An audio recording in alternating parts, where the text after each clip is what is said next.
You're watching the 420 Pace, found at 420pace.ca. Stay tuned. We'll be right back after this toke.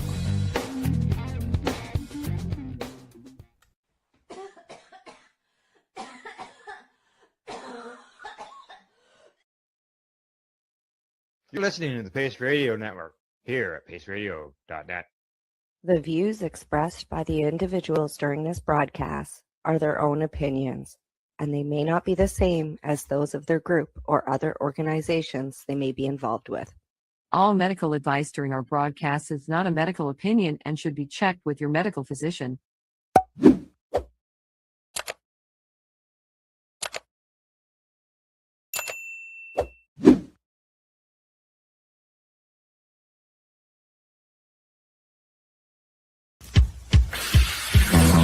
Oh yeah, baby, that's lovely.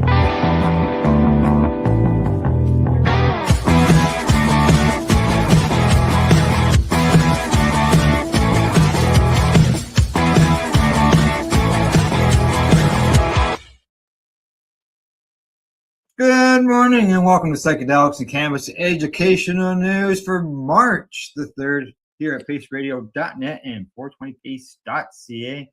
Good morning, Riv. Cindy, how you doing today? Good morning, Al. Not doing too bad, thank you very much. March.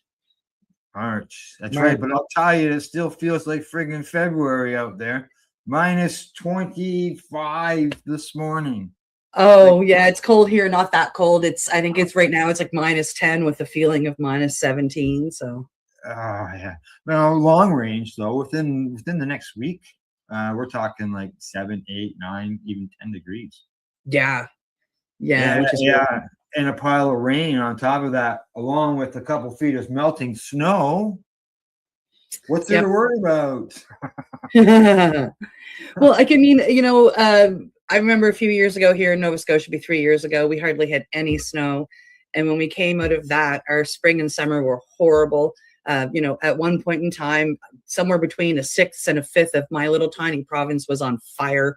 Yeah. So as much as all of this snow is annoying, all the rain coming is annoying, I say soak the ground and let's beat the wildfires before they happen.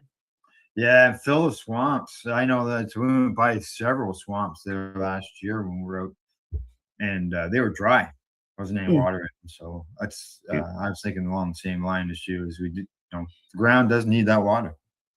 It does. So as cold as it is and as annoying as it is, it's really a blessing in disguise. It's a deep, deep, deep disguise. Yes. Yeah. Anything before we get into the news? I don't think so. You don't think so? Okay. Before we get started, everybody, don't forget to hit the like and share button if you like what you're seeing, and let everybody know that we are here spreading cannabis news as well as psychedelic news to the world. And there, the headline says, Health Canada continues to ramp up inspections, revocations for personal and designated cannabis cultivation licenses. Health Canada's efforts to clean up the personal and designated medical cannabis grow license program has continued to pick up steam. That's right. Now, according to a brief note from October 2025, Health Canada had refused or revoked over 4,100 medical cannabis registrations under the cannabis regulations, including approximately 3,400 for reasons of public health and public safety as of March the 31st, 2025. This is an increase from previous figures from Health Canada in late 2024, showing the regulator had refused to revoke over 1,400 registrations since 2022, including more than 700 for public health and safety reasons. Now, at that time, this represented a 113% increase in refusals and revocations, and a 423% increase in the number of refusals and revocations made on the grounds of public health and safety since March of 2022. It'd be interesting to know what those two concerns were. some ideas as far as what exactly they were. So now they say the newest figures show an even greater increase in these types of refusals. Personal and medical authorization sites have been under increased scrutiny in the past few years from several municipalities and many conservative MPs, especially in Ontario, where the OPP says that criminal enterprises are exploiting the Health Canada medical and personal designated cannabis production licenses. Now, a Southern Ontario county says it's the first in Canada to take steps to manage personal and designated medical grow licenses through a zoning bylaw. In 2022, in Alberta, there was a place there that they called on limits on medical cannabis grows in residential areas. And they say that the number of healthcare practitioners associated with the active personal and designated registrations who authorize amounts equal to or above 25 grams per day reached a new low of 222 at the end of 2023, which was down from the peak of nearly 500 in the late of 2022. Now, since 2019, Health Canada has shared data on the number of healthcare practitioners and the daily amounts authorized with these regulatory authorities to address these higher than average authorizations. Let's see what else. They say that for most of the recent available data from April 1st to March the 31st of 2024 to 2025, the federal regulator conducted a total of 889 inspections under the Cannabis Act, and this regulation's up from 662 in the previous year. And Cindy, it's they've been saying they're going to go at us for a long time, and obviously they have ramped that up. Yeah. It I'm split on this issue. Like I know a lot of people in the game. I know a lot of doctors that have prescribed. I work with veterans associations. And the max that I've seen, and like the average max that I've seen is 10 to 15 grams per day. And these people have really had to prove it. So, I don't know the doctors that are prescribing like these larger amounts. I do know a couple of people, that I can think of that honest to God have needed them, for, whether it's fighting MS or fighting cancer or fighting Parkinson's. So yeah, I don't know what to think of it. Like when you've seen some of the reports over the years of some of the raids, they do include the fact that the person had a license or not. And some of those people have abused them. I know there was one fellow who had a license for 200 plants and he got busted for 3,000. Yeah, well, I know somebody, sadly, that they have a license for 25 grams per day, and they have their grow license as well, and they don't need it. Yeah. So I know people that need it, and I know people that have found the right doctors to do that. And then they're like, and I know what they do. I used to bake for the people. That's how that's how I know them. So it's. Yeah, I'm kind of on both sides. I don't like people taking advantage of the system that we've worked so hard to be granted. Yeah. But I don't want their abuse of it to take away from the people that actually need it. Oh yeah, exactly. Now I see we got a comment from Xavier. He says 200 plants. I wish I could have a license for 200 plants. Yeah, people here in Canada, they got licenses for over 200 plants. Yeah. I've had my license for close to 20 years, and I've just had the same license, same amount. Haven't gone in to change, nothing like that. But there are people who have abused it, and there's a lot of patients who have gone without because of other abuses. So. Yeah, so it's it's a hard thing to make. I mean, I would love them to stop the people that are abusing it, but the way that they're going to try and go in there and do it is it'll end up limiting the people that really, really need it. Correct. Correct. And the municipalities have been screaming for loopholes and loopholes about this and that for years. Yeah. Yeah. Sorry. Yeah, Xavier, he's getting involved here. He says that he's from New Jersey, and he says this is nothing that's unheard of. We can only have recreational use in the state. Now, here in Canada, we've had a medical program for A long time. 20 years. For a And long- yeah, people 100 grams a day.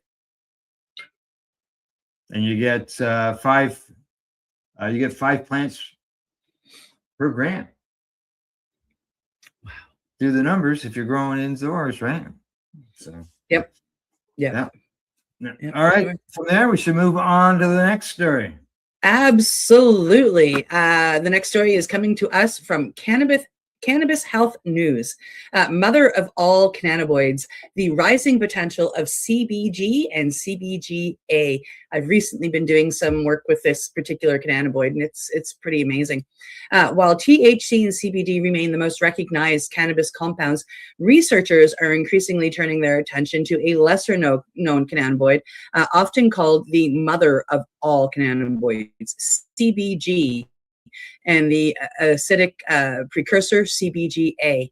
According to Cannabis Health News, role in cannabis chemistry. Inside the plant, CBGA is essentially the starting molecule from which other cannabinoids are formed. As cannabis matures, enzymes convert the CBGA to THCA, CBDA, CBCA, meaning without CBGA, many of the cannabinoids people know today wouldn't exist. Scientists are now exploring whether CBG itself may carry significant therapeutic potential. Early research suggests possible anti-inflammatory, neuroprotective, antibacterial, and even mood-regulating properties. Some studies are investigating CBG's potential role in conditions ranging from inflammatory bowel disease to glaucoma and neurological disorders. This is really exciting research. Researchers quoted in the article note that interest in CBG is growing partly because of its non-intoxicating, making it attractive for medicinal patients seeking symptom relief without psychoactive effects. However, producing CBG products presents challenges because most cannabis plants naturally convert that into other cannabinoids during growth. High CBG strains require specialized breeding and harvesting techniques, which can make products more expensive and less widely available. They are hard to find. Still, industry analysts believe minor cannabinoids like CBG represent the next phase of cannabis science. Rather than focusing on a single compound, researchers are beginning to explore the plant as a complex pharmaceutical system. As cannabis research expands globally, compounds once considered chemically minor may soon play major roles, in the future therapeutic development. I think this is exciting, Al. It makes me think of the other one, CBN. I have used both. CN is wonderful to help sleep, and I find CBG with its anti-inflammatory properties very pain relieving. It's a beautiful medicine. Yeah, that's one advantage of the legal world, is the fact that those cannabinoids now will be increased, or availability be increased. And I'm not quite sure. They talked about in the article about breeding processes in order to increase CBG, but we also know that they can create cannabinoids by fermenting yeast. Yes. Yeah. So they can use that as a method in order to increase CBG end of things as well. Yep, for sure. I'd much rather have it out of the plant. Me too. So I'm glad that the scientists are moving forward, finding a way to grow these plants to increase that CBG output. And get those plants out there. Like I said, I've been lucky enough to try some CBG in ingestible form through my veteran supplier. And I have smoked some CBN, which was just absolutely phenomenal. Yeah. Yeah, hardcore. woke up with my vape still in my hand, huh? Great. Yeah, he did his job, right? All right, time to us to move on to the next story. Here we go. This one here, it's coming to us from normal.org. Headline says Justice Department brief urges SCOTUS to uphold federal gun bans for cannabis consumers. Solicitor General John Sauer is calling on the Supreme Court to uphold a longstanding federal ban prohibiting those with any history of cannabis use from legally owning or purchasing firearms. Now, in the brief filed last week with the Supreme Court, the Justice Department opines that categorically disarming cannabis consumers comports with our historical tradition of disarming habitual drunkards. That's what it says in quotes. The department argues that the ban is justified because the public safety concerns arising from particular dangerous behavior, mixing habitual illegal drug use or addiction with firearms. Now, in March, the Supreme Court Justice will hear arguments in United States versus Hemeny, and they say that the Justice Department is appealing the case after the Fifth Circuit Court of Appeals determined that the federal government's Second Amendment ban is unconstitutional when applied categorically to those with any history of cannabis use. Other lower courts have offered similar opinions. Does that mean that they could ban you from owning a gun because you got busted for cannabis 20 years ago? Basically, that's what I'm reading. Now, in January, members of NORML's amicus committee filed a friend of the court brief with the Supreme Court urging the justices to repeal the federal ban.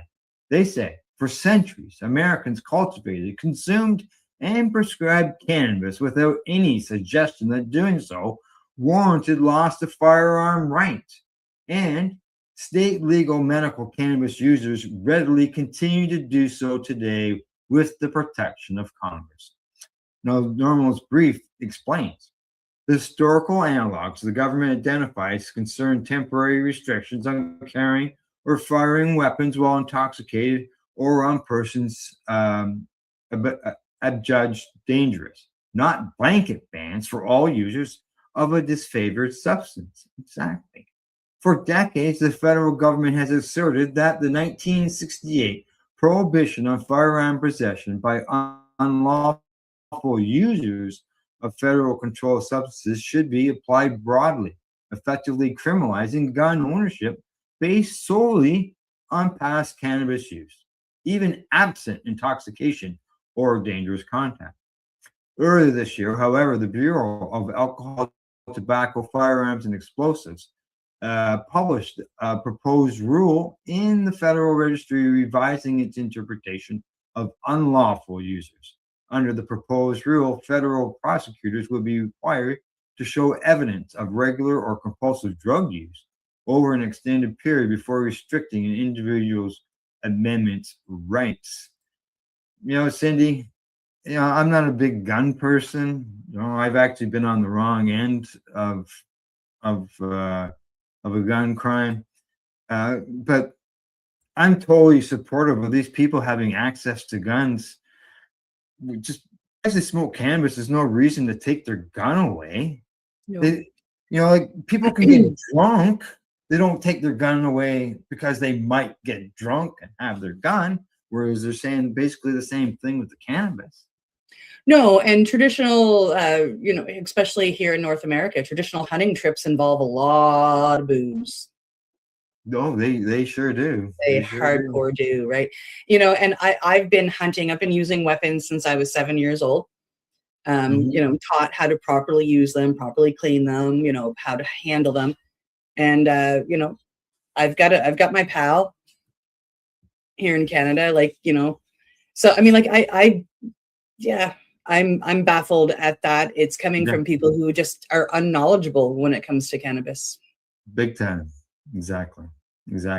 Oh, and a shout out to Rian O'Neill. Hi to you as well. Thanks for chiming in. All right, Cindy, on to your story, and then we're going to head to break. On to the next story. It is coming to us from cannabis.net. Oh, let me get the headline up here because there we go. Yale scientists reveal the surprising mental health benefits of psychedelic mushrooms.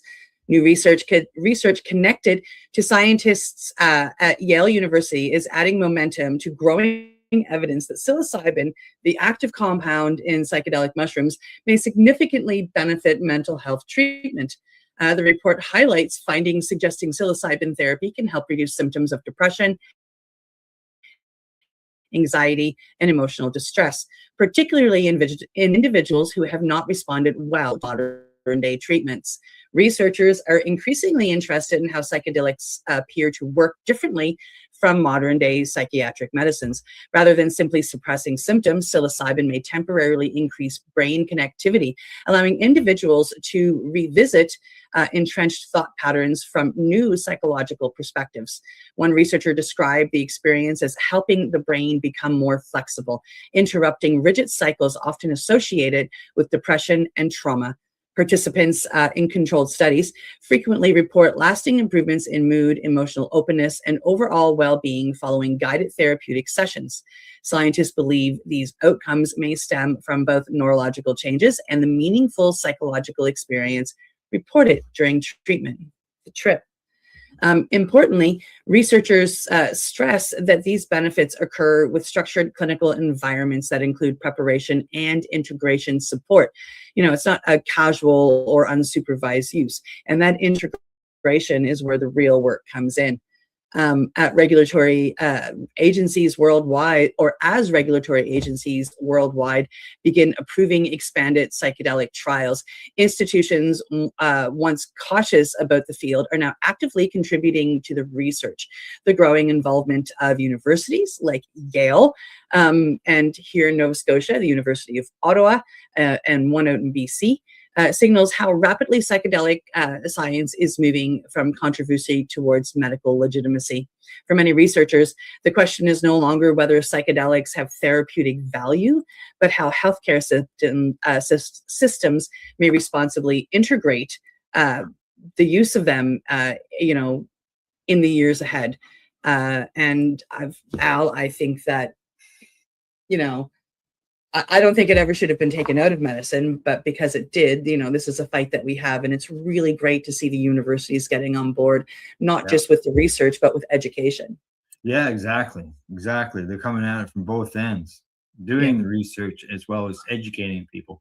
And I have to agree with the first line in the conclusion of this article. And it says, this growing body of research makes it clear that psilocybin is no longer a fringe substance associated with merely getting high.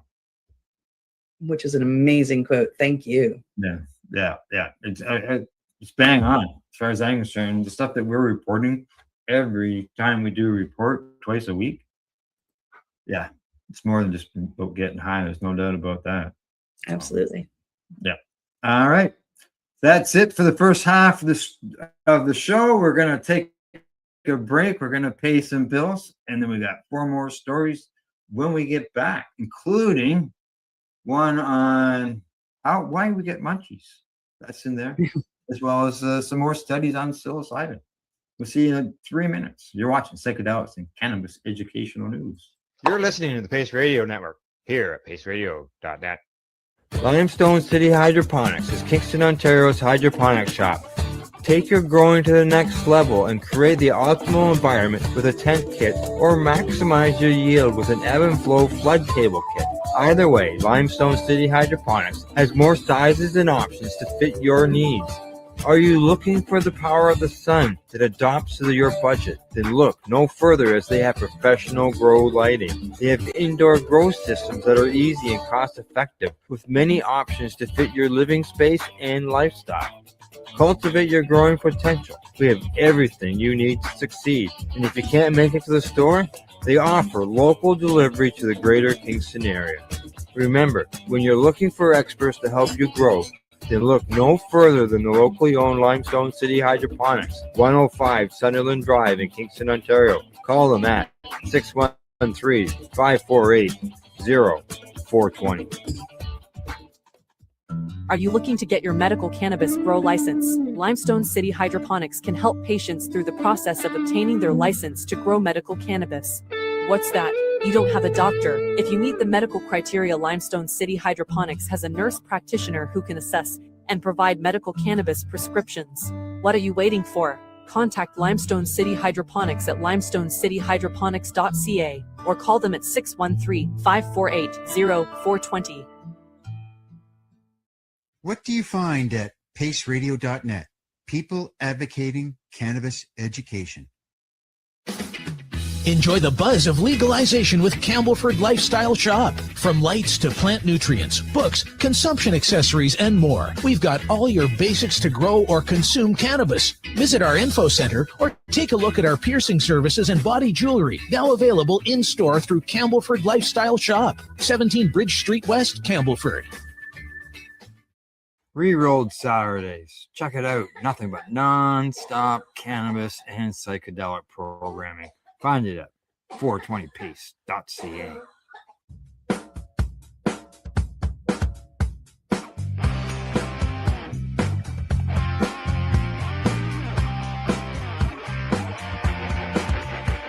I'm having an awesome day, and I'm gonna make sure it stays that way. I'm having an awesome day, and I'm gonna make sure it stays that way. You're listening to the Pace Radio Network here at paceradio.net. And you're watching Psychedelics Cannabis Educational News. Cindy, we got 4 more stories to bring everybody, and we're going to get started with one from the International Cannabis Business Conference, and the headline there says, as everybody reads it before I do, Guyana launches its regulated cannabis program. In the summer of 2023, lawmakers in Guyana approved a measure that legalized the limited cultivation of low THC cannabis for medical and industrial purposes. The African nation Parliament approved the Narcotics Control Commission bill in 2023 and tasked Guyana's Ministry of Interior with setting up a framework to issue cannabis cultivation licenses. The ministry announced this week that it has finally done so. Wow, it's only taken 3 years. Guyana has launched the Cannabis Regulatory Program, establishing a controlled framework for the cultivation and management of low THC cannabis for medical and industrial purposes.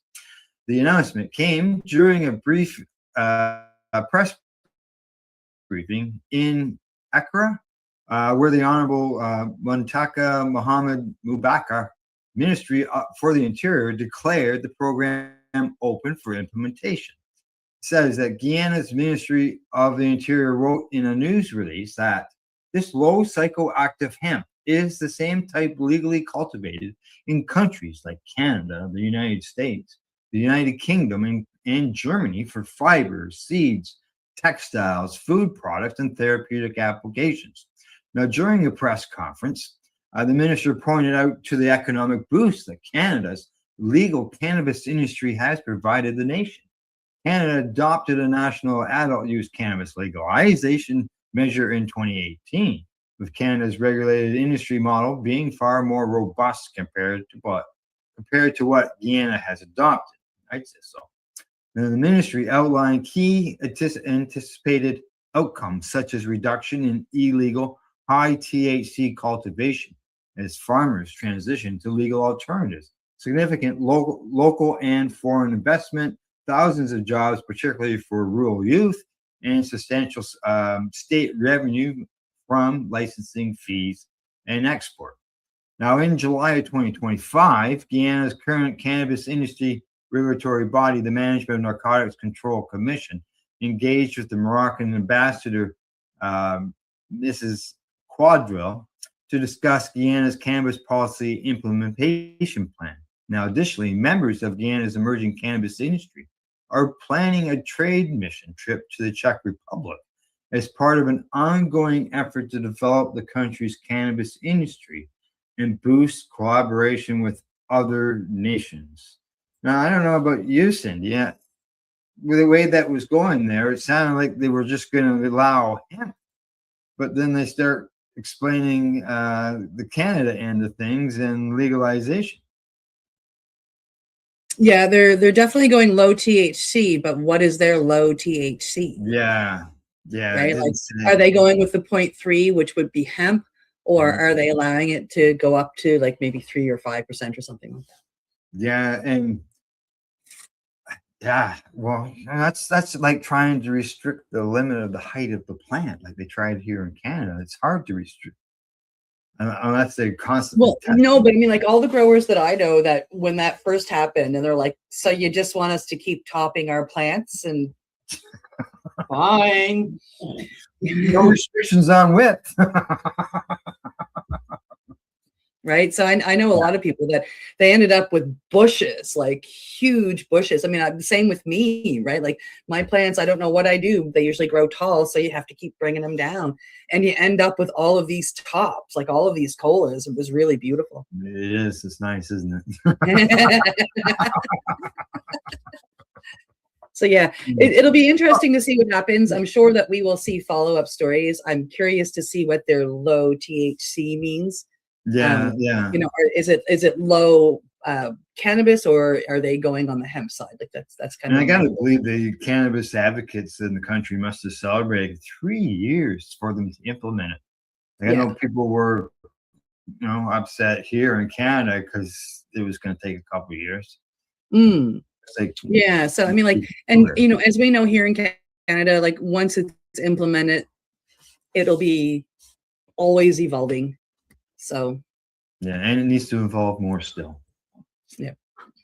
All right, on to yours. Next story. On to the next story. This is coming to us from SciPost. Psilocybin produces different behavioral and brain-altering effects depending on the dose. Quite interesting, hey? A new study highlighted by SciPost is reinforcing something long recognized by researchers and experienced practitioners alike. When it comes to psilocybin, dose matters profoundly. Scientists examined brain activity and behavioral responses, found that different amounts of psilocybin can produce distinctively different neurological and psychological outcomes.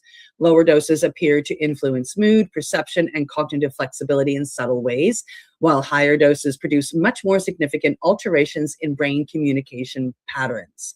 Researchers observed that increasing dosage changed how various brain networks interacted, particularly those linked to self-reflection, perception, and emotional processing. These shifts may help these shifts may explain why therapeutic psychedelic sessions often rely on carefully calibrated dosing protocols.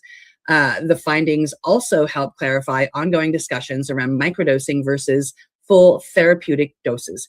While smaller amounts may influence creativity or mood regulation, higher clinical doses appear more closely associated with transformative psychological experiences reported in therapeutic research. Scientists involved in the study emphasize that understanding dose-dependent effects is critical for developing safe medical frameworks. As psychedelic therapies move towards regulated healthcare models, standardized dosing could become as important as it is with conventional pharmaceuticals. In short, the research underscores a central principle emerging in psychedelic medicine. Outcomes are not determined solely by the substance itself, but by the dosage, the context, the preparation, the support, and the integration afterwards, of course. I don't know how much knowledge you have when it comes to comparing the macro and the micro doses or not, Al. But it's nice to see the research showing something that those of us that are seasoned with it already know. Yeah, correct. Exactly. Most of my mushroom stuff is back decades. So yeah, and back then it was macro.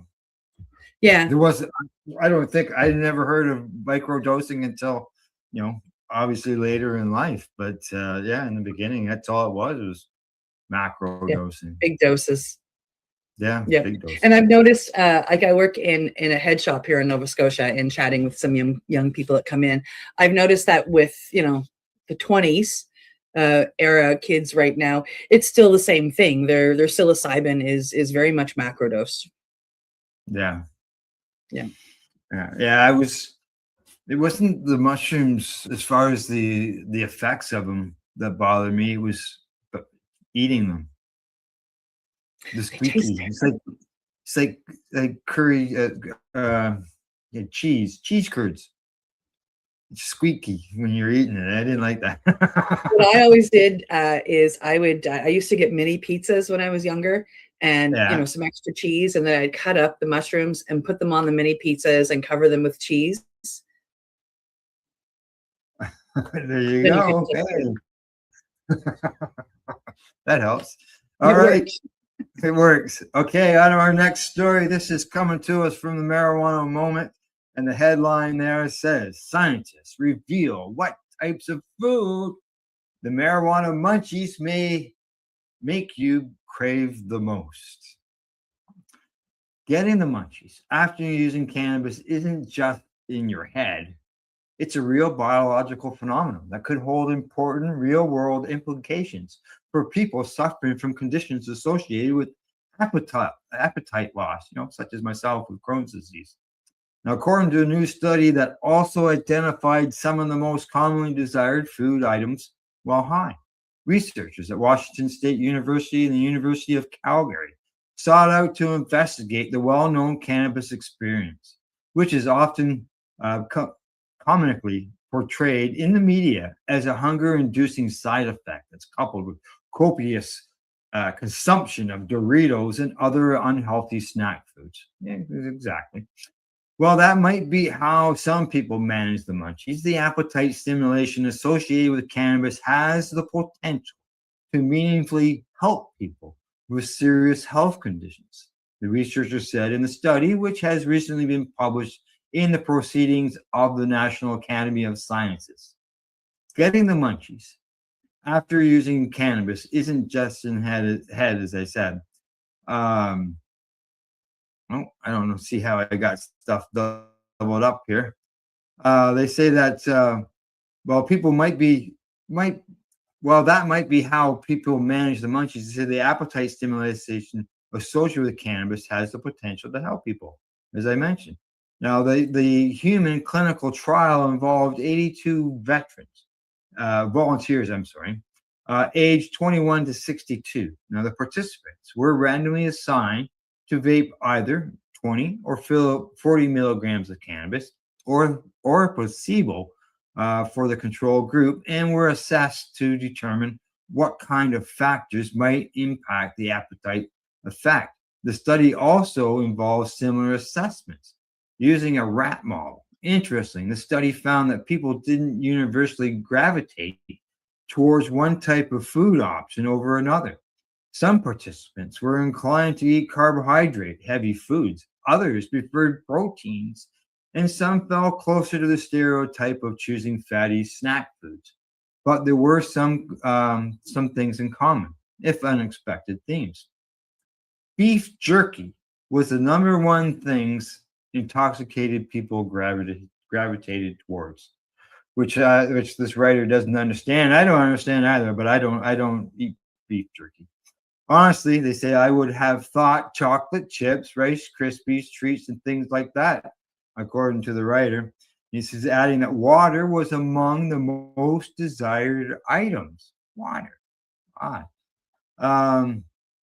The rat-based trial similarly demonstrated that cannabis commonly triggered an appetite response in the animals, which pulled levers to obtain food at a much higher rate compared to the control group.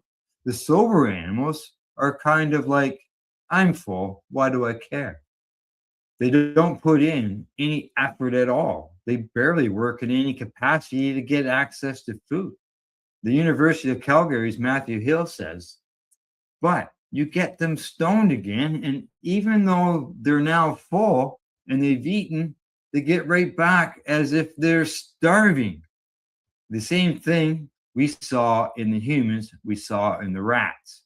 We kind of thought it would make them want to eat carb-rich foods, but that didn't seem to be the case. It just seemed to be any food. Now, the findings reinforce what's been established in earlier research into the endocannabinoid system. THC stimulates the hypothalamus and hijacks the entire system, according to McLaughlin. So even though you're not necessarily hungry, THC can stimulate cannabinoid receptors in the brain and make you feel hungry. There you go. There you go. Interesting. It shows that it's not, as I said, everybody thinks it's just all about munchies. It's snack food, unhealthy snack food, but people are eating anything. Well, they said beef jerky, so that's something that's salty and full of protein. Yes. Yeah. Right. Exactly. So it's satisfying the salt, and if people are craving protein, that's just really interesting that the majority of people crave protein of some sort. Exactly, which is good. This is healthy for us. Yeah. So it's not all about snack foods. It's just about the way the brain operates once you add some THC to it. Mm-hmm. Feed me. Feed me. Give me the stuff I need, protein. Exactly. All right, on to the last story of the day. The last story of the day. It is coming to us from Nature Scientific Reports. Pilot study of psilocybin in patients with post-treatment Lyme disease. And I just feel that we're coming up to an important time of year to maybe think about this as psilocybin for Lyme disease. A newly publicized peer-reviewed study in the journal Natural Scientific Reports is contributing deeper insight into how psychedelic compounds influence brain function and behavior at the biological level. The research examined neurological responses associated with psychedelic exposure, focusing on how these substances affect communication between brain regions involved in perception, emotion, and cognition. Scientists observed measurable changes in neural signaling patterns that may help explain why psychedelics can produce profound shifts in awareness and psychological processing. One key takeaway from the study is that psychedelics appear to temporarily reorganize normal brain activity, allowing networks that do not typically communicate closely to interact more freely. Researchers believe this increased connectivity may underlie reported therapeutic benefits seen in depression, PTSD, and anxiety studies. Importantly, the authors emphasize that these effects are temporary, but may create windows of heightened neuroplasticity, periods during which learning, emotional processing, and behavioral changes may become more accessible. Studies published in high-impact journals like Nature Signal are about how far psychedelic science has progressed from decades of research restrictions. What was once largely theoretical is now being examined through advanced imaging and rigorous experimental design. And of course, the neuroplasticity and the brain talking to each other, it is why psilocybin would be important in healing the brain after Lyme disease. Yeah, and Lyme disease, as we know, we were talking about it before the show, and we both know people who have suffered from Lyme disease. Yes. And what they've had to go through. Here now, because I've been bit twice, and there were several years between them, and the system has changed as far as, now we just got to go to our pharmacy and let them know, and the pharmacist will write out and on you go. But if you don't find that you've been bit, you could end up with some troubles down the road. Yeah. And that's where it gets harder to diagnose it. And we talked about two people. We each knew somebody that had to go to the United States to finally get their diagnosis. They have, more in-depth tests down there, I guess. Yeah, something's different anyways. So, but now it's much better than what it was as far as access to the medications, because you used to have to go to the doctors or go to the hospital to get it. At least now we go to the pharmacy, which gets you your medication quicker to get at that. Absolutely. So, all right. Anything else? I don't think so. Like, I mean, it's Monday, folks. Have a great week. Yeah, exactly. Yeah. Have a great week. Sounds good to me. And that's it for today. We hope you found it informative and educational. Thanks go out to everybody for tuning into the broadcast and to our sponsors, Limestone City Hydroponics.ca, the Campbellford Lifestyle Shop, as well as at ease.ca. And we will see you Thursday morning at 10 a.m. Eastern. And don't forget, as I always say, to educate, medicate, and do not incarcerate. You're listening to the Pace Radio Network here at paceradio.net. The opinions of the individuals during this broadcast are their own and may not be the opinions of their group or other organizations they may be involved with. All medical advice during our broadcast is not a medical opinion and should be checked with your medical physician. Enjoy the buzz of legalization with Campbellford Lifestyle Shop. From lights to plant nutrients, books, consumption accessories, and more, we've got all your basics to grow or consume cannabis. Visit our info center or take a look at our piercing services and body jewelry, now available in-store through Campbellford Lifestyle Shop, 17 Bridge Street West, Campbellford. Limestone City Hydroponics is Kingston, Ontario's hydroponics shop. Take your growing to the next level and create the optimal environment with a tent kit or maximize your yield with an ebb and flow flood table kit. Either way, Limestone City Hydroponics has more sizes and options to fit your needs. Are you looking for the power of the sun that adapts to your budget? Then look no further, as they have professional grow lighting. They have indoor grow systems that are easy and cost effective with many options to fit your living space and lifestyle. Cultivate your growing potential. We have everything you need to succeed. And if you can't make it to the store, they offer local delivery to the greater Kingston area.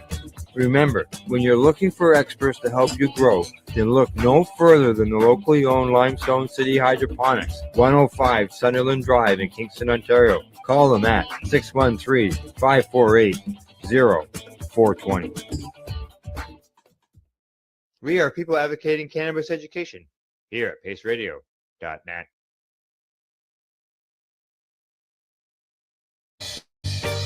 You're watching the 420 Pace, found at 420pace.ca. Stay tuned. We'll be right back after this toke.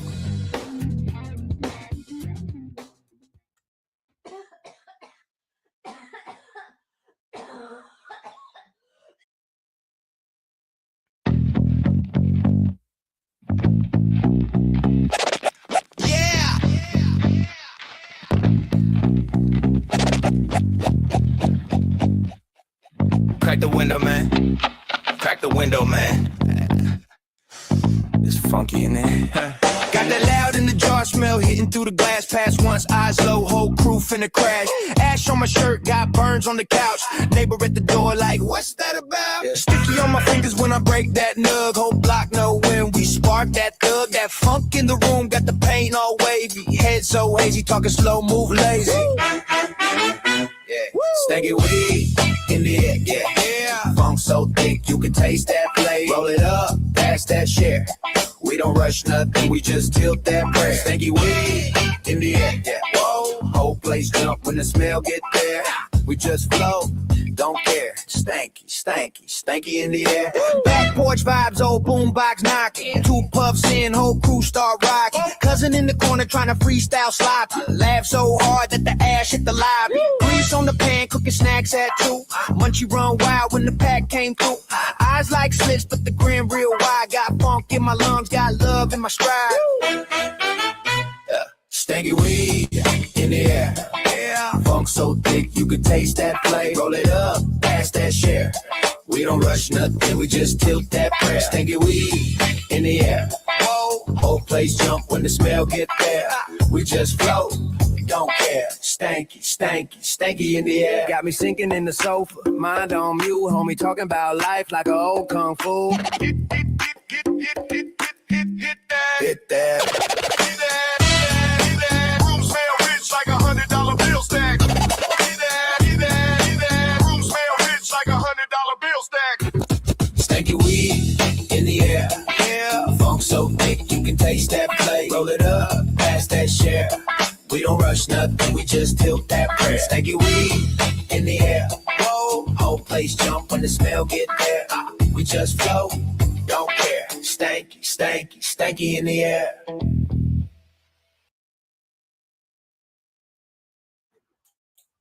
The opinions of the individuals during this broadcast are their own and may not be the opinions of their group or other organizations they may be involved with. All medical advice during our broadcast is not a medical opinion and should be checked with your medical physician. You're watching the Hi Guys podcast with Al and the other Al on the 420 Pace Project. Hey, there we are. Are you on there? I'm here. Kind of half-assed here. I can hear you. I'm just give me a second here. All righty. There, that should speed things up a little bit. Think so? I hope so. I dropped it down to 480. I'm on my old Mac, so. Oh, and where's the computer? Is it in the shop? Got the floor in my office. Oh, in the floor in the office. Oh, in survival mode? I don't know. I'm taking a break from looking at it. Oh, that's not good. That means you've been looking at it for too long. Well, it starts up fine and it runs for maybe 10 or 15 minutes and then it craps out. So I'm thinking it's power related, but we'll figure it out eventually. Oh, okay. So you might just need a new power unit inside the computer. I don't know. I got to take it in. It's out of my purview. Oh, no. Yep. Yeah, for a guy who works on computers, you have to take it into the shop to get fixed. That's not good news. Nope. But I mean, this is what operating systems do. They're just in the process of forcing everybody to go to 11, or your computer will stop working. Yeah, I get the notices. And I switched it to 11, and now my computer has stopped working. So. Oh, it didn't like the upgrade.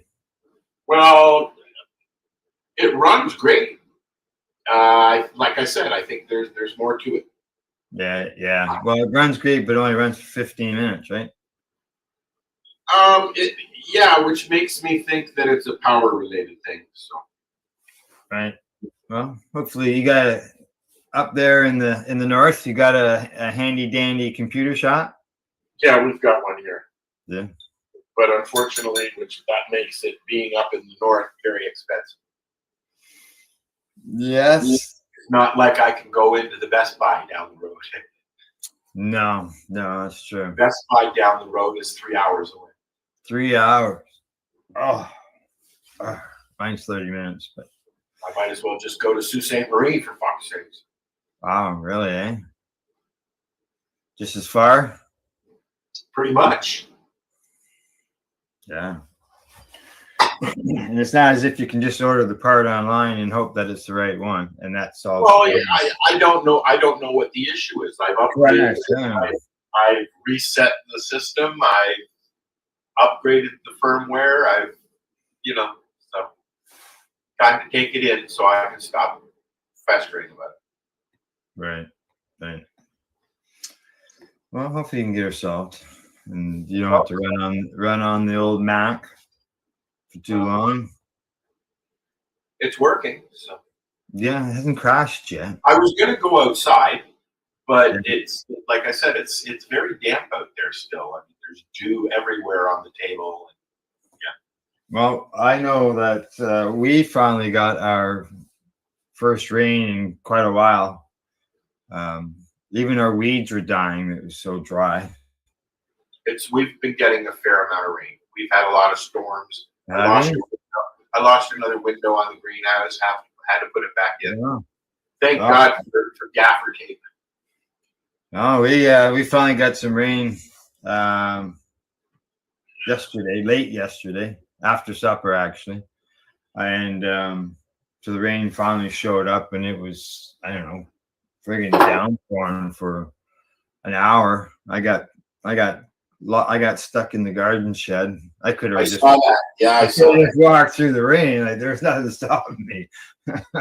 But yeah, it was just a pile of it coming down at once. And Yeah, it's been raining, like downpouring for half the day, and then nothing, and then again half the day. We got rain coming. Next is it's gonna hit 18. It hit 25 the other day. really, eh? Well, we're hitting 30. 30s is our expected high, but Clear and sunny today. 18 is the high, which means we'll get up into 21, 22 maybe. oh yeah. And unfortunately, it's 95% humidity. Oh, lots of humidity. Yeah. Okay, Yeah, rain. lots of humidity. And rain will be here tomorrow. Yeah. Well, I have. We'll get your rain tomorrow. Now, yesterday, during that rain, it was just pouring down here. I have a friend that lives as far as like south of me. I'm going to say probably maybe a mile, if that, south of me. She is approximately, I don't know, maybe like 3 miles to the west of me, and she didn't get any of this rain. None of it. I know it's weird, eh?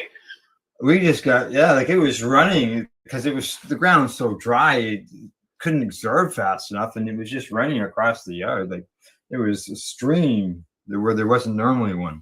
I can remember being at Camp Wabican, which is up past North Bay on Lake Tomogamy. That's the camp that we went to when we were younger. And I can remember standing on the main cabin's porch where we ate and everything. Yeah. And you could see a line coming across the lake of rain. Yeah. That's really cool. I mean, I'm sure I can see it here too. It's just that I have a very vivid memory of that. Right. Yeah, we still need more, but it would be nice to have some rain that come in slowly and was allowed to absorb over extended period of time. You're having to water as well, are you? Oh yeah. Like even like I'm in a spot where the ground isn't, it's damp all the time. It's not like super rain, but farmland. Let's just say the grass that grows there needs it's green. It's still green right now, but I'll tell you that green patch has gotten a lot smaller over the summer because of the lack of rain. Oh, really? Oh yeah. Sometimes the only spots where there's any green is where I'm watering. Everything's very green here. I've got a few spots in the front there from winter peeing. That haven't prepared itself, but it will. Like any of the tall weeds that have grown that had green leaves on them and stuff out here in the fields and that. Gone. They're shriveling up. You can see the leaves. Wow. They're just all, falling down and drying out. I've seen a few leaves on the ground already. Yeah. Well, actually on Saturday I saw two trees in the process of changing color. They're yellow. Yeah. They were yellow and red. Yeah. Yep. The weather this year has been fucked. Yeah. Oh yeah. Let me see. I forgot. Still got the picture here on my phone. I don't know if you'll be able to see it or not. One thing that you can see there. Sucks that we can't share from our phones. Would be nice, eh? You can't share screens on the mobile. That'd be nice. It'd be useful. Yeah. But I can see why they do that. You know, I tried to Chromecast my screen from my phone to the TV in my bedroom, and it wouldn't let me. No, eh? I only heard the audio. It wouldn't show the video. Oh, wonder why. I don't. I haven't used that in a long time. Chromecast. I use it all the time. I don't use it in the living room anymore. I have a computer. Right, right. So how is the living room? Using it as an office? I don't like it because I'm in here all the time. Okay. And so I like to, I mean, I can work in here, obviously. Right. And I basically have a 47-inch Mac. Right. Okay. So I can see, I can't see the Mac is it's my mom's MacBook. Right. And so it's older, but I mean, it's upgraded as far as it'll go kind of thing. Right. Right. Okay.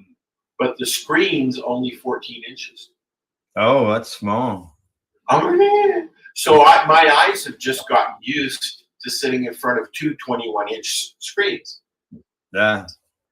Yeah, no, it's not working so well looking at the screen on the computer itself.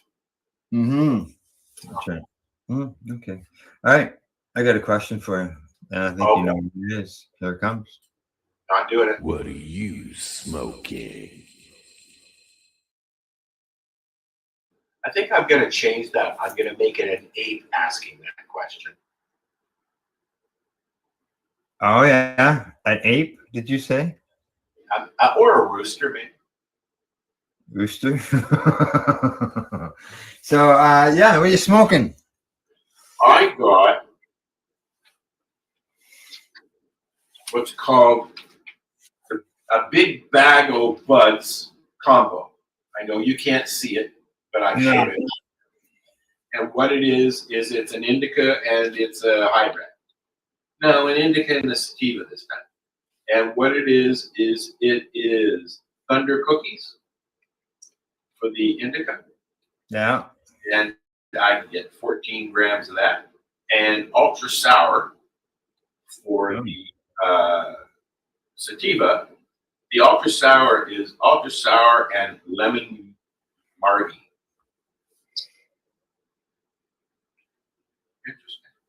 Interesting. But maybe right?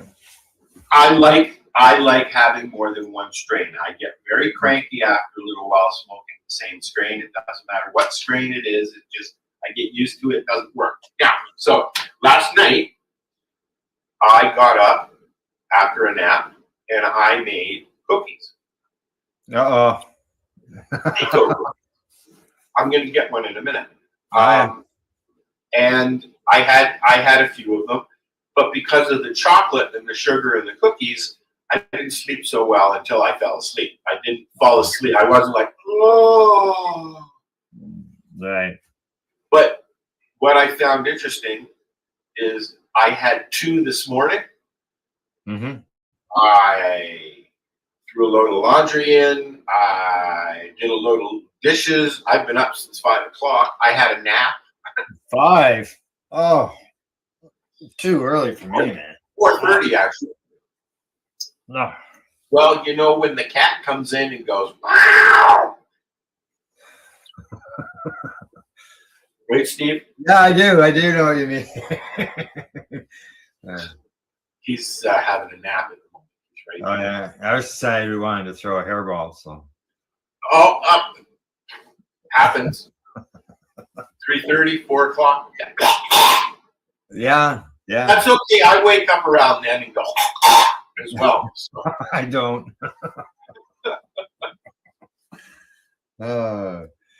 So as far as me, it's what I'm smoking. Like I said, I've got my mixed bag of stuff that I grow, and yesterday and today I've got some cherry dragon mixed with some grape escape.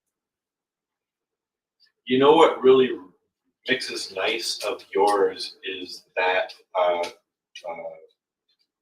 what's the other one that you got there? That I like. There was Trophy Wife, the Grape Escape. There's also Grape Escape and the Trophy Wife really mix nice together. I like that. You like that, eh? Yeah, I really like the Grape Escape though in the morning. Mm-hmm. Yeah, yeah. I had a mix of them this morning and today. Pre-rolls. I pre-roll everything, as you know. Rosa, come here, please.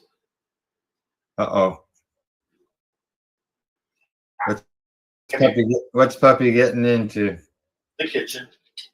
Uh-oh. Doing sweetness. Nice. You don't usually see her. Al's seen her many times. Oh, yes. Yeah. Unfortunately, Al's dog and Rosa don't get along. Yeah, Tessa and Rose. I think it's the leash, being on the leash, because when she You wasn't think it's the on what? I think it's when she's on the leash. Shush. Okay, lay down, baby. When we go to a commercial, I'll let you have it. Okay. I think it's when she's on the leash, she's got that dominant thing going. Oh yeah, yeah. There's many. Yeah, there were no issues with Oscar at all at Kelly's. I mean, we walked in and they said, "Hi, how you doing?" and that's it. And Oscar's a little prick. Oh yeah. He's a little Shih Tzu. I don't think you met Oscar. No. You met Daisy. You met Daisy. Did I? Yeah. We had Daisy and Rose with us once when we were camping with the kids when we came. Right. We stayed in Camelford. I can't remember. All right. Are we ready to move on to the list? You go ahead and push your fucking button. Oh, I will push the button. Here we go. It's certainly high on the list. You know what you should put on the list? What's that? I think it already is on the list. To update that one. Go on. To update Al's high five list. Oh, yeah. So what do you got for today? You got to add it on the list. Well, you know, I think by this point, the whole world knows that Ozzy Osbourne passed away last week. And so if it'll open, oh God, I'm going to get frustrated tonight. Yep.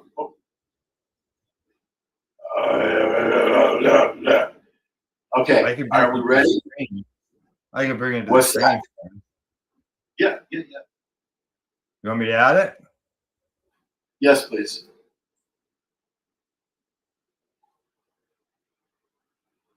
All right, so today's list is in honor of the Ozzy, most streamed Ozzy Osbourne songs. And it's got some numbers there on as well, which I thought were interesting. Here we go. Mama, I'm coming home. Of course. You took me in and you drove me out. The light in the window is a crack in the sky.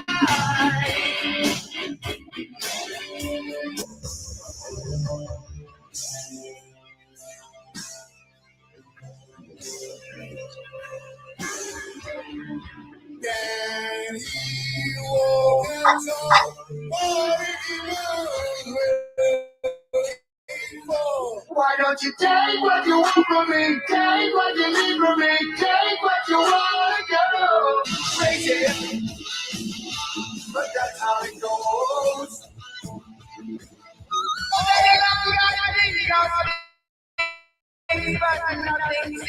Very nice.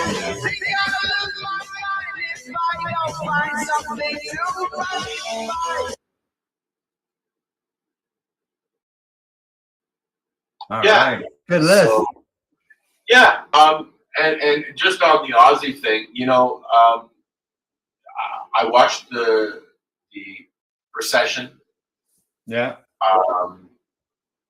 And lost it when I saw Sharon and Kelly and everybody. And so I did a little bit of investigating. There's a lot of people talking about how Sharon looks these days, Sharon Osbourne. Yeah, I know. Yeah. And so what's happened is after she I think she got a little chubby after her cancer, dealing with cancer. So she went on Ozempic. Oh, And she's no longer taking it because she lost too much weight and her body won't allow her to gain any weight. That's what's on right now. So that kind of thing happening on top of the eye socket issues that Ozempic is giving people. Stay the fuck away from that shit. If you're fat, love yourself. Yeah, and actually, I don't even think Ozempic was even originally designed as a weight loss drug. Weight loss? No, it's a diabetes drug, isn't it? Yeah, yeah. So it's something that's off script, I guess, is what you could. So is that right? You know what? I don't know. I know it was suggested to try it because I have type 2 diabetes. But then it's also been said to me stick with the metformin. So if you're not, it is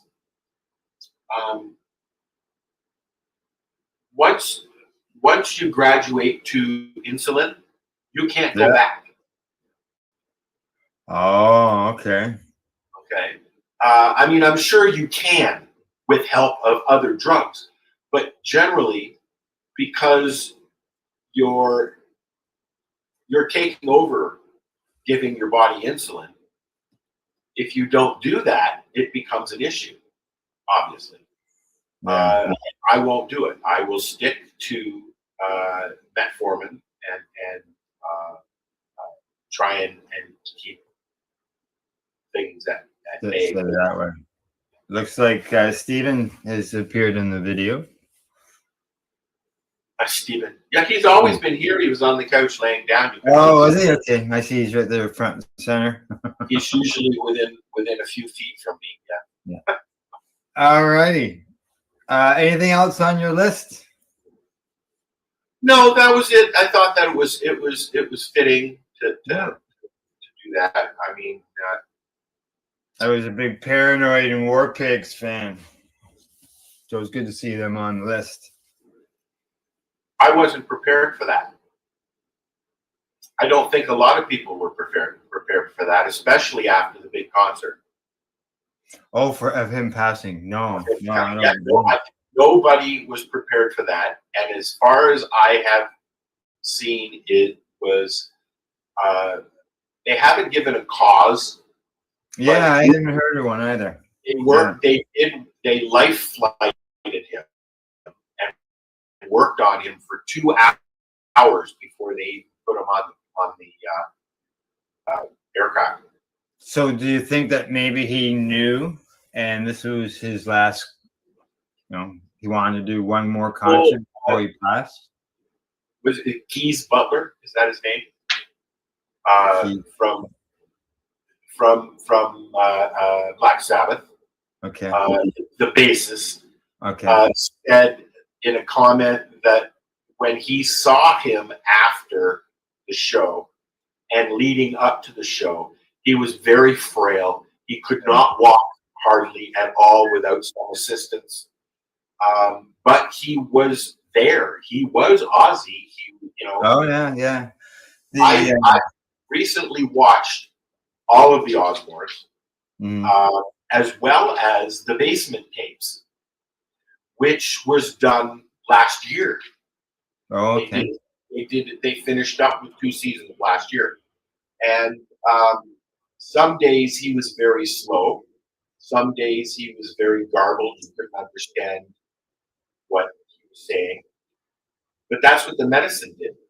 My dad, unless he took some medicines, he was a vegetable. If he took other medicines,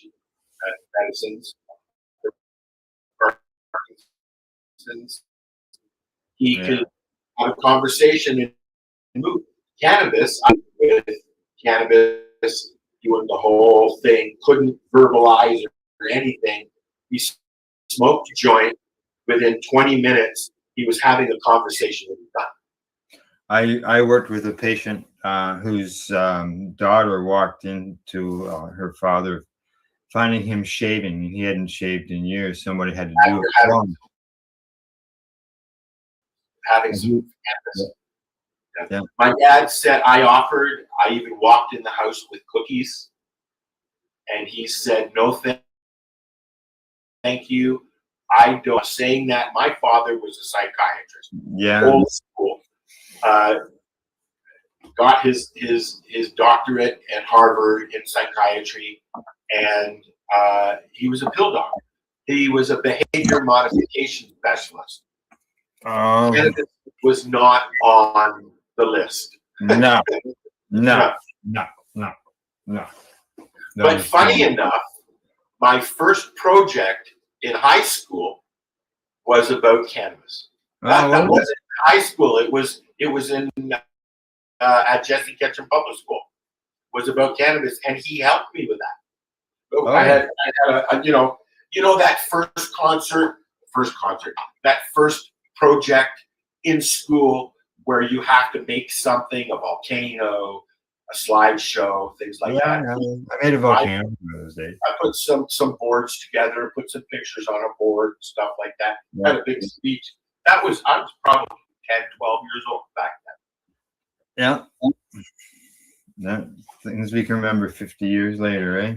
Yes, I do talk about it too much. All righty. Anything else? No, just say hi to Rose. Just say hi to Rose. Hi, Rose. How you doing, Rose? Go lay down, please. Jump up there on the couch. Yeah, right. Oh, she doesn't need to listen. All right, next thing. Move on, please. Move on. Here we go. We're moving on.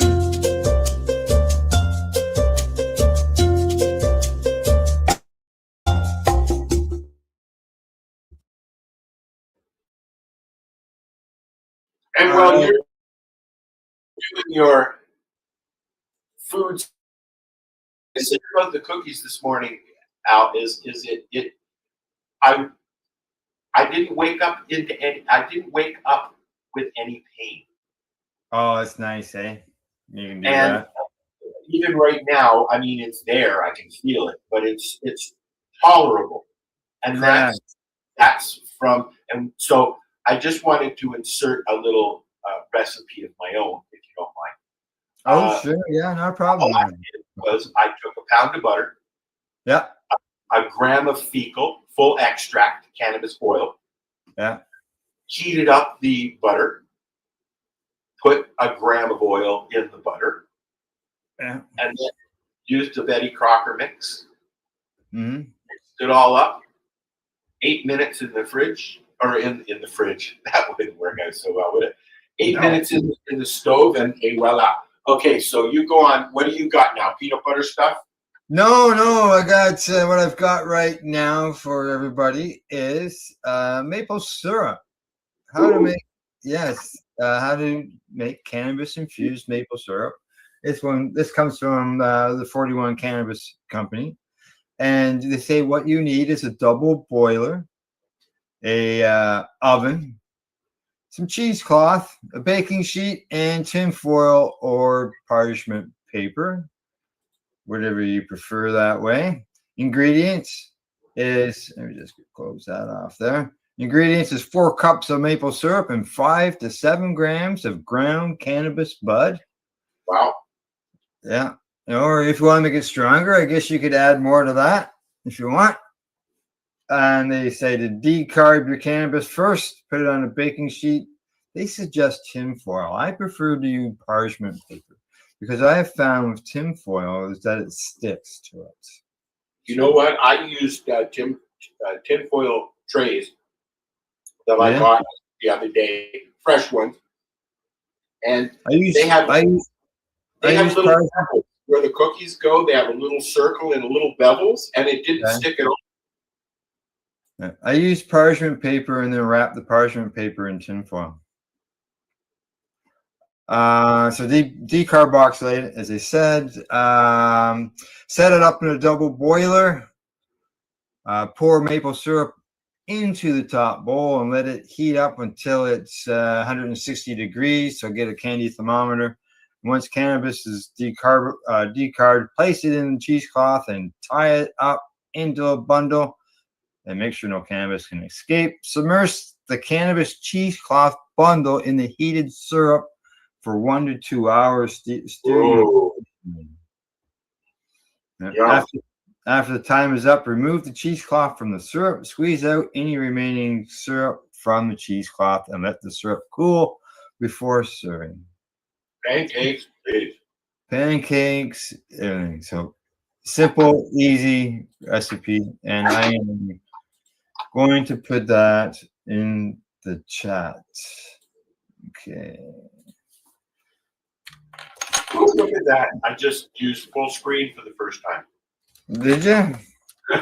I don't think I've done a show. I've been here 3 years, and I don't think I've done a show in the living room. I used to do a show. I don't think so. I don't think you have. Not that I've seen. It was in the room in the apartment.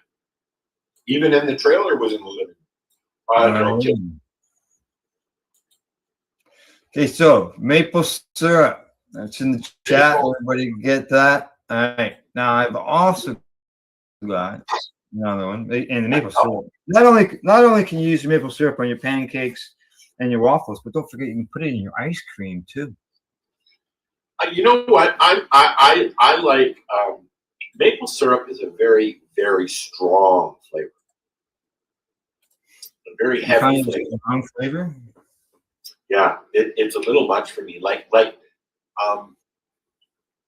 Yeah, it's a little much. Hmm. No, it's good stuff. Sure it is.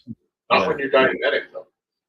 No, yeah, correct. At least it's a natural sugar. It's not something that's been processed. Right? Yeah. Okay, we're moving on to the next recipe, and this one. It also comes to me from the 41 Cannabis Company. I'll have to stop in there one day and say, hey. Is that near you? Yeah, I'm gonna say it's within an hour's drive of me. Anyways, it's a store in the little town of. But you won't pop in over here. What's that? But you won't pop in over here. Well, it's closer than you, I'll tell you. Okay, baked chicken wings with Canada hot sauce. How's that sound? All right. Sounds good.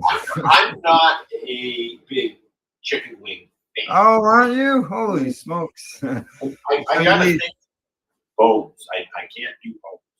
Yeah. So what they've got here is 3 tablespoons of extra virgin olive oil. And if you have it, why not have that infused maybe while they're going to cook it. So 4 garlic cloves minced, tamari or soy sauce, 2 tablespoons of liquid honey, and 12 chicken wings with the skin on. Preheat the oven to 375. Line a rimmed baking sheet with parchment paper, combined oil, garlic, tamari, and honey in a large resealing bag. Seal and shake, combine, marinade, add to the wings, and set aside in the refrigerator for at least 30 minutes or overnight. Arrange wings on a baking sheet, drizzle with leftover marinade, and bake the oven for 45 minutes. Now, you haven't used any cannabis. Did you call it marmalade? Marmalade. Marinade. You probably started to say marmalade and caught myself. Well, because you're in Marlboro, so I mean, it was. Yeah. So you haven't noticed that there's no cannabis yet, but it's in the sauce. 2 cups of fresh tomatoes diced, half a tablespoon of honey, a tablespoon of can of oil, half an onion, finely chopped, 2 tablespoons of ground oregano, 2 tablespoons of chili powder, and salt and pepper to taste. I guess that's what it means. Everything goes into the food processor. Just pulse it 2 or 3 times, and then there you go. She's ready for dipping. So you dip your wings into that. Dip your wings into that, motherfucker. Yeah, there you go. And it's it's all made without overheat or overcooking your THC and your other cannabinoids. Okay, chicken wings.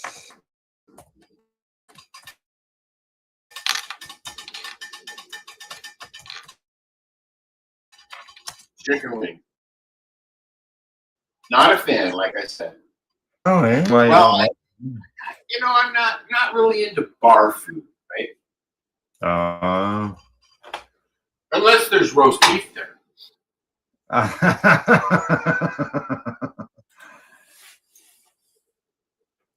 Okay, there we go. She's up. She's up. For anybody who wants to check out the recipes, maple syrup, as well as the chicken wings. They're in our comments section. All right. Anything else on the food end of things? No, I'm hungry now. All right. You already went and got your cookie, didn't you? I ate my cookie. All right. You ready for a song? I am. All right. All right. We'll get some tunes to us here. Dr. High. Check them out. Dr. High Music on YouTube. And this is Legal at Last. Listen to the words. It's talks about a lot of those advocates from the early days, for sure. So, Dr. High Music, YouTube, Legal at Last, 3 minutes and 20 seconds. We'll be right back.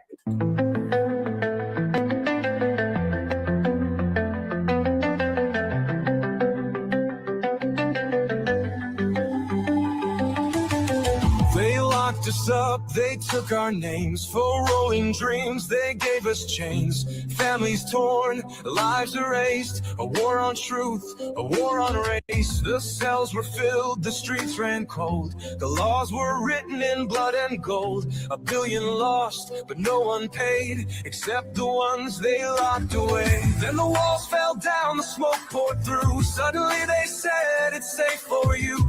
They taxed the pain, they sold the cure, but justice still feels so unsure. Legal at last, but the scars remain. Time moves fast, but who takes the blame? Gift of the gods, let the future rise. Dr. High, stand where the lost ones lie. Legal at last, but the scars remain. Time moves fast, but who takes the blame? Gift of the gods, let the future rise. Dr. High, stand where the lost ones lie. North of the border, the tide is turned. 5 years free and the people learned. Crime went down, streets stayed clean. Cannabis healed, it changed the scene. No smoke and fear, no wasted lives. No broken homes, no goodbye cries. The world took note, they saw it clear. The green rush rose, the truth is near. Oh, smoke rise high, echoes whisper through the sky. For every name, for every fight, one green leaf still shining bright. Legal at last, but the scars remain. Time moves fast, but who takes the blame? Gift of the gods, let the future rise. Dr. High, stand where the lost ones lie. Legal at last, but the scars remain. Time moves fast, but who takes the blame? Gift of the gods, let the future rise. Dr. High still lights the way. Legal at last, but the scars remain. Time moves fast, but who takes the blame? Gift of the gods, let the future rise. Dr. High, stand where the lost ones lie.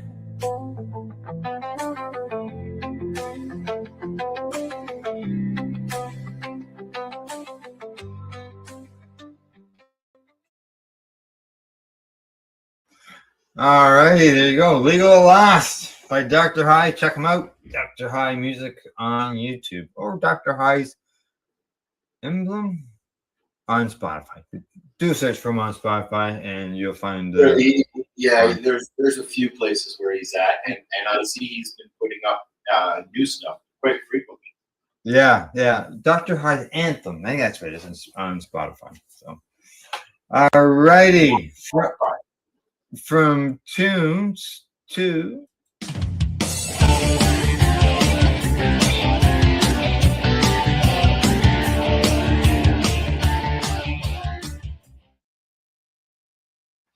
alrighty.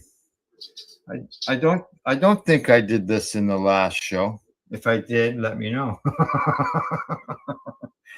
I have got a cart here. Big cart here. Gelato, number 41. I like gelato. Yeah, that's why I grabbed it. It was because I like gelato. I've grown bubble gelato, and actually I'm growing bubble gelato. So I thought I'd grab the pen to see what it was like, the cartridge anyways.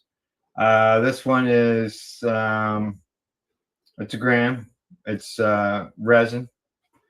And it is 75% on the THC end of things. Nice.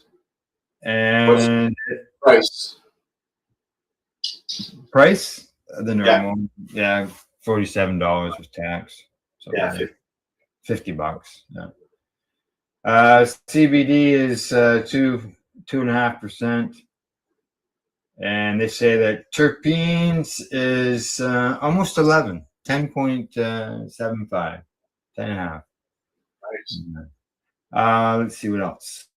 100% resin, no added distillates, no added terpenes. Nice. And it says contents, cannabis extract. It doesn't say anything about anything being added to it. And what brand is that out? 1964. You know, I'm hearing more and more good things about that. Yeah, and you know, I didn't like I said, I bought it because it was gelato, and then I realized afterwards, you know, who it was and all that. And I think this is like the third or fourth cart I bought from them, and they're all the same. So, yeah, I seem to remember that. Nothing. They also have a really good hash. Do they? Yeah. Oh, I haven't tried that. Wonder if it would work in the Happle. I can't use my Happle anymore. Oh, why? Oh, I can't take it. Same with the student glass. I'm just like, I pulled it out the other day. Yeah. One of the boys came over and I was like, here, try this. And it was just like, I couldn't breathe. Oh, really? Just too much smoke? Too much something. Yeah. Okay. Marcel tried, Darcy got one. Marcel tried it, and he said he'll never use it again. That was his okay. I'm just looking up some information here. Oh my God, he's doing information. Funny that. Yes. I tried to do, we talked about magnesium a few weeks back. Oh, yeah. Okay, I got my information, but go ahead. I tried to do a video about it. I didn't like it, so that'll have to wait again until next week. Right. It was just like Mm. it was. It Right. wasn't, the information wasn't Wasn't what you wanted. Okay, now as far as this pen, there we go. Click, click, click, click, click. I got it to Spirit Leaf and Campbellford. Eric's a nice guy. Oh, you can. Yeah. Yeah. Eric's a nice guy. I don't know if they would have that. I'll have to look to see. I want to choose one. They say it's an indica, 75% THC. Say it's favorable mix of gas and sweet. Their vape carts from 1964 are all made from craft flower. So all from small producers, right? The effects are relaxed, happy, sleepy. There you go.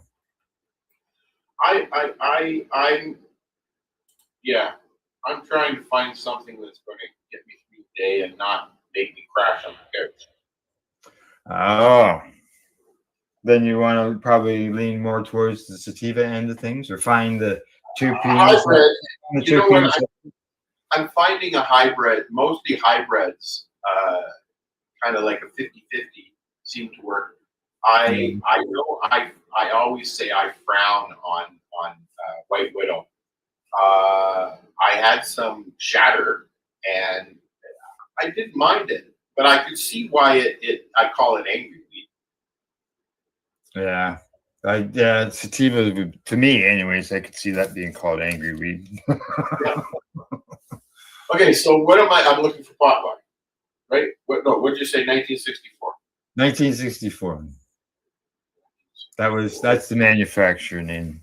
I'm just looking to see what we have here at my cannabis here. Oh, okay. Yeah. Nothing. You'll find it. Keep looking. You keep looking, and I'll just move on to the next segment. Alrighty, since I'm not involved anyways. Al, you never include me anymore. I seen that in a message.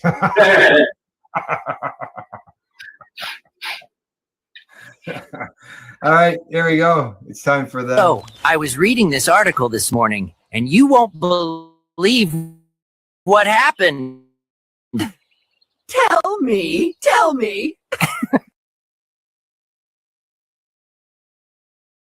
In the news end of things. That makes me giggle. Yeah. And talking about involvement, you made that. Okay. I like it. According the normal website says the DEA has seized over 5 million cannabis plants in 2024. Already. Well, that was in 2024, so it's not.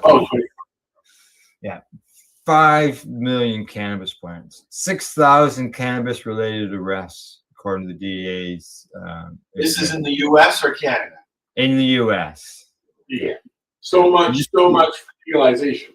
Yeah, this would be under at this time, because it was 2024, it would be under the Biden administration. Which is not. They say they confiscated 5.3 million cannabis plants last year, and it's slightly below figures from the previous year. Sure, they did. Yeah. Sometimes the numbers on these busts are way not right. Yeah. Not at all. They should be high.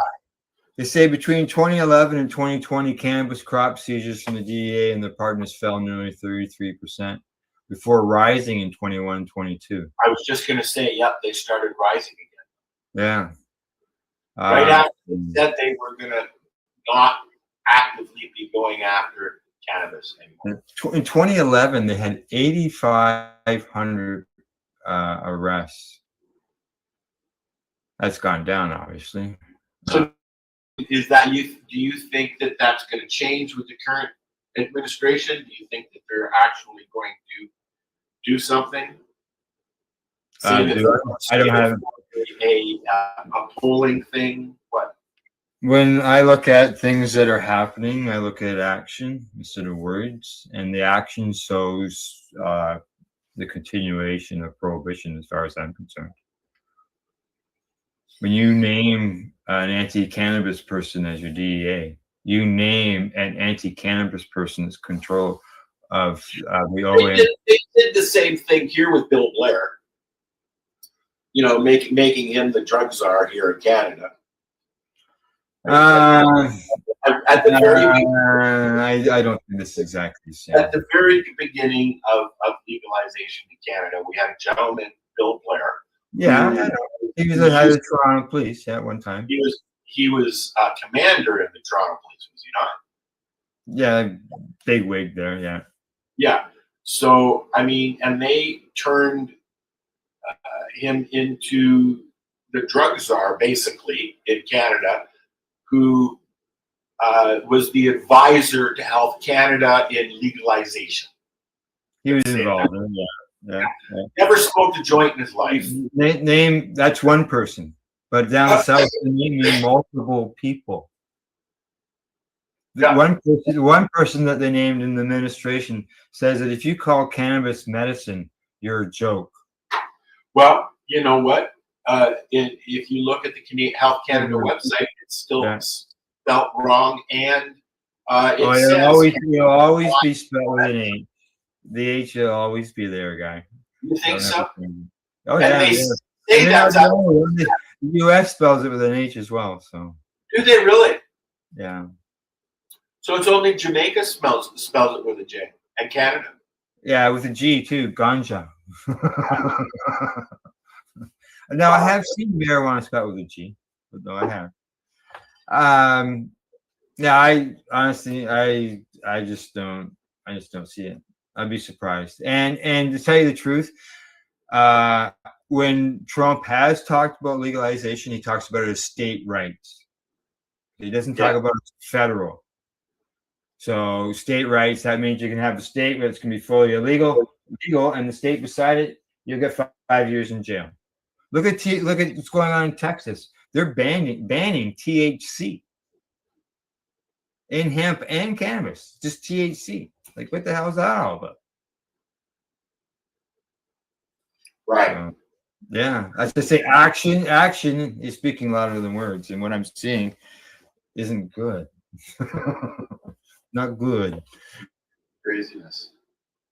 All right, that to the next one, which is a pizza joint.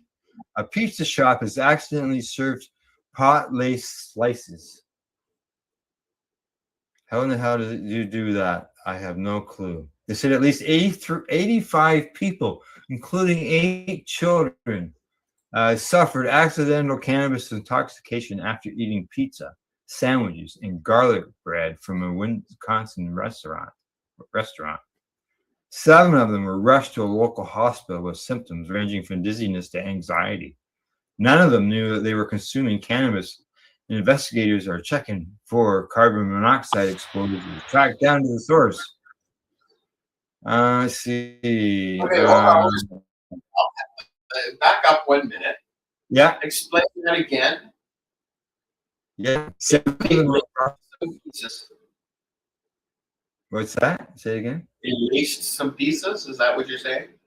No, they ate some pizza. They went to a pizza shop and ordered pizza, ate the pizza, and 85 people in total, including 8 children, have suffered accidental cannabis intoxication, and they got rushed to the hospital. Why? Why were they rushed to the hospital? Because they were suffering from dizziness to anxiety. How did the cannabis get into the pizza? Well, let's find that out. I haven't got there yet. Oh. They say the problem. I thought I missed that. No, the problems began when the cooks at the famous Yeti's Pizza in Wisconsin ran out of canola oil last October.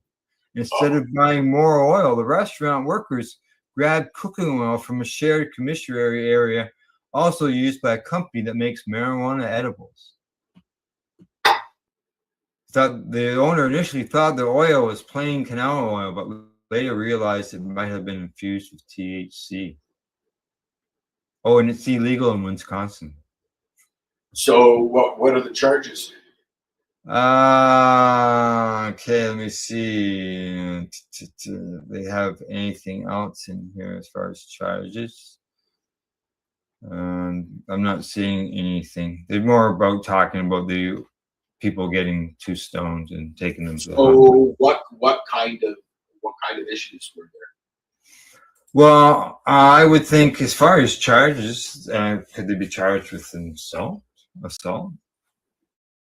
Obviously, serving, if it's a illegal product, they'd be charged with that. I've heard this kind of thing with cookies. Somebody makes a whole bunch of cookies at a restaurant, makes 2 different batches, mixes batches, right? Right. Yeah. Yeah. That happens. Or they go to a yard sale and they end up being sold by mistake. I walked and the last thing I walked into the lounge one day and there was a bag of cookies there, and I just helped myself. 6 later, I find out they were like 150 milligrams a piece. Yeah. Oh. Yeah. So once you've ate a few, it's too late. All right, and the last thing I want to mention is that there was a U.S. couple, and they were detained for, they got busted for carrying 72 pounds of hashish in their luggage. From? In the flight between Los Angeles and Chicago airport. What's the? And they were catching a flight to Brazil when they were grabbed. They found sealed. That's where it would come from. Not they wouldn't need it to go there. What? Yeah, I know, eh? They said they found. Yep. They found 2 vacuum sealed bags, 37 pounds in one suitcase, and another one 35 pounds in it. Wow. I bet you that's on one of them Border Patrol shows.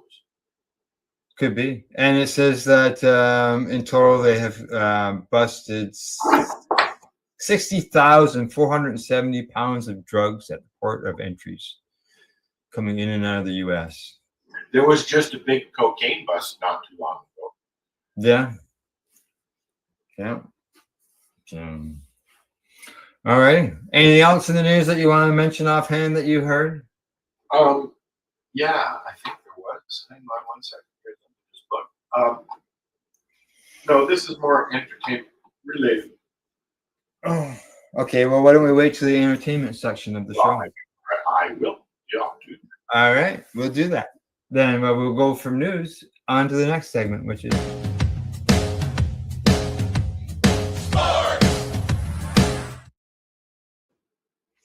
all right. Now, according to a fellow by the name of Matt Barnes, he is in the, I don't know, but he's in the NBA basketball. He says, I watched game film of Kobe Bryant while high. He says that I wouldn't say that cannabis directly makes you better from an enhancement standpoint of an HGH or steroid or something like that. But he says I would say it enhances your play because you get a great night's sleep. It helps with inflammation. He says I smoke before I play, so I'm watching game film on with Kobe Bryant, and I am high. So he says I'm tuned into his moves. I know his rhythm. I know when he takes 2 dribbles, right? He's going to stop, shake, shot, fake, and get me up in the air. So I'm locked in. But there's a YouTube video of him talking about it. And so coming out in the sports end of things, talking about cannabis and talking about some scores. Major League Baseball, it looks like the Blue Jays 15-1 over Colorado.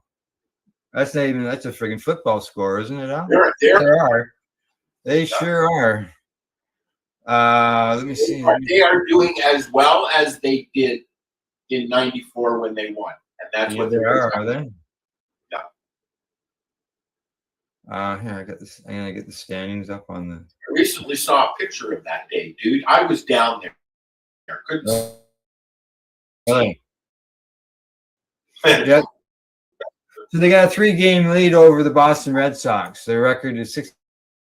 Wow. Yeah. Well, we can always hope that they're not going to pull a maple leaf and choke. Yeah, Sorry. yeah, you can always hope. Yeah, that's right. You can always hope for that. Okay, now I want to just back that up. Okay, what else? Score: San Francisco lost to Pittsburgh 5-4. Detroit over Minnesota 6-3. Miami lost to Houston 8-2. Oh, here's another football score: Philly over Baltimore 13-3. Oh, Cleveland just beat the Mets in extra innings. It took 10 innings for them to beat them 7-6. Boston over KC 8-5. Milwaukee over Atlanta 3-1. There you go. Some baseball scores for those who follow baseball. All right. Any sports related news or anything you want to mention? No. Okay. That means we'll move on. Why There we go. look like somebody who's into sports? Yeah. All right. There we go.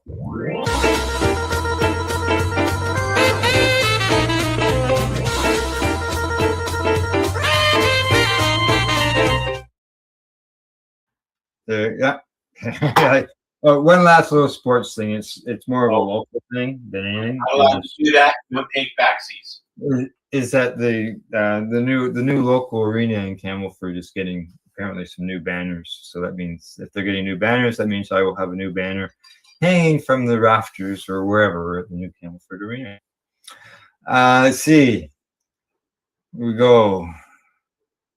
Events. You're doing the entertainment end of things. So I got. What do you got? Well, do you remember a movie called Stripes? Stripes? Yes. No. Bill Murray, Judge Reinhold, Harold Ramis, John Candy, Stripes, military guys. Really? All right. Well, anyways, I found some interesting information about that movie. Okay. And I thought that it was interesting enough to show everybody. So All right. watch that. It was during an interview with Judge Reinhold. True or false? Stripes was shot in a dry county in Kentucky, so you would hang in John Candy's hotel room where he kept a bathtub full of beer. Very correct. Somebody had to explain to Candy, who was like the king of Molson, what a dry county was, because he's from Canada.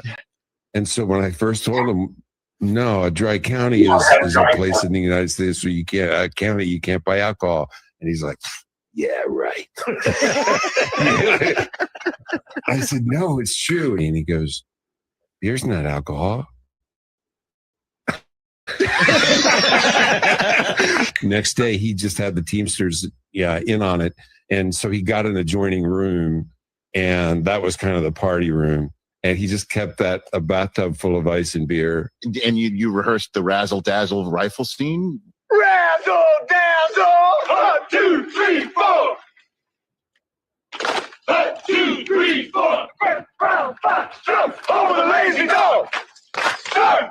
Yeah, we had the razzle dazzle rifle scene. They were all wooden rifles, but there was a lot of spinning involved, and there were big cracks and holes in Candy's ceiling because we kept losing the rifles. And that was so wild and wonderful. That was comedy college for me, you know. Yeah, it was originally Cheech and Chong Goes to the Army.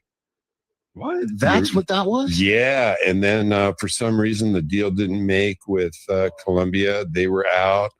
They brought Ivan in, and Bill said, I'll do the movie, but I want Harold to be my sidekick because they were friends, but Bill being no slouch. The movie was Cheech and Chong. And so they had to, as they went, Harold and Bill made it a Bill vehicle. Harold and Bill would go into Harold's trailer and come out with the most outrageous stuff that we'd never heard before. Even Candy would put his head down like this to keep from laughing. It's all those great speeches and Stripes, you know, like Lee Harvey. I want to party with you guys. Remember that one? Lee Harvey, you are a madman. When you stole that cow and your friend tried to make it with the cow, I want to party with you, cowboy. The two of us together, forget it. And then sometimes he'd go off like some kind of comic beat poet. He would just go off on these tangents and Ivan would shut it down eventually. And we were just crying. Talk about Sergeant Holka being the big toe of the. Yes, you're the big. That's exactly right. That's stuff that they came up with in Harold's trailer, and we'd never heard it. True or false? You've never seen that movie, Al? No. You should get stoned one night and stream it. I think you'll like it. Yeah, I probably would have seen it if it was originally what it was supposed to be. Cheech and Chong Goes to the Army. It would, yeah, but you know what? When it was done, it was huge. It was a big movie. Yeah, was it? Yeah. No, I unfortunately I don't. It doesn't ring a bell to me offhand. So no. Anything else? No, man, I'm tapped out now. Okay. Well, we started to watch a series on Netflix called Untamed. I couldn't get through past 5 minutes. Yeah. It sounds like you started to watch it. Yeah. we had another one, that we started to watch, but I didn't finish it. Okay. Now, as far as events go, let's see what we got going on here. I got some stuff. And gonna go to StratCan. They've got some events listed here. Let's see, we got Brands and Buyers Brunch. I can click on the more information here. It doesn't show up on the page, but I can let you know what it is. It is it's presented by Tether and Turning Point Brands of Canada. And this event brings together top cannabis brands and buyers making shelf-level decisions. It's at the Soluna Rooftop. You ever heard of that?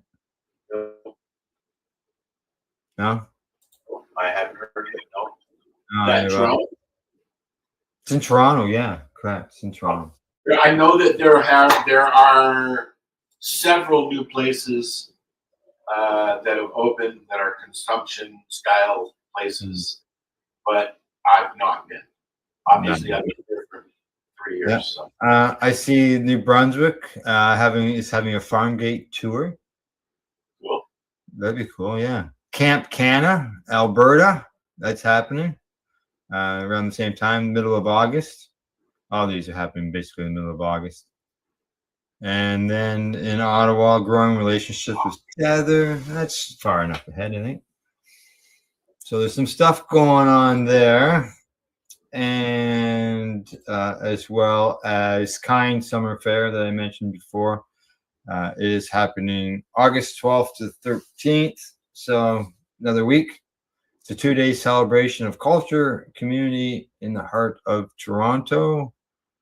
And I clicked on that. Let's see what it says. 2-day celebration of cannabis culture, community, and creativity. Here, I'll just bring this right up on the page here.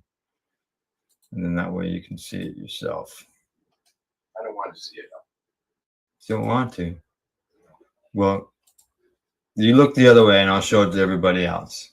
Okay. All right. So it's at 15 Saskatchewan Road in Toronto. 2 days of celebrating cannabis community and creativity. Highlights include a 2-day event, festival day, and industry day.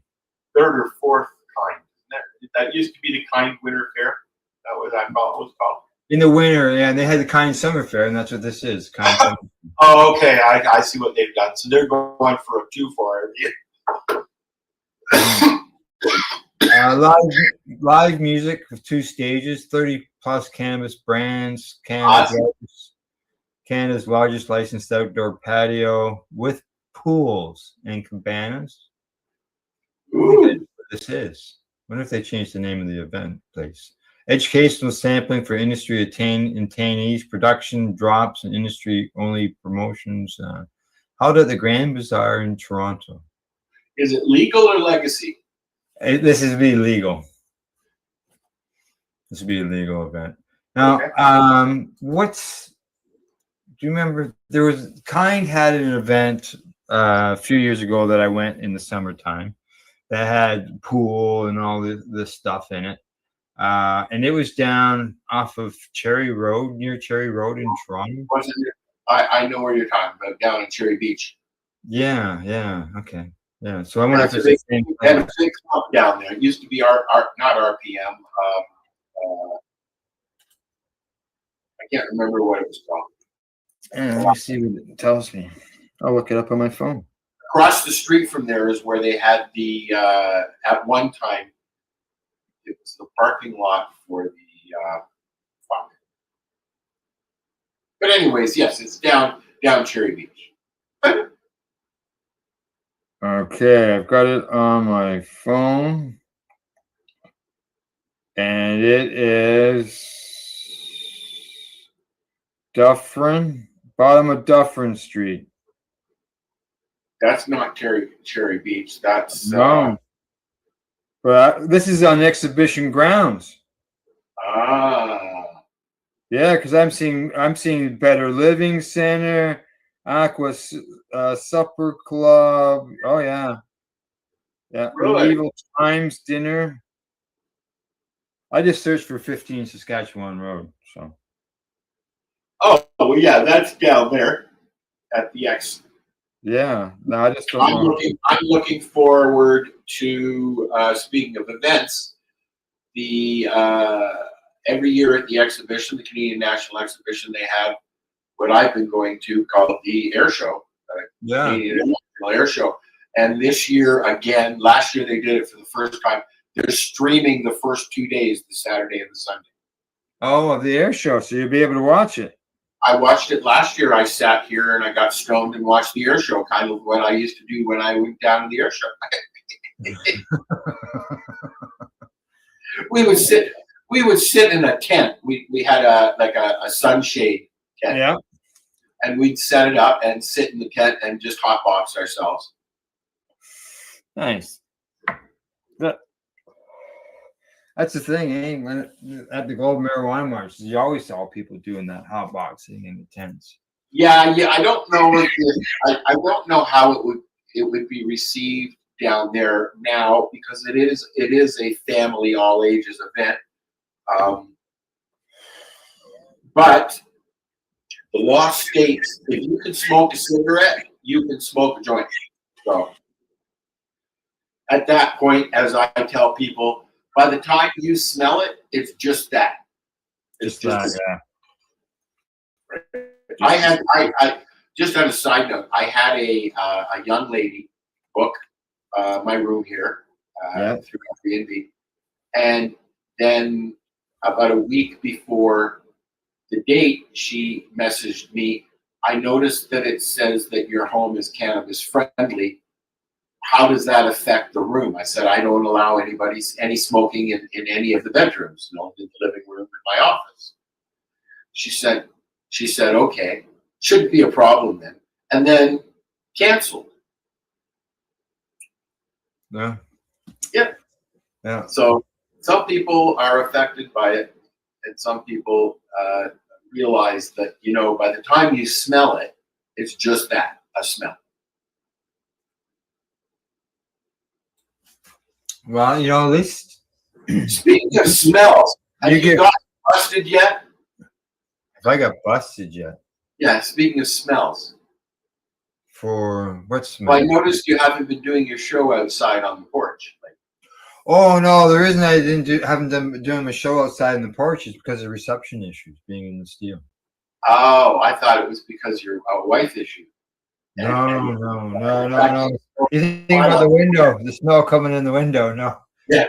Has she said anything yet? No. I usually have the window closed most of the times. He doesn't smoke in the house, but yet his wife will stand in the window and have a conversation with him while he's smoking a joint. It's hilarious. Depends which way the wind's blowing, right? Fair enough. Yeah. My mom always loved the smell. I do have another spot that I might try next week that I can do outside. I haven't done any, and it's outside. It can't be. It can't be raining, so it's not covered. You didn't get a booster? No, not yet. No, other things have been on my mind. So, all right.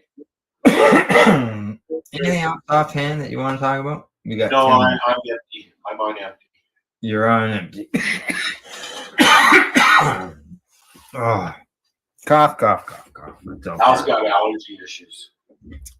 Well, actually, I've been since the age of 5. Between the age of 5 and 15, I was getting allergy shots once a week in the summer and once a month in the winter for 10 years. Yeah, and I moved up here away from my doctor. I never got him checked again. So once I was 15, I've gone for one allergy test so far in my lifetime, and I found out that I have a slight allergy to cats. That's dogs.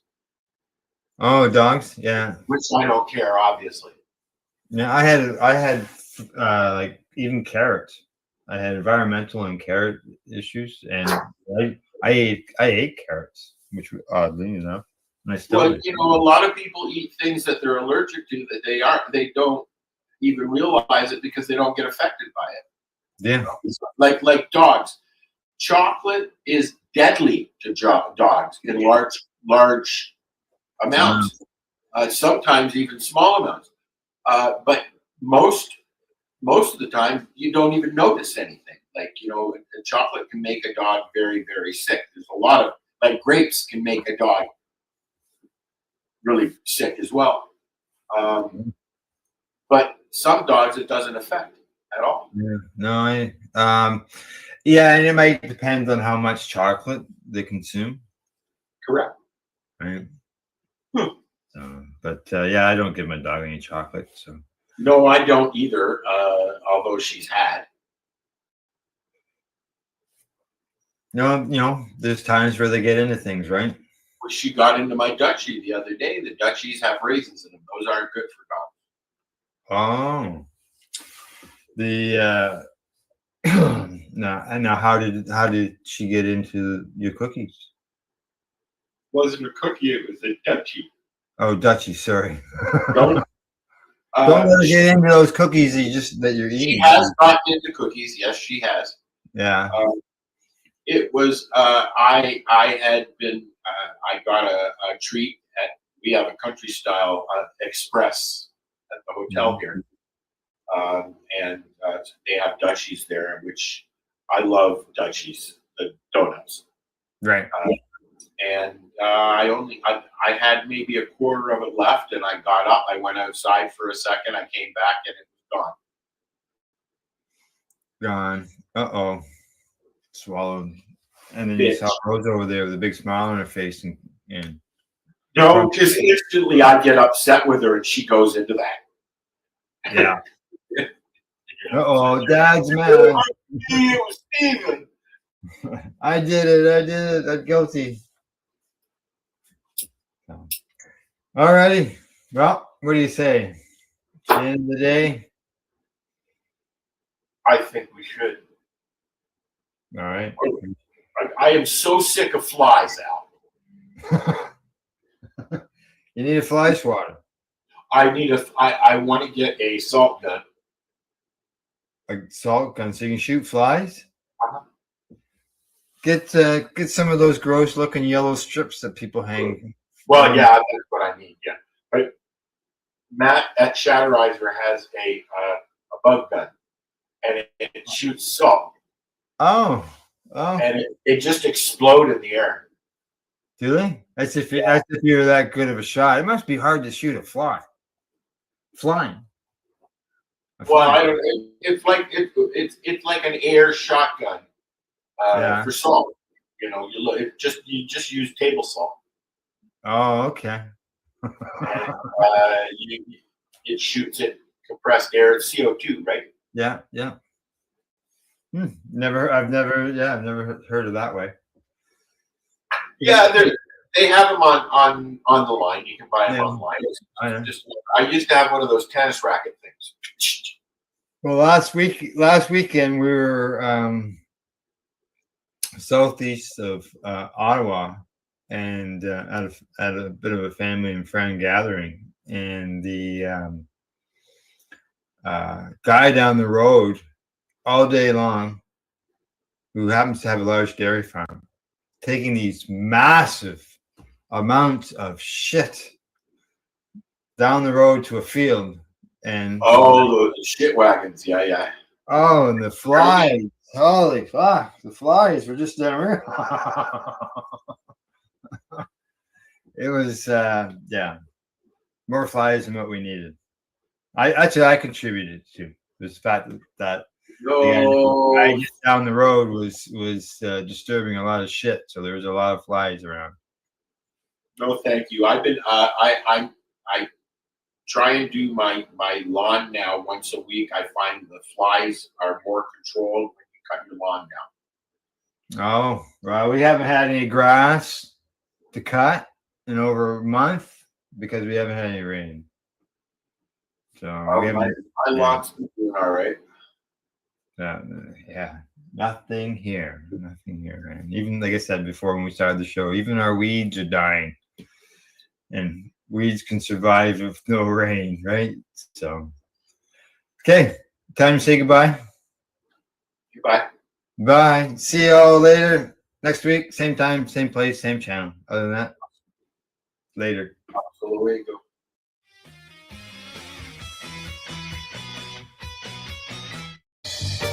You're watching the 420 Pace, found at 420pace.ca. Rerolled Saturdays. Check it out. Nothing but non-stop cannabis and psychedelic programming. Find it at 420pace.ca.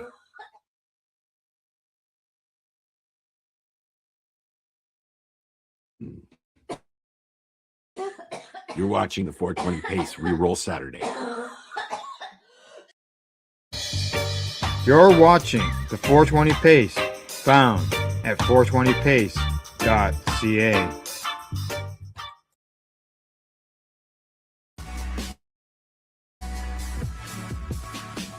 Tune in Fridays at 7 p.m. Eastern Time on 420radio.ca.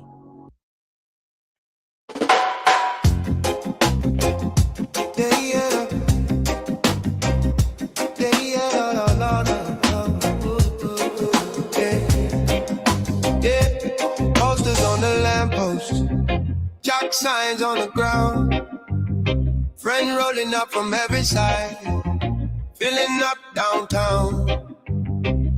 Drummers on the corner, tie-dye flags held high.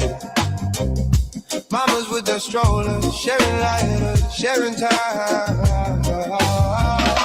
We get high on the streets, steps in rhythm, hearts on beat. From the vendors to the bands, we raise our leafy hands. We get high on the streets, high on the streets. Hey, at the marijuana march, we all agree we're not hiding anymore. We're the cloud outside door. We're the cloud outside your door.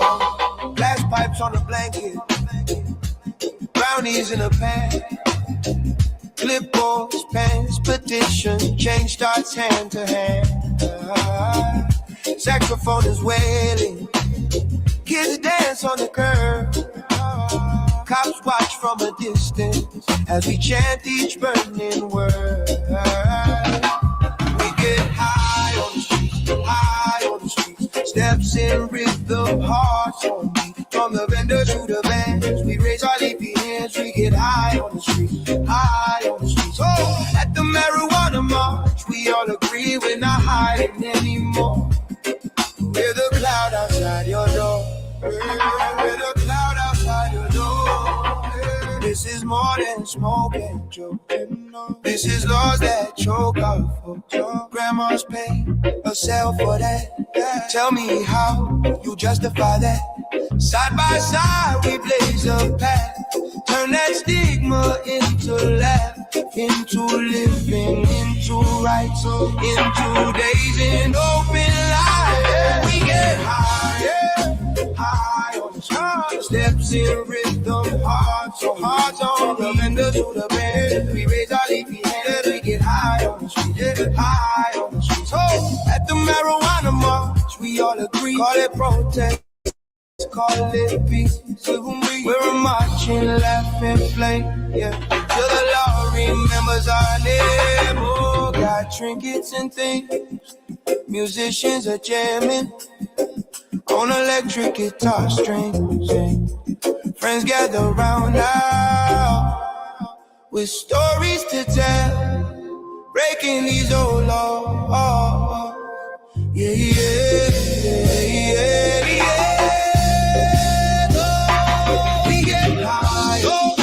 High on the steps in rhythm, hearts on the windows on the bend. We raise our leafy hands, we get high on the street, high on the street. Hey, at the marijuana march, we all agree, call it protest, call it peace. We're a marching, laughing flame. Yeah, till the law remembers our name. Oh no,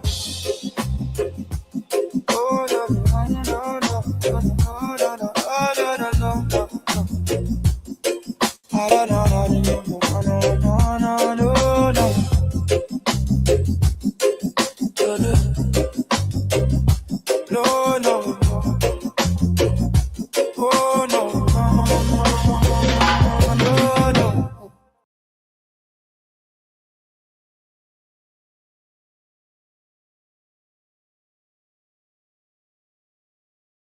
You're listening to the Pace Radio Network here at paceradio.net.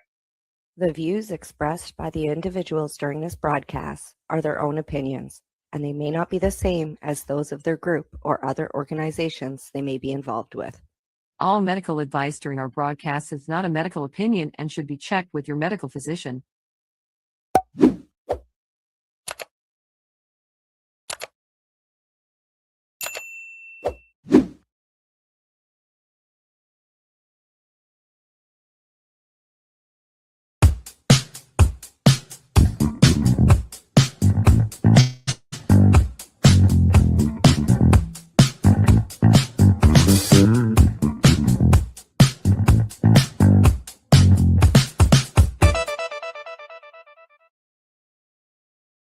Good day and welcome to the Mushy Moment for Tuesday, March 3rd, 2026. I can't believe it's March and March is marching on.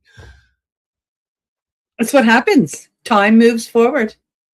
Oh, speaking of time, did you hear what we're doing in BC? What's that? Did you hear what we're doing in BC? I know. I'm fucking jealous. That is amazing. After this switch, no more. We're springing ahead.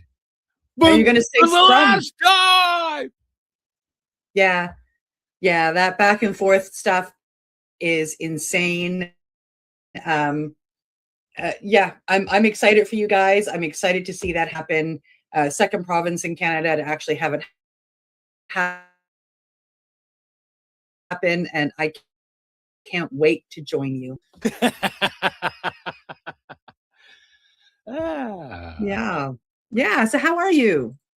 I'm doing pretty good, actually. You know, spring is springing. The birds are chirping. I got to watch some eagles, and I looked it up, and that is kind of the intro to the mating dance thing, where they you know, they're flying along. I was watching two eagles fly, and the one flew underneath, and they grabbed each other's claws there, and they did a couple of spirals, and then they split off, and the one went swimming over the water to look for fish or something. But yeah, I've never seen that before, and it was pretty darn cool.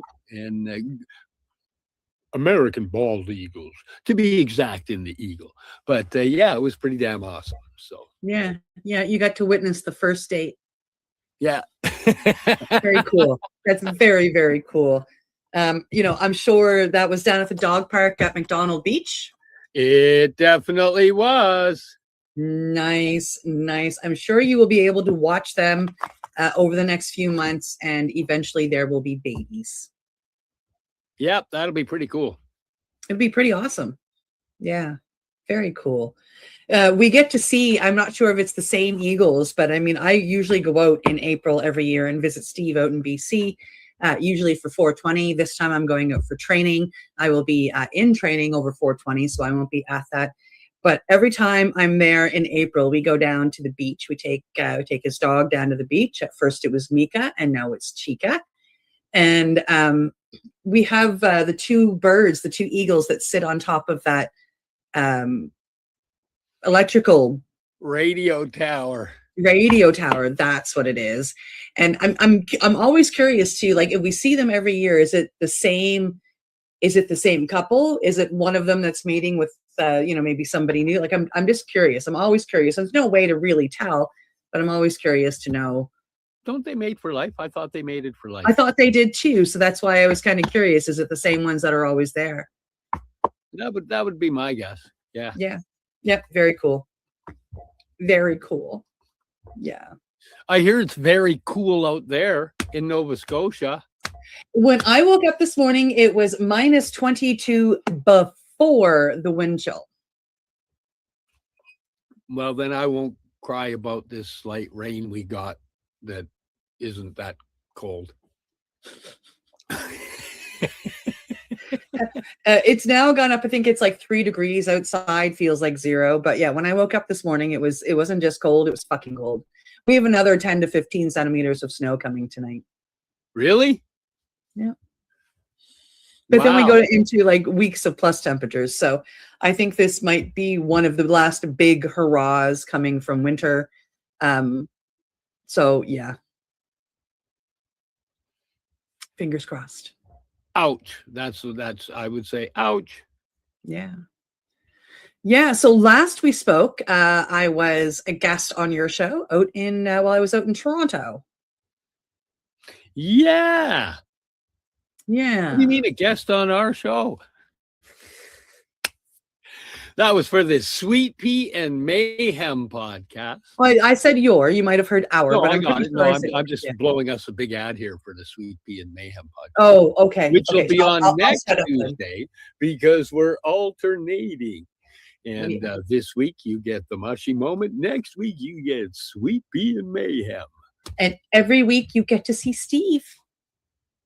Oh, you lucky people. Yeah.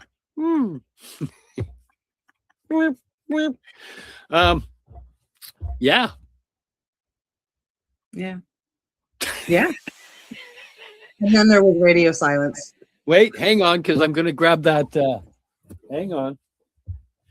I believe it's, yeah, no. Hang on. I got it. Where is it? Here it is. I believe the saying is, yeah, no, yeah, for sure. Yes, bye. Yeah, no, yeah, for sure. I should have had that closer. Sorry, the gag doesn't work so well when you gotta dig through the box to get it out. I leave it, bah. Yeah, but that's funny. That's a cute T-shirt for anybody that's curious about that. That comes from Northeast Apparel here in Nova Scotia. And they make T-shirts with a bunch of maritime sayings on them.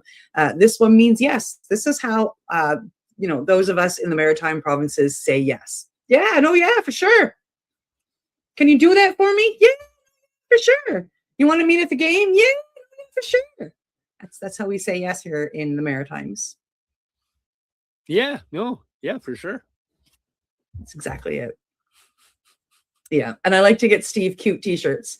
I got him one about dad jokes, and he's got a couple that I've had actually made out of some of his sayings. My favorite one is, what comes out of my mouth, I'm hearing. I'm paraphrasing. I can't remember the exact same thing, but I'm hearing it at the exact same time you do.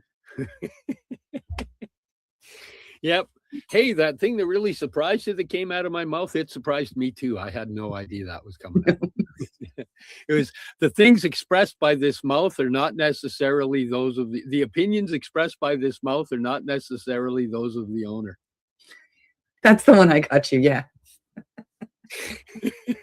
And very truth. It's not always my opinion. It's just something I might have read and I'm spouting it. Half the times he doesn't even know he's spouting it until he's heard it. Yeah. Then I hear Yeah. it and go, hang Yeah. on. Oh, yeah, for sure. I got to research that. I think I was lying.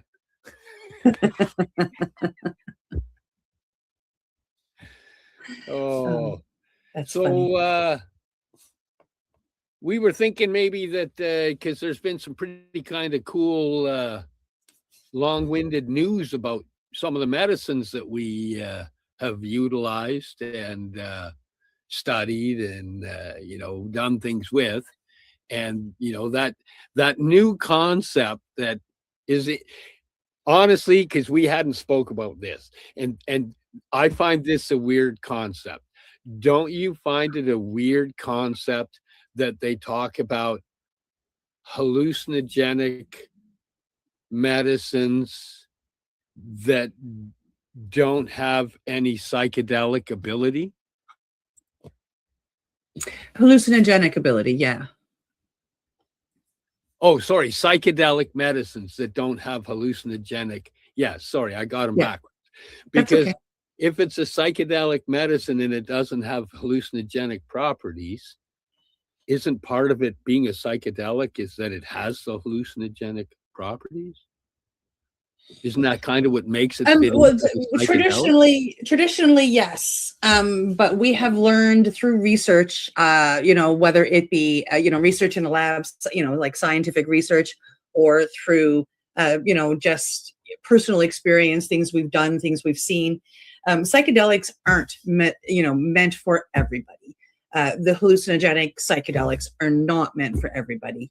And that's sadly just the way it is. Anybody with DID, which is what we now call multiple personality disorder, schizophrenia, borderline personality disorder, severe narcissistic disorder, and there's a few others in there. These people, the reason why they have these diseases is their minds are already fractured. And if we go in with a hallucinogenic and, possibly fracture them more, they can end up in psychosis for the rest of their lives. It's not good to send somebody with those properties into an hallucinogenic, mind-altering state like that. That being said, some of the effects, like the medicinal effects that come out of these medicines, so that led modern science into trying to figure out a way to deliver these medicines without the hallucinogenic properties to help those folks that can't have the hallucinogenic. And they've started, they've come up with a lot of wonderful things. And Steve and I, mostly Steve, have found a few articles. One came from one of my instructors, and then Steve found a few more talking about non-hallucinogenic psychedelics to help people that need that help. Yeah. And for me, I found it originally just kind of a strange concept because in my own personal experience, part of the change of how my brain viewed reality came from having the psychedelic experience. So this is making me dive into trying what is their research and what else is it? Because for me, I'd always thought that's what the medicine was. But now it's like, oh no, there's medicine beyond what I felt or thought and my own experience said was the medicine. Now, we'll see in one of these articles if they do say this is not a replacement for the hallucinogenic psychedelics. People still truly believe exactly what Steve just said. The hallucinogenic effects of it, or the spirit walk effects of it, depending on which medicine we're talking about, is a large part for people that can go into that. But again, for the people that can't, for the people that hallucinogenic effect is going to fracture more or have a greater possibility of fracturing more, this research is going to lead us to medicines that can potentially help them. Yes. Yeah, it's kind of exciting. You want to talk about the first article you found? Let's do it. Let's do it. Ladies and gentlemen, our first article is coming to us from Brain and Behavior Research Foundation. The title is Harnessing Potentially Therapeutic Properties of Psychedelics While Eliminating Hallucinations and Other Possible Unwanted Effects. Considerable effort has been made in recent years to evaluate, or in some cases reevaluate, psychedelic drugs for potential use as therapeutics to treat psychiatric disorders such as PTSD, depression, and anxiety. None of this research so far has led to approval by the U.S. Food and Drug Administration of any classical psychedelic drug, such as LSD, psilocybin, or DMT, for any medical purpose, despite a number of clinical trials suggesting promise in specific applications and under specific conditions of administration. Among the lingering concerns are those relating to the hallucinogenic properties and abuse potential of these drugs, which continue to be listed by the U.S. government as prohibited Schedule I substances. Even as clinical testing of psychedelics continues, pardon me, these issues have inspired research on other tracks. In this article, we will explore recent efforts by several BBRF grant recipients who are interested in some, but not all, of the properties of psychedelic medicines to treat psychiatric disorders. Our focus is on researchers who are not administering psychedelic compounds to patients, but instead are trying to isolate and capture some of their potentially therapeutic effects. Some advocates of psychedelics in psychiatry have suggested that the trip, the subjective perception and conscious altering experience induced by these medicines is an essential part of what makes them powerfully therapeutic. But this issue has not yet been addressed in a rigorous way by evidence-based scientific research. It is a difficult thing to study, in part because the experience under the influence of hallucinogens is not only subjective, but may even be uniquely personal. Yes. Now, past research has succeeded in establishing some basic facts about the complex pharmacology of psychedelics. Among other impacts, they are known to act upon the serotonin neurotransmitter system, which plays an important role in mood regulation. Now, the rest of this article kind of goes into this particular part of the article just goes into how psilocybin does its work in there. And because of what we're trying to put across, we're going to just bypass that. You can always come back to it. And we're going to get into how it modifies the molecular structure, or what the modifications are of the molecular structure. And for various reasons, the hallucinogenic properties of psychedelic drugs make these drugs particularly inappropriate and dangerous for people with schizophrenia and other disorders involving psychosis, which involve distortions of reality and difficulty distinguishing what is real and what is not. That's what Cindy was talking about earlier. But researchers also have recognized the power of some of these same substances to promote neural growth. Specifically, some psychedelic compounds have been shown to be powerful promoters of growth in atrophied cortical neurons, a fact that has intrigued researchers interested in addressing one of the hallmark pathogens associated with schizophrenia. Analysis of postmortem brains of people who have suffered from the illness have revealed decreased branching of the dendrites that bring signals from other neurons into nerve cells in the cortex. Reduced density of dendritic spines, the tiny bump-like protrusions along the dendrites are the points of contact for axons projected by neighboring neurons. It's how your brain talks to itself. And abnormally low levels of proteins that form synapses in cortical tissue. And they're all are manifestations of the cortical atrophy. It is inconceivable to contemplate treating schizophrenia with psychedelics. Absolutely. Yet the problem of cortical atrophy has inspired some researchers to search for ways to modify psychedelics so as to retain their potentially therapeutic neuronal growth promoting properties, while reducing or eliminating their hallucinogenic ones. So what that's saying there is they're looking for a way, which is exactly what we were talking about before the article, to go in and help that brain heal without sending the person into hallucinations or a spirit walk, which may cause those fractures to fracture more. So while they would be trying to heal them, they would be refracturing them. And doing it without the hallucinogenic state is a way that they might be able to do that. Yes. From there, we will scroll down to the next section on it, which is alter the molecule to target a different receptor. Because in there, that particular rest starts to talk about the LSD that they're creating that doesn't have the psychedelic effect as well. So the first section is kind of about the mushrooms. This one here talks about the LSD molecule and whatnot.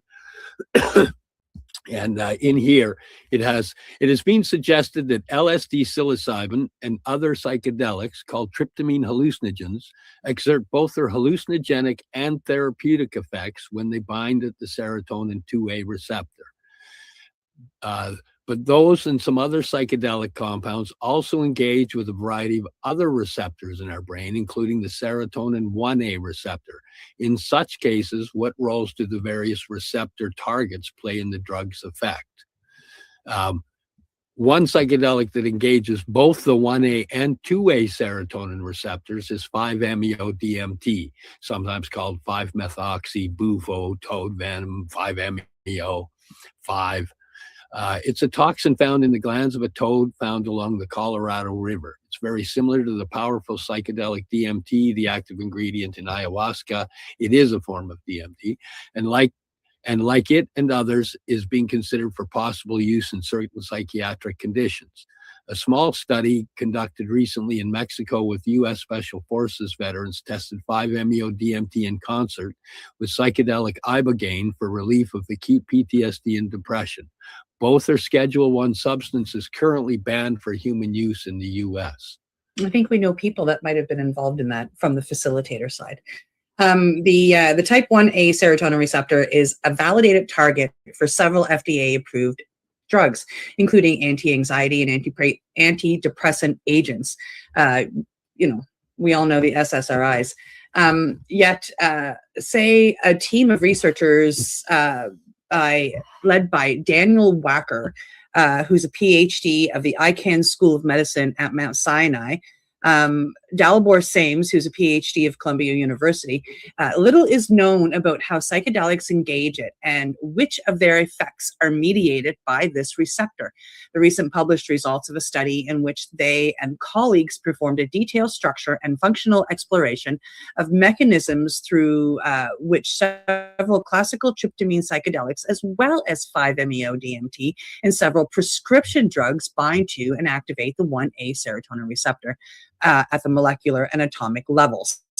And members, what does it go on to say here? Scott Russo, who is a member of the BBRF Scientific Council, and young investor, and Leona Praise, who's a PhD, and she was a 2022 BBRF young investor, and they were also members of the research team. It goes on to talk about some of what they did with mice, with 5-MeO and what happened. You are welcome to go take a look, but we're gonna scroll down to the third part here that talks about how it targets specific circuits with non-psychedelic medicines. Another approach is to closely investigate the neural and circuit mechanisms through which psychedelics exert their effects. The hope is to see whether the brain cells and circuits that drive hallucinogenic effects are perhaps distinct from those that drive specific therapeutic effects. Yeah, so basically, what each of those other sections was doing was it was talking about, because right now, currently, I knew about the LSD and the psilocybin that they were trying to create that wasn't going to do the psychedelic aspect. But I didn't know about the 5-MeO, which was great that you were already on that. And it kind of goes through each of those areas of where where they're experimenting in those particular things.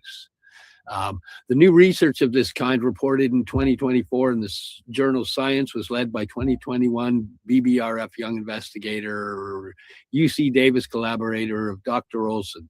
I got lost here, didn't I?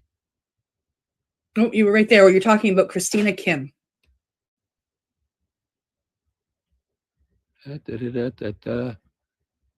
Oh, there we are. And young investigator Christina K. Kim, PhD, a UC Davis collaborator of Dr. Olson mentioned earlier, co-author of the new paper. Dr. Olson said the idea of decoupling putative beneficial effects of psychedelics from their hallucinogenic effects is not in this research a matter of chemical compound design. Rather, it's a matter of targeting neural circuitry. Interesting. So they're looking at the chemicals to see what the chemicals do within the neural circuitry. Doctors Kim Olson and colleagues used a sophisticated technology in mice to apply genetics-based tags to neurons in the brain's medial prefrontal cortex, an area where psychedelics engage the serotonin system, generating powerful plasticity effects. The psychedelic drug the team administered to their mouse subjects is called DOI, a well-studied compound that targets, as many other psychedelics do, the serotonin 2A receptor. Interesting. Um, Any more of that section you want to touch on? It just says that there was a part in there where it said, long after the hallucinogenic effects of the DOI administration had ended in the mouse subjects, the team found it was possible to use optogenetics to reactivate the neural network initially activated by the drug and associated with anti-anxiety effects. And by reactivating it, they were able to restore the anxiety-reducing effect of the drug, even though it wasn't re-administered. Interesting. Very cool stuff. Okay. Was that it on that? Or well, there is. We just want to mention that there is a fourth part to this. It says distinguish how psychedelics interact with different neurotransmitter symptoms, and there's a whole bunch of information there. You can see me scrolling down. We will repost this story on the Mushy Moment group if you want to go take a read for yourself. It's quite a long story, but as you can tell, it is extremely interesting. So if it's catching your attention and you want to know more and you're saying, hey guys, like read the whole freaking thing, we will put it up on the Mushy Moment here after the broadcast, and you can peruse through it when you're ready. And if you're like me and some of it is kind of above your pay grade and you're trying to figure it out, one of my cheats is I'll actually copy a bunch of it, drop it into Grok or ChatGPT and say, give me a summary on what this is actually trying to say in layman's terms, so you can get the layman's terms on what it is. More than anything, that whole thing was just to really let people know that current science is working on taking away the part that everybody's scared of in psychedelics to help it actually continue healing, which is absolutely amazing. And not everybody is scared of it, and I still think, like, for myself, the trip is part of it. What I see in the trip for me is part of it, but I can also understand that there are some diseases out there that's not for, and it can be detrimental to people that have those diseases. And the one that both I mentioned and the article mentioned was schizophrenia in particular. Yeah. It's a good time to do something else before we read anything else. Oh, okay. Well, hey, it's time to take our station break. You can spark one and puff one. You can do that anyway, but we can do it without you seeing us this way. But it's time to say hey to our sponsors and our station identifier. And thanks, Al, and thanks to our sponsors. And we'll be right back after this short break. You're listening to the Pace Radio Network here at paceradio.net. Camelford Lifestyle Shop. Open Monday to Friday from 10 till 7 p.m. or by chance. Check out our flags, our t-shirts, plus our hats, and look of that supply of rolling papers, plus much more. We've got bongs and your favorite herbal vaporizers. Look at all the incense we have, as well as for those who collect knives, check out these knives in our collection. And while you're here, stop in to see Shay at the piercing room, where you can get poked by Shay. Daily deals, check them out.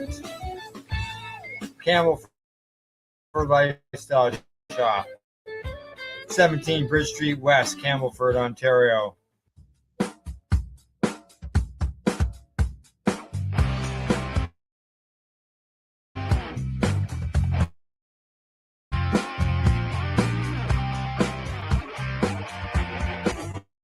And I'm gonna make sure it stays that way.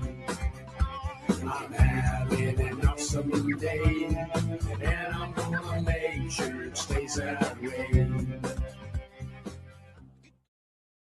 Limestone City Hydroponics is Kingston, Ontario's hydroponics shop. Take your growing to the next level and create the optimal environment with a tent kit, or maximize your yield with an ebb and flow flood table kit. Either way, Limestone City Hydroponics has more sizes and options to fit your needs. Are you looking for the power of the sun that adapts to your budget? Then look no further, as they have professional grow lighting. They have indoor grow systems that are easy and cost effective, with many options to fit your living space and lifestyle. Cultivate your growing potential. We have everything you need to succeed. And if you can't make it to the store, they offer local delivery to the greater Kingston area. Remember, when you're looking for experts to help you grow, then look no further than the locally owned Limestone City Hydroponics, 105 Sunderland Drive in Kingston, Ontario. Call them at 613-548-0420. Re-rolled Saturdays. Check it out. Nothing but non-stop cannabis and psychedelic programming. Find it at 420pace.ca. You're listening to the Pace Radio Network here at paceradio.net. Good day and welcome back to the Mushy Moment for Tuesday, March 3rd. Can you tell I'm looking over at the computer date on my thing when I do that? I try and sneak over without anybody noticing. Don't tell anyone.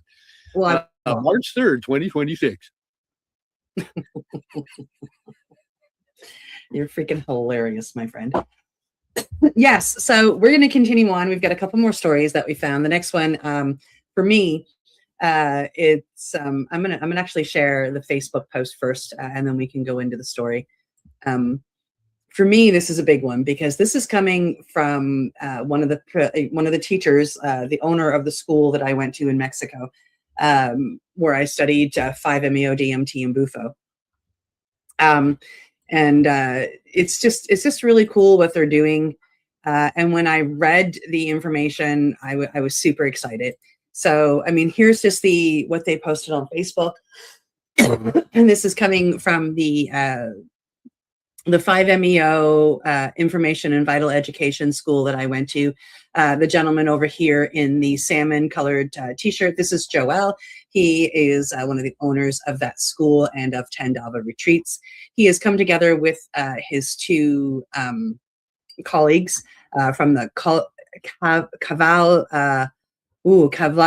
I can't even pronounce it, but his collective ecosystem, and they are launching what they call 5 Discovery.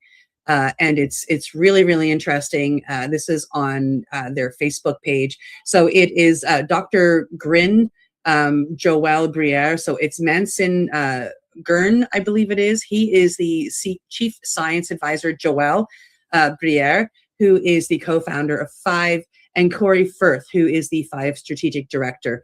And they've come together to create this program that we're going to talk about in an article here in a minute.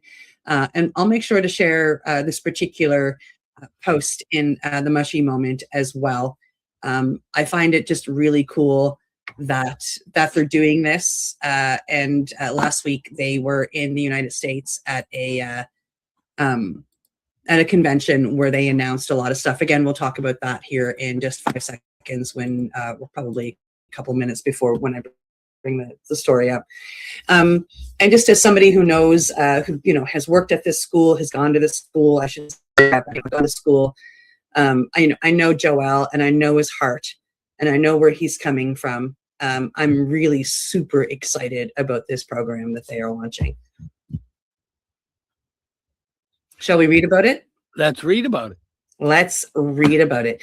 So our next story is coming to us from Yahoo Finance, actually. Business Wire, actually, right here. 5 Discovery, which is the name of the company, launches to pioneer regenerative neurology with non-hallucinogenic neuroplasticians.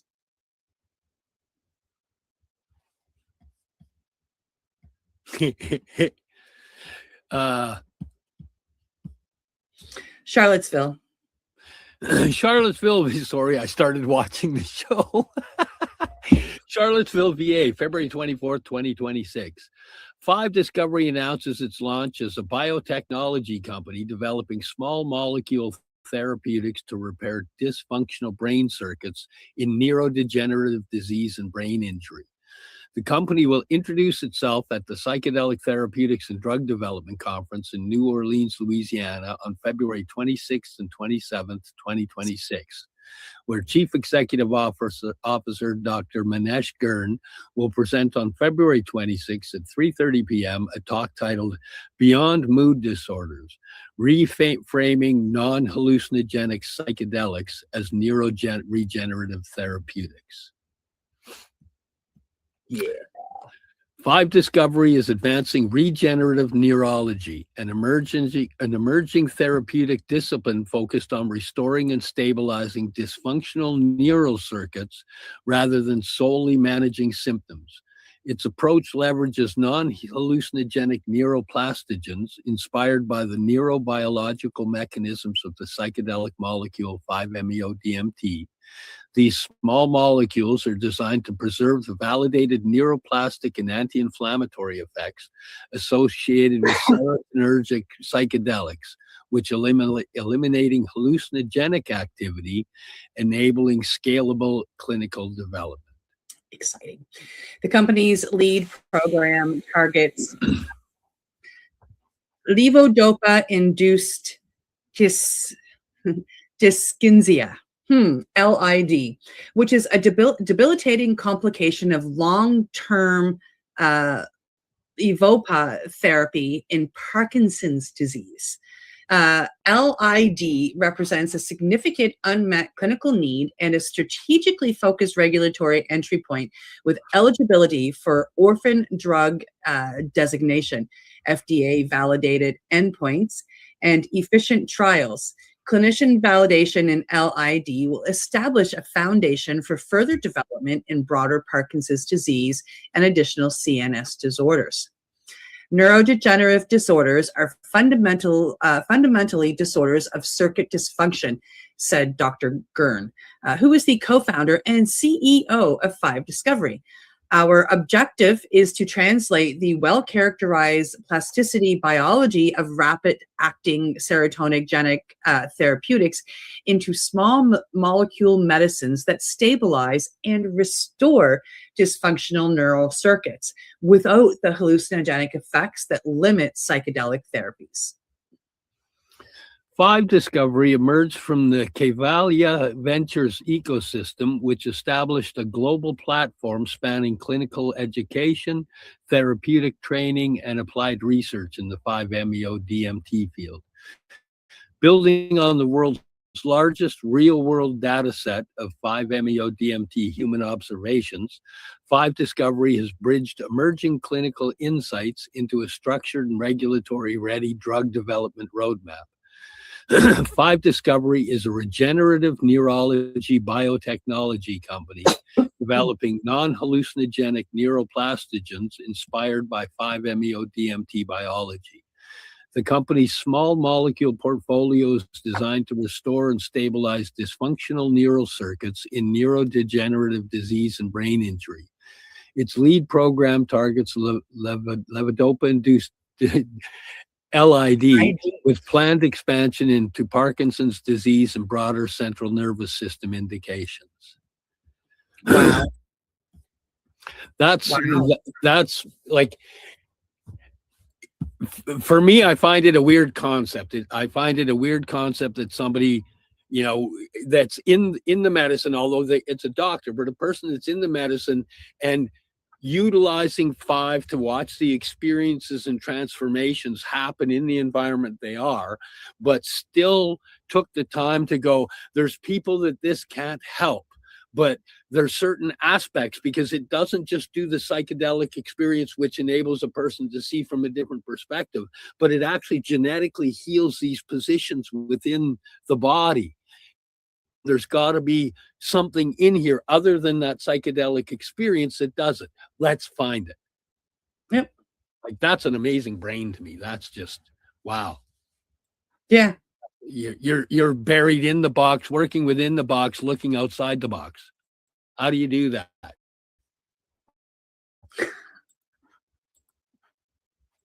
Mind blowing. Yeah. No, I at first, when I first heard of the non-hallucinogenic psilocybin, Al and I reported on it with Pace News. It was an article over there. I kind of like, but the trip is such a big part of it. And then as we read that first article, and I learned that, you know, there are, and remembered that there are factors of the human, you know, population that can't take these medicines. They just can't. It's going to harm them more. No matter what the intention is, it's going to harm them more. I thought, well, wow, okay, well, now I see the reason to have the non-hallucinogenic psychedelics. Yeah. Yeah. Yeah. It's working, not so much looking at, because all of my journey has been, I want to fix patterns. I want to fix patterns. But in my last one that I went, it was actually understanding that psilocybin has the ability to heal the pathways in the brain. And that isn't about the psychedelic experience. Mm-mm. That's about the power that particular medicine has. And yeah, it gives me a better understanding of where this can go. It really does. Yeah. The 100%. physiological aspect. Shall we go to the next story? one? You have more on 5 you wanted to talk about. Oh, I could talk about 5 all day, but we can move on and look at the next story. Okay. Okay. Steve picked this one out. And so, coming to us from the Dartmouth newsletter, study finds non-hallucinogenic psilocybin neural receptor. Psilocybin, the psychedelic compound that occurs naturally in certain magic mushroom species, has been shown in trials to provide long-term treatment for depression and anxiety. But the chemicals' hallucinogenic effects can make developing treatments expensive and pose significant risks to people living with other psychiatric illnesses. Now, a Dartmouth study identifies a neural receptor that promotes the therapeutic benefits of psilocybin but is non-hallucinogenic. The findings, reported in Molecular Psychiatry, may provide a new potent target for psilocybin-like medications that are safer and more cost-effective. When people think about psilocybin, they think about acute effects like hallucinations, which are attributed to the activation of a specific neural receptor. We thought that beneficial effects reported for treating depression and anxiety may be found in other receptors. And this is said by 16 Fleury, the study's first author and PhD candidate in the lab of senior author Catherine Natalia, who's an associate professor of the psychological and brain sciences. We want to understand where exactly the therapeutic effects of psilocybin come from, whether we can administer this compound in a safe way or develop a non-hallucinogenic analogs, Fleury says. These are powerful substances, and it's important to understand their mechanisms. In the United States, psilocybin is a Schedule I controlled substance, making its possession illegal at the federal level, But in the past decade, the FDA has granted psilocybin and related compounds breakthrough therapy designation for the treatment of major depressive disorder and depression that is resistant to treatment with a standard of care pharmacotherapy such as antidepressants. Its possession has been decriminalized in some states, and others have proposed or passed laws to regulate its production, sale, or supervised administration for clinical psychiatric use, according to the National Center for Complementary and Integrative Health at the National Institutes of Health. Psilocybin acts on receptors for serotonin, a chemical in the central nervous system that regulates mood, appetite, and sleep. Serotonin is a common target for pharmaceuticals designed to treat depression and anxiety. The psychedelic effects of psilocybin stem from the serotonin receptor 2A. They explain research into reducing hallucinations has focused on blocking this receptor, but these studies are inconsistent when it comes to preserving the compound's therapeutic advantages. Our study shows that there likely is another target. Researchers have narrowly focused on the 2A receptor because we know it causes hallucinations, but the screening profiles of psilocybin show that these drugs bind to nearly all of the serotonin receptors. Fleury and Nadiel developed a new model to study the antidepressant and anti-anxiety effects of psilocybin in mice. They used this model to study the brains and behavior of mice given psilocybin and found that the compound's positive behavioral effects are rooted through serotonin receptor 1B in addition to 2A. The serotonin system is similar across many species, including mice and humans, Natalia says, with the 1B receptor serving as a target for many anti-migraine medications. The study results could help overcome the significant obstacle to using psilocybin medically. They say studies have shown that even one dose of the compound can relieve symptoms of depression and anxiety for several weeks and can last as long as up to 6 to 12 months. But many people who might benefit from those effects, such as those with schizophrenia spectrum disorders or a family history of psychosis, are unable to take psilocybin because of the risk of psychedelics to trigger psychosis. At the same time, testing and administering drugs derived from psilocybin is weighed down by the cost of providing caretakers to safely guide people through the hallucinogenic experience, she says. Yeah. Even people without a history of psychotic disorder still have the propensity to enter a high anxious state. And that's why that's what is controlled in the trials. There we go. We know this can be done safely, but we still don't know which of the many safeguards deployed in these settings are necessary for reductions in quote unquote bad trips in psychiatric treatment. The bad trips necessarily aren't bad trips, by the way. You're facing your demons and it can appear bad. The substances have the potential to open new avenues for clinical therapy and therapeutic medicines, Fleury says. It's important to find better treatments that are more efficient and more effective for people, but it's also important that we have a safe way of doing that.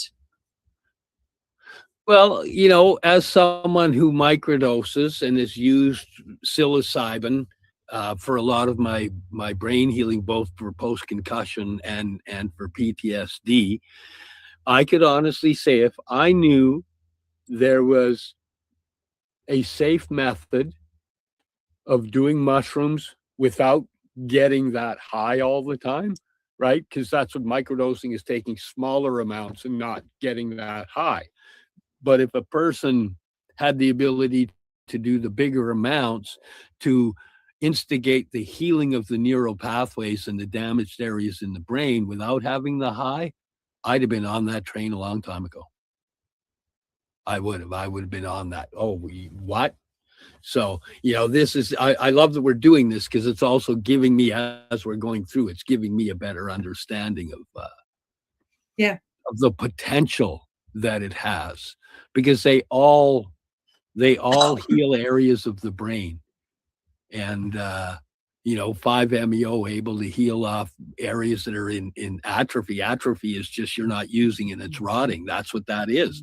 And it has the ability to get in there and make that work. Brilliant. Absolutely. Hey, there's a few more psychedelics out there. You rich people, why don't you fund a few of those as well? Let's get on some of the others. I know they're working with ibogaine and iboga.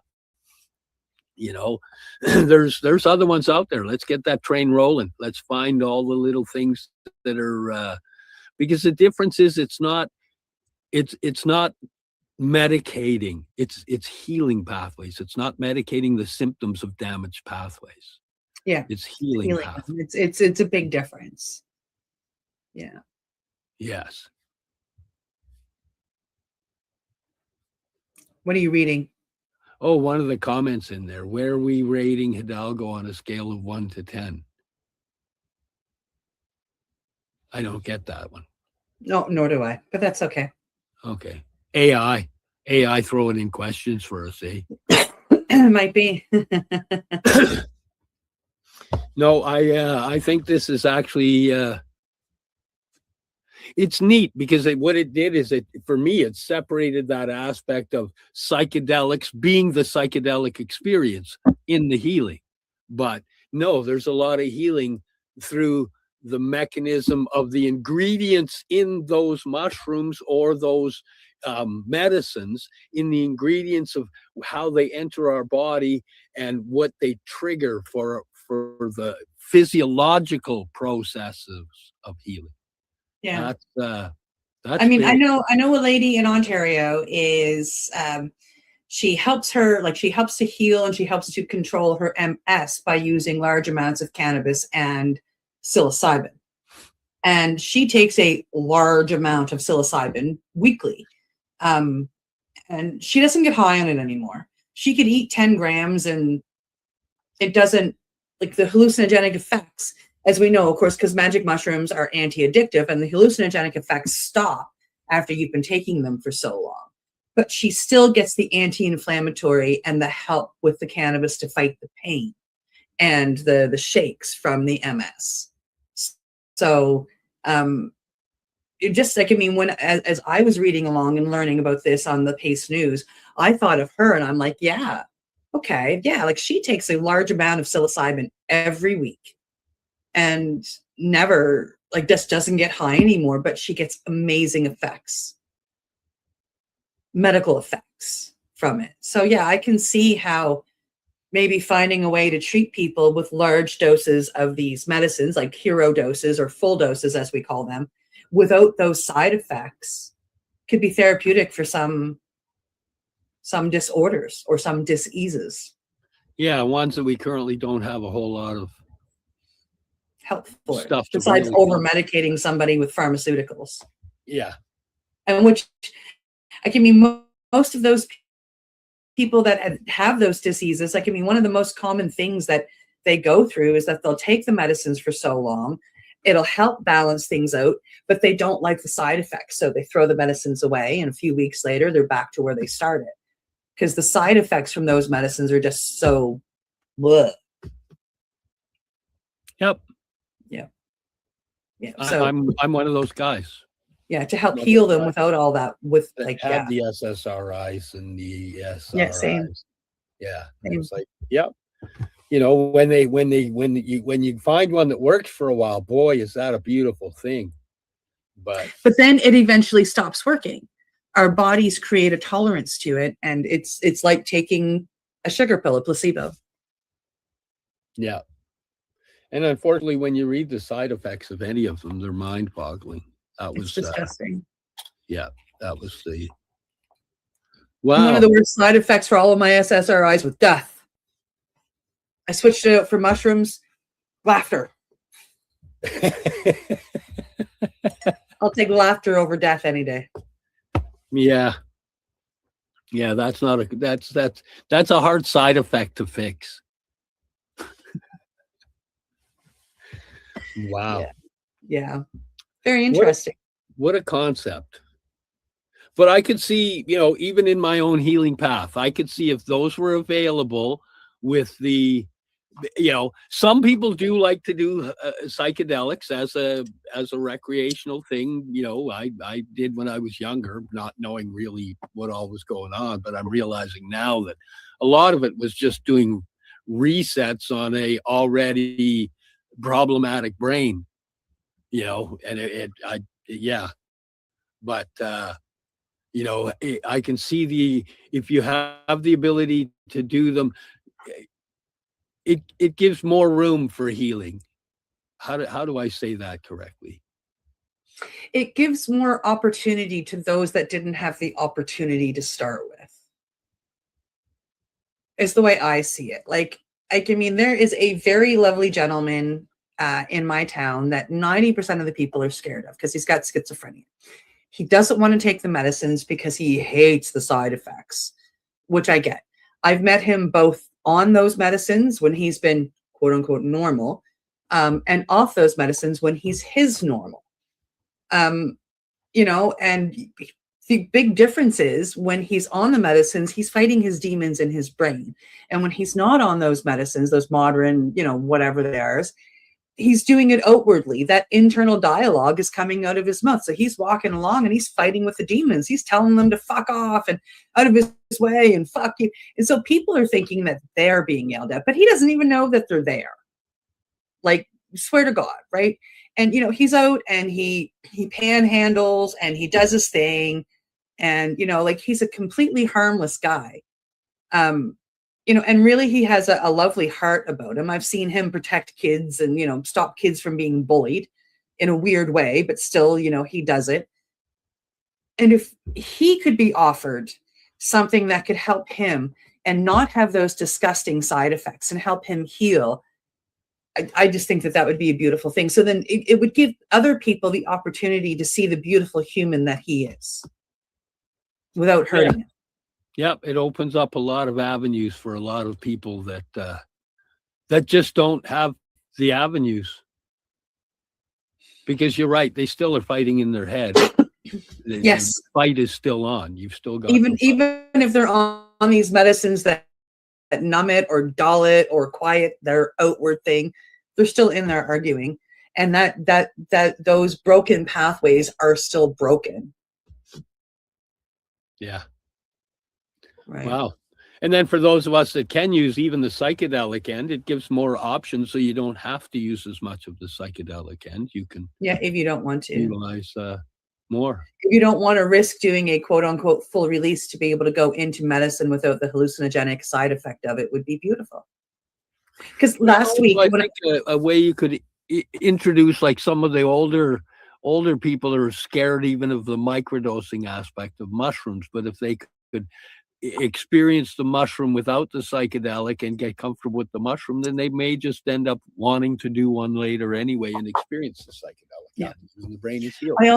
I also think, like, last week I went for 5-MeO and I made sure that I didn't take enough medicine to do a full release, simply because I have the injury from the fall and I can get a little dynamic when I full release, I've been told, hit things and whatnot if I go too far, and I didn't want to injure myself again really from movement. So, I think to that, wow, find a way to medicate without the worry of the full release, so you can stay inside your own faculties, no matter where no matter if you have one of these diseases or not. I think is a beautiful thing. Yeah. Wow. Yeah. Very cool stuff. Concepts. Never in my mind did I ever dream that psychedelics would be talked about for healing in my lifetime. And to add on, that we researched on how to remove the psychedelic effect and still maintain a whole pile of the physiological healing. That's just a whole nother level to it all. I honestly, I never figured I'd see legal weed in my lifetime. So to see cannabis made, legal recreationally, there's still a fight for the medical, but hey, they it's a change that I never expected. I think that releasing medicines and making them more viable is a great thing for society. I agree. And you'll see the non-hallucinogenic become legal before you see the hallucinogenic become legal for pharmaceutical, like pharmacies to dole out. Do you know what I mean? Yeah. So and it'll be covered by Health Canada, like, or your provincial whatever, way quicker than, getting a mushroom would be covered.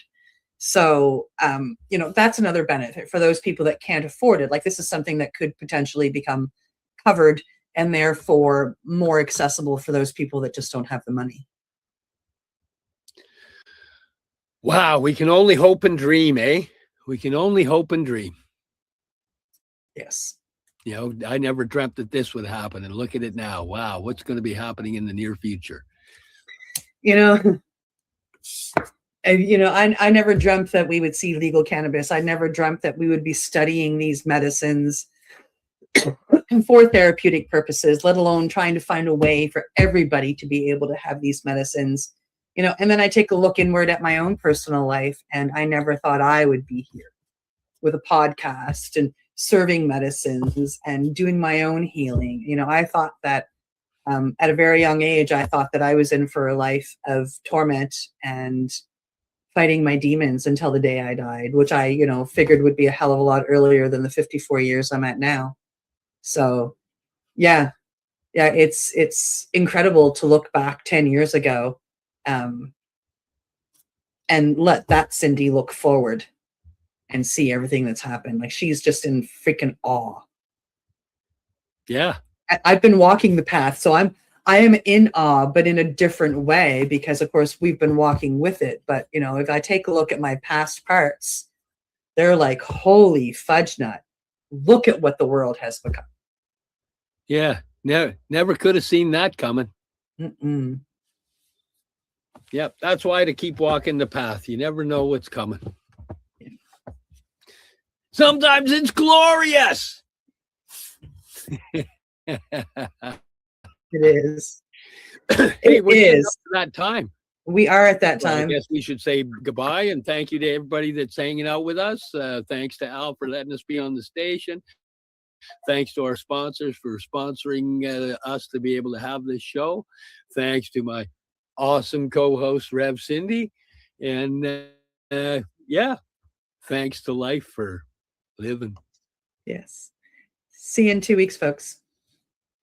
You're listening to the Pace Radio Network here at paceradio.net. The opinions of the individuals during this broadcast are their own and may not be the opinions of their group or other organizations they may be involved with.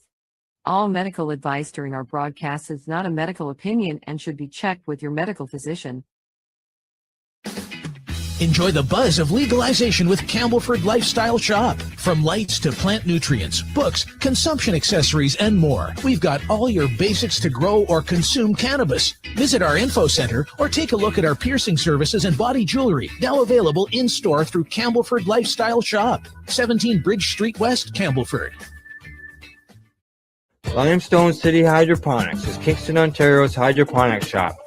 Take your growing to the next level and create the optimal environment with a tent kit, or maximize your yield with an ebb and flow flood table kit. Either way, Limestone City Hydroponics has more sizes and options to fit your needs. Are you looking for the power of the sun that adapts to your budget? Then look no further, as they have professional grow lighting. They have indoor grow systems that are easy and cost effective, with many options to fit your living space and lifestyle. Cultivate your growing potential. We have everything you need to succeed. And if you can't make it to the store, they offer local delivery to the greater Kingston area. Remember, when you're looking for experts to help you grow, then look no further than the locally owned Limestone City Hydroponics, 105 Sunderland Drive in Kingston, Ontario. Call them at 613-548-0420. We are people advocating cannabis education here at paceradio.net.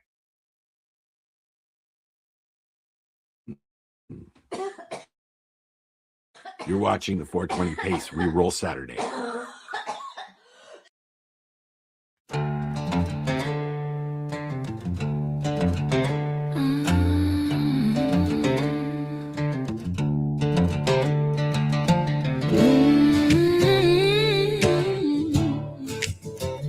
Yeah.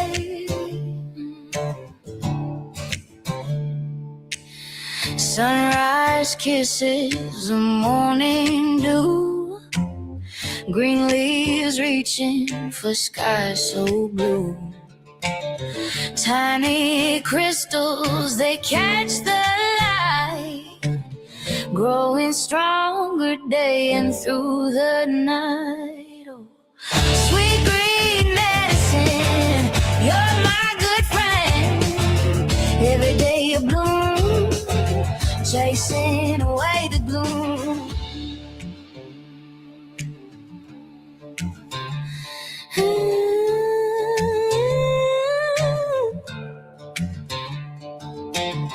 Soft breeze whispers a gentle tune, dancing branches beneath the moon. Every perfume a sweet delight. Everything feels so perfectly right. Sweet green medicine, you're my good friend. Every day you bloom, chasing away the gloom.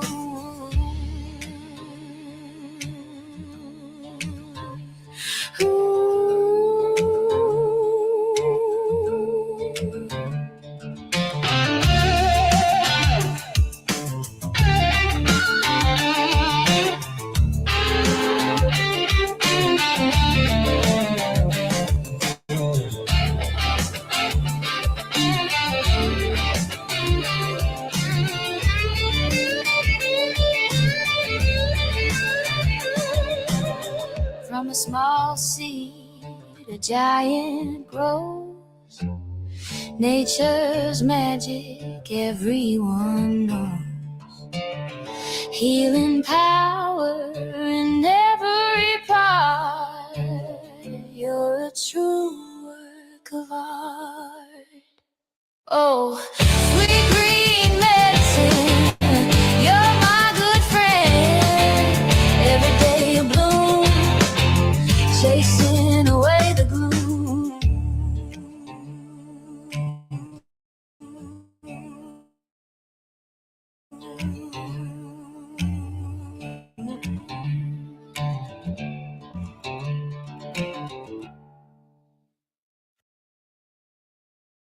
You're listening to the Pace Radio Network here at paceradio.net.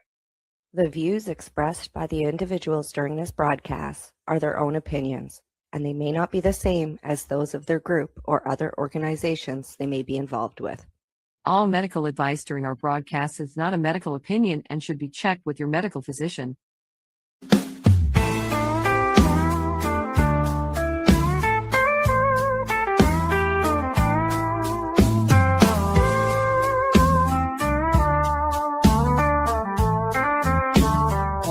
Look at all that money, yeah, the money that they've spent. Take another look and take some time for him. Don't cut trees for paper, 'cause it hurts the environment. Stop deforestation, yeah, it's time for hemp. Well, an acre of hemp makes 20 barrels of oil. No need for pesticides to poison all our soil. People got no food, they got no clothes, they got no rent. Well, it's time for him. Yes, indeed, it is. It is time for hemp. Thank you for tuning in. I am your host, Casper Leach, and all around the world, it's always time for hemp. And you can go to timeforhemp.news and find that to be true. And you'll also find lots of free content to download, to share with your friends. On the program today, we got a groovy guest, and we're going to kick it off by saying hello to our joint host first. And don't forget, anytime you hear the word joint on the big broadcast, we want you to puff out and say hi here at Time for Hemp. And we're going to kick it off with my joint host up in Canada. Al Graham. Hey, Al, what's going on up in Canada? Hey, Casper, how you doing? I'm doing all right. I can tell you that, it's that time of year. We're enjoying the herb. And you got a lot going on at Groovy Network, don't you? Yes. Pace Network. You can find us at paceradio.net. We cover cannabis as well as psychedelics 7 days a week. And we've also got an author on the program who wrote this groovy book about all of our joint friends. And he's our joint host as well, Al Bird. Hey, Al. Good afternoon, evening, depending when you're seeing us. Yep, that's it. That's the book I wrote. It's called For Country and Cannabis. It's a 40-year history of how did we get medical cannabis in the world anyway. It's written about the United States, but everything that happens in the United States happens everywhere. And while we're talking about cannabis and everywhere, we have a long way between us. Al is up there in Ontario, and I'm down in the panhandle of Florida. So we got thousands of miles here. But one thing I wanted to point out is thousands of miles away in Europe, we have some 30 countries that have cannabis in their pharmacopoeia. In other words, are available for medicine in those countries. Portugal, United Kingdom, Germany, so not particularly throwback countries. They're very much aware of what good health is. And for those people in those countries, they can get cannabis. And in this country, veterans can use cannabis in veteran facilities in legal cannabis states, meaning either legal or medical, which is a problem we're going to talk to a little bit later with our guest, Brian Buckley, who is coming back again for a second time with us to talk about his movie. I have it from Inside Information. It looks like Brian's going to be the star, that he might be being found. Huh?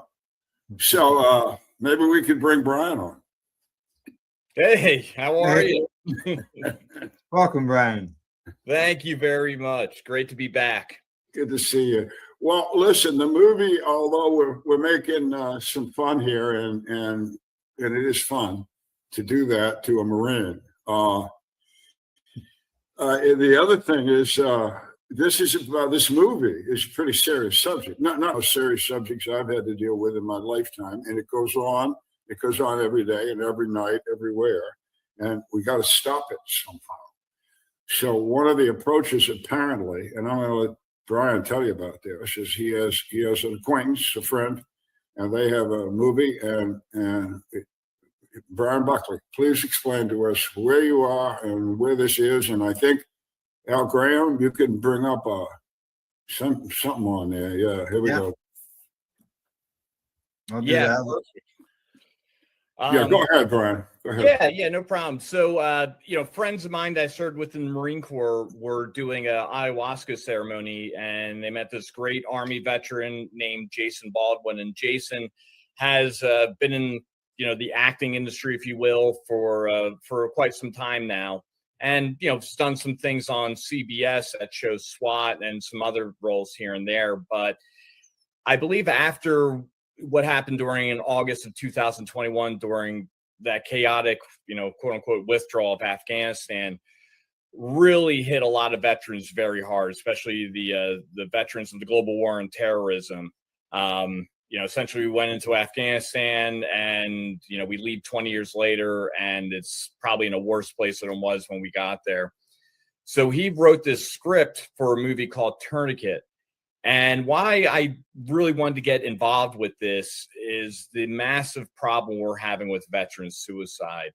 If you actually looked at the military members we lost in the Korean War, the Vietnam War, Persian Gulf War, and the global war on terrorism, we've lost actually more people from 2001 to now from suicide than we did in all those wars combined. It's a very, very, very serious issue that people just are not discussing. And what I think this movie will do is really highlight the situations we're having and kind of make it more mainstream. and hopefully it will lead to helping to reduce this veteran suicide situation. Well, that's a pretty high number and a pretty odd fact. What on earth is driving that many human beings who have served their country and defended our freedoms to take their life? I wish we had the answer. I sit on a veteran advisory board for a member of the United States Congress named Madeleine Dean. And Madeline, she's a Democrat. My political party is the United States of America. And I just think if your country asks you to serve, you serve. So I will help out Democrats, I'll help out Republicans, and everyone in between. Mm-hmm. And we were having a conversation on one of our phone calls probably back in the early spring. And, I'm not going to go down a political realm here, but we were talking about some of the things that was going on with the VA, and in terms of, do we have enough doctors and so on and so forth. And that can go any way you want to take it. And I was kind of quiet during it. And I was asked, what are you thinking about? And I'm like, well, the summer's coming, and that's when the suicides start to happen. It just seems like every summer, 3 or 4 times throughout it, I'm getting a phone call about this guy committed suicide, or, and I'm like, that's what's scaring me. And then sure enough, early June, I get a phone call from her. And when you get those phone calls, sometimes you just have that feeling like this isn't going to be good. And I just knew, I'm like, something's up here. And she's very upset.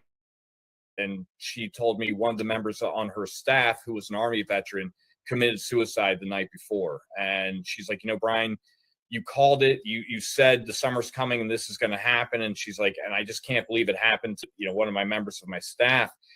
And she asked that, she's like, why is it the summertime? And I told her, in particular with the GWAT veterans, that was what we would call the fighting season in Afghanistan. They would, wintertime, they're back down in Pakistan, the Taliban are. They're just kind of hanging out. And then as soon as the spring comes up, they come back up for Pakistan, and they have the farmers throw out poppy. They grow that, and then they will cultivate it into essentially heroin. And it's what we would refer to as the fighting season. And I was like, I just think a lot of the demons kind of come back up at that time for people. Yeah, and let me just interrupt you. I just want absolutely on. I was once a counselor for the Agent Orange program of the VA. Mm-hmm. What we call it in the veteran language, what Brian has just discussed, is anniversaries. Vets are really big on anniversaries. If they got shot or blown up or something on a particular day, boy, coming up on that day for the rest of their lives is horrible. And that triggers these types of suicide incidents that Brian is concentrating on. To answer Casper's question, go back to what I said about being a counselor. I was a counselor in 1990 and a few years on either side, right? So that's 15 years after the Vietnam War, where we had 58,000 and a few more killed, KIA, down. They're not coming home. By that time in 1990, Vietnam veterans had more had committed suicide than had died there. Yeah. 15 years later. So the numbers as we go forward with all these other different combat vets like Brian, it's so this movie. So the name Tourniquet. Hey, I mean, right there, it's like, what's that about? Yeah, it's I really liked how he presented it, because it's about a son. There's a father and a son. So the son served in Afghanistan, and his father served in the Vietnam War. And try not to give away too much of the movie, but different wars, but kind of same issues. And you'll see during it, one kind of gets reminded by the demons and starts going down a dark path, where the other starts to find redemption and starts to, build the courage to live and, not just kind of go down a path of destruction. And it's just anyone, Al, I can send you the script and you'll read it, and it will just blend right into like a personal story for you. It's a very personal, I think, to all veterans that we can all relate to. And it's really captivating, I think, for the audience. My wife read the first page of the script and was just totally sucked in by it. He does a really great job. And that's where, again, we just want to kind of present something that this is like your next door neighbor. This could be your cousin, your brother, your sister, or loved one. It happens to a lot of us. And I just think this is going to be a very powerful kind of, after you see this movie, you're going to sit there for 30 seconds and not say a word and you're just going to be thinking, what the heck did I just see? But, I think we got to start making the suicide discussion more mainstream. I think it was one of those things we just don't like to talk about, and we kind of hope it kind of goes away, and it's not. And I've really faced this hard in the Raider community, where we've lost a lot of guys to suicide, and we lost 3 guys last summer. And these are guys who were not like, they're sitting in a bar and just drinking their life away. I mean, these are guys, one guy got an MBA from Columbia University and was doing great. There were no big, like, traditional red flags. And I wanted to talk about that after this. But we decided that we're like, hey, listen, instead of just saying like, oh man, suicide's a bad thing, we got to really kind of get in people's face about it. And one thing we all started talking about was, you're giving the enemy a victory. That bullet, it might have just took that bullet 15 years to find you, but the enemy did essentially kill you. And, talking about the collateral damage, that fine, you hit the easy button, you killed yourself. But for the rest of the lives of your friends and family, they're going to be tormented by thinking, what could I have done? Could I have done more for them? And that's truly the horrible part of it. And it's like, hey, pick it up, put that ruck back on your back and get forward with life. I mean, don't just sit there and kill yourself, because that's just the easy way out, and you're giving the enemy a victory. And this summer was the first summer in a while that we didn't have one suicide. So we don't know if that was maybe just having that kind of hard discussion about it where, oh, please don't kill yourself, you got so much to live. Well, no, we kind of turned it back and saying, you're letting the enemy win if you're going to take your life. And maybe something like that triggered something and just kind of got things out there for people to talk about. And, everyone always asks, why is it, or what is it? Like, how do you know if someone's going to do it, or is there any traditional signs? There isn't. And a bunch of the Raiders I've served with, we're all in this one big Signal chat. There's probably like 50 of us on this thing.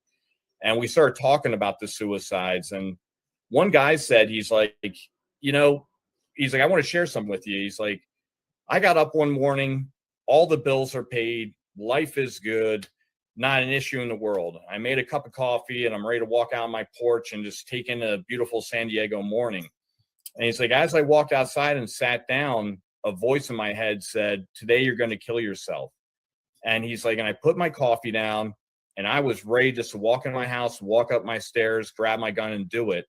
But as soon as I opened that door, he kind of went, whoa, what the heck? And was like, what is going on here? And kind of thought about it, sat down, started processing it, and was like, it was so scary of just how nonchalant it was. Like, hey, go upstairs and brush your teeth. Like, it was just kind of like a second nature. And when he shared that story with you, I'm not kidding, guys, 8 more guys rogered up at that point and said, I had the same experience. Just something one day just said, go do this. And I was about to do it. And for whatever reason, I stopped. So it's not like something like, oh, your buddy's going through a divorce or your buddy lost a job. They might be more prone to it. These demons can come up and bite you at any moment. And again, these are things that we got to get out there in the open and not make people feel so isolated or weird. Like, we're all dealing with this. What separates the military experience with suicide from a civilian in the aspect? There's a lot of people who deal with the suicide issue, but they're also bipolar. And so there's a chemical imbalance or an understanding of that nature. They can deal with it by taking a bipolar medication. And, but is it that a military experience, something on the battlefield that all these military members have in common? Is it because they've been dealing with death on the battlefield, or is it still something even more? Let me answer your question before you finish it. There's 2 things going on in that question. The first thing is trauma is trauma. whether that trauma occurs on a battlefield or because somebody is trapped in a burning house, is immaterial. It's trauma, okay? It's where that trauma comes from. A serious car accident. And here's the deal with post-traumatic stress. It's not a disorder. The D is inappropriate. Post-traumatic stress is what it is. Post, after, what? After what? Traumatic stress. I mean, bam. All right, so here's the way you get post-traumatic stress. There's only 3 ways. And you can have all 3. And unfortunately, that's one of the answers to Casper's question. Because in the military, you experience all 3 ways to be traumatized. Traumatized, number 1, you kill somebody. You actually get to the point where you have to kill another human being. That is trauma. Second way to get it, that other human being tries to kill you and almost does. Puts 4 bullets in you and somehow you make it. That's trauma number 2. Third trauma is Brian is getting shot up and his buddy is standing next to him watching it happen. And at that moment cannot help Brian. Trauma number 3. So in combat, the soldier, the sailor, the airman experiences all 3, sometimes at the exact same moment. So their post-traumatic stress can be serious, but it's all serious. The other thing we found as counselors back in the day, and we dealt almost exclusively with Vietnam veterans, combat veterans of Vietnam, not guys that sat on ships, but guys that rode the boats in the river, and the Marines, we have Army, whatever. 60% of the men and women diagnosed with post-traumatic stress after Vietnam had post-traumatic stress before they even went in the military, which is, I've talked to some researchers at the University of Texas about a year ago about this, and they went, what? What did you just tell me? So what you got is you got some kid that was grown up and beat up by his dad for his whole friggin' life. He's already got post-traumatic stress. Or a girl that comes into the military and she's been raped or abused somehow, she's got post-traumatic stress. Then they put them in the military and shit. So there is a difference, but it isn't, they're not in treatment. And both the person that has this horrible car wreck and her brother dies next to her and all that, the cannabis will work for her and will work for the veteran. I don't mean to interrupt, but I think these are important little facts, historical life that I've led that people need to hear. Because if you think about that, when you're dealing with post-traumatic stress as a veteran, and you're talking to your veteran buddy, girl, boy, whoever their friend is, you got to find out, wait a minute, what happened to you? You know, before you got in the Marines, before you got in the Air Force, what the hell, you know, it's all important. And it's important to listen. And as Brian says, it's important to talk. You have to talk to each other. Veterans have to talk to each other. Civilians that have been traumatized, you need to talk to your husband, your brother, your father, your priest. Talk to somebody. It helps. It really does help. And it helps to avoid these anniversary problems. I'm sorry, Brian. But yeah, you know, Al, that was perfect. And I was about to say, I mean, that's what I think one of the big parts is that anniversary time. You know, especially I brought up earlier about the fighting season from May through October.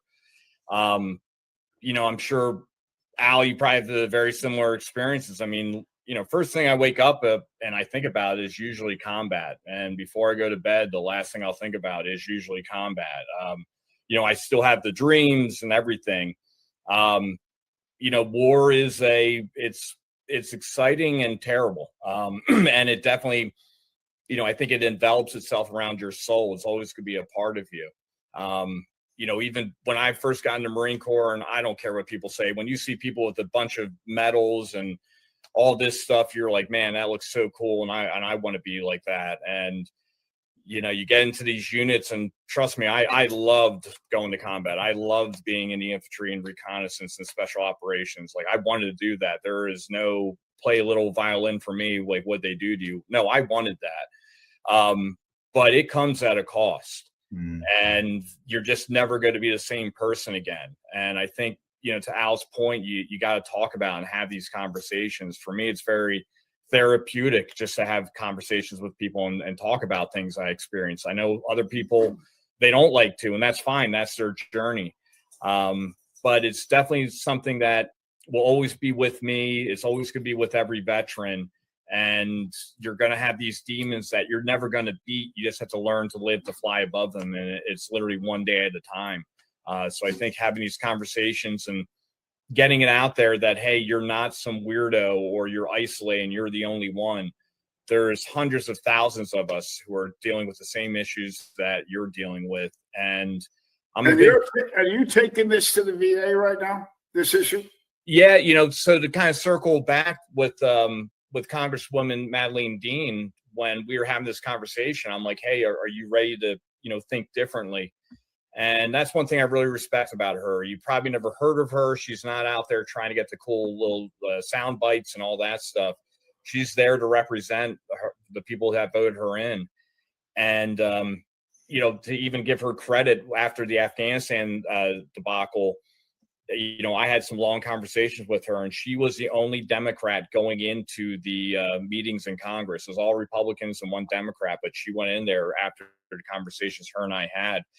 And I wrote a 25-page paper, all cited, no kidding, with all this stuff about things we need to do to start looking at things differently for our men and women who served, and not going down the traditional routes of just give them a bunch of opiates and numb them up and hopefully the problem goes away.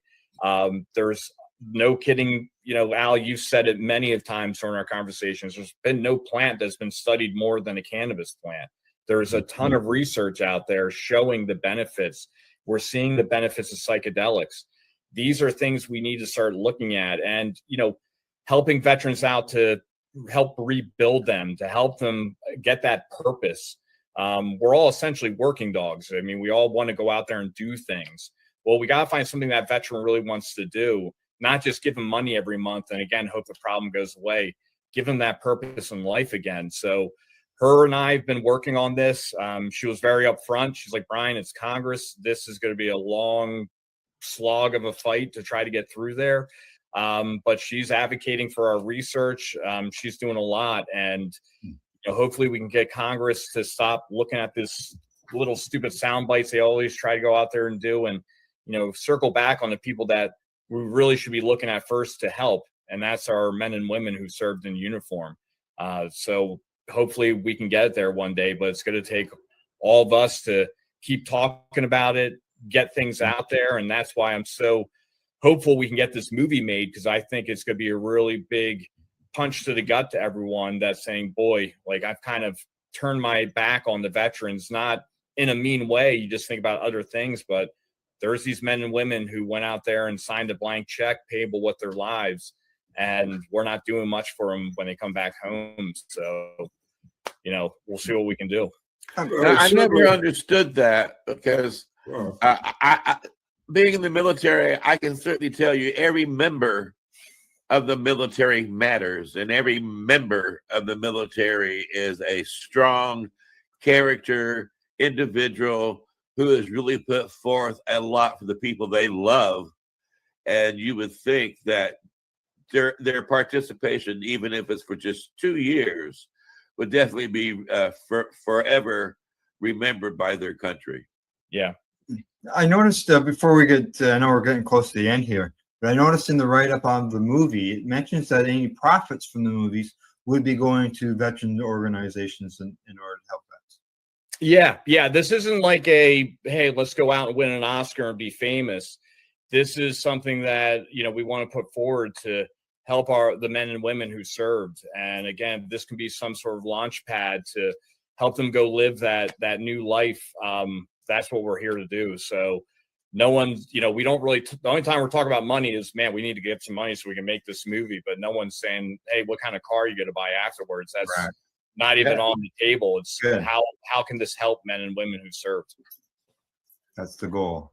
Well, and that's certainly true of being a hemp activist as well. I know that Al can also testify that we are hemp activists because we believe passionately that this plant can be of real benefit, but we're not making any money off of what we're doing.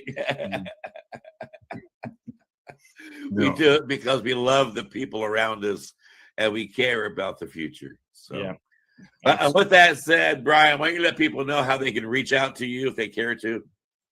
Yeah, I would just say, please, look at that website we have there on the GoFundMe, and anything you can do to help support this movie. That's where my passion lies right now, is really to get this thing built up. I'm also kind of had the call again. I just, I do a lot of reading and just how things are going right now in the world. I decided I want to kind of get back and help out some more on an analytical side. I don't want to kick in any more doors. I think that door might come back and knock me on my old ass.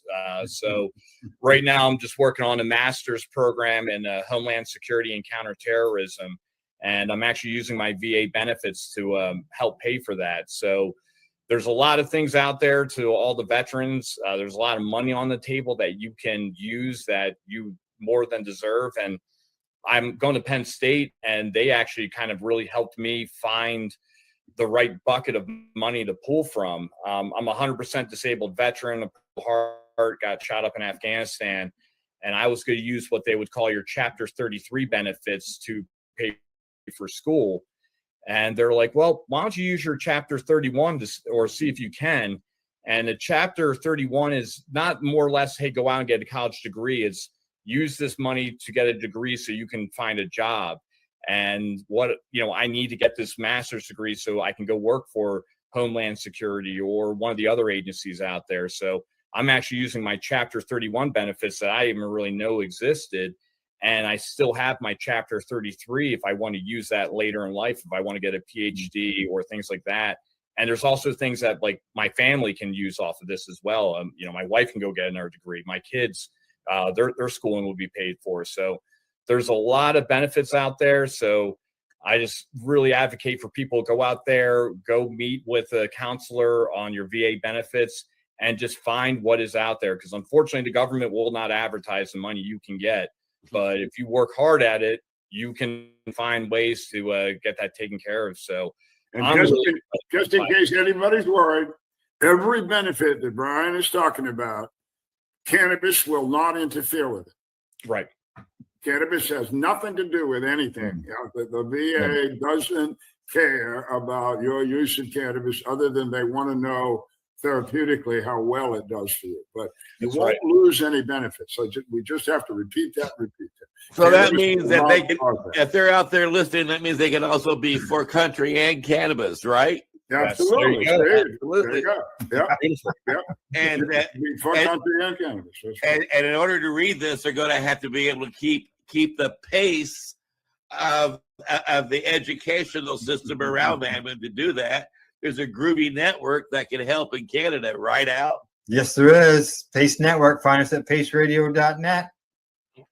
Oh, here we go. Cameo appearance. Yep. This is cameo appearance. Yeah, I gotta bring the dog in. Yeah, with dog people, we everybody on this screen, folks, has a dog or more. What do you got? You got two of these guys, right? Yeah, this is Juno, so they're a poodle. So his sister is literally jumping on us right now. I'll pull her up. Yeah, well, they are adorable. And this is Chewy. And the girl's got, what, she got a pink or a purple collar. Oh, Yep. She's a girl. That's a girl. Yeah. But she is the most fiery one of them all, though. She was the runt of the litter, and I think she just wants to prove her toughness every day. So she jumps on the attacks and everything. So, right, Chewy? There you go. Very pretty. Very pretty. Well, and I want to thank our audience for tuning in today. Remember, the next time you see me, you'll know that it's time for hemp.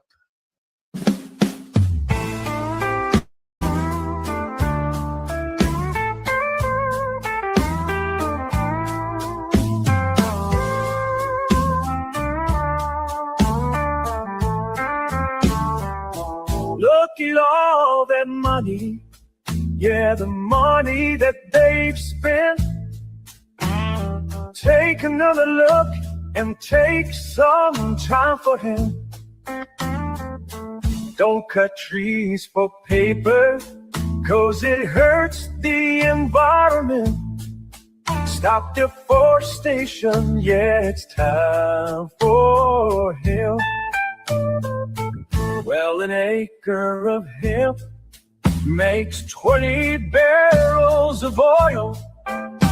No need for pesticides to poison all our soil. People got no food, they got no clothes, they got no rent. Well, it's time for hemp. Throughout Earth's history, hemp has been used, no mystery. Hemp was legal to pay your taxes for more than a century. Check your faxes. The founding fathers make sense to me. It's time to grow hemp legally. Think of all its uses. It's money that's well spent. Right now, no excuses. It's time for hemp. Sustainable green industry, that's our intent. A better place this world will be. It's time for hemp. Fuel and food and clothes and so housing, cars, yeah, cars, no joke. Henry Ford built a car of hemp. It's time for us to do it again. People be employed with balanced farming as it's meant.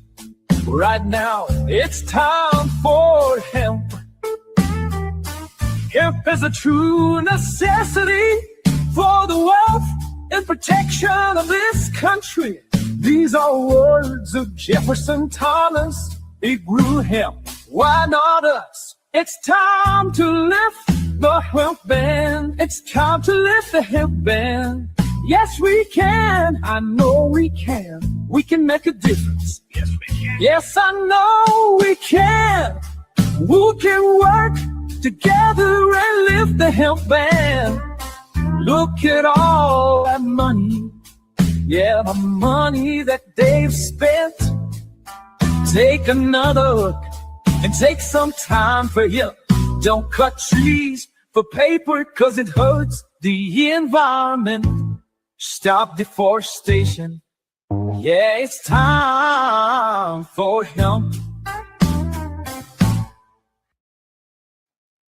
Time for Hemp is a Pace Radio Network content provider. You're listening to the Pace Radio Network here at paceradio.net. The opinions of the individuals during this broadcast are their own and may not be the opinions of their group or other organizations they may be involved with. All medical advice during our broadcast is not a medical opinion and should be checked with your medical physician. Enjoy the buzz of legalization with Campbellford Lifestyle Shop. From lights to plant nutrients, books, consumption accessories, and more, we've got all your basics to grow or consume cannabis. Visit our info center or take a look at our piercing services and body jewelry, now available in-store through Campbellford Lifestyle Shop, 17 Bridge Street West, Campbellford. Limestone City Hydroponics is Kingston, Ontario's hydroponic shop. Take your growing to the next level and create the optimal environment with a tent kit, or maximize your yield with an ebb and flow flood table kit. Either way, Limestone City Hydroponics has more sizes and options to fit your needs. Are you looking for the power of the sun that adapts to your budget? Then look no further, as they have professional grow lighting. They have indoor grow systems that are easy and cost effective, with many options to fit your living space and lifestyle.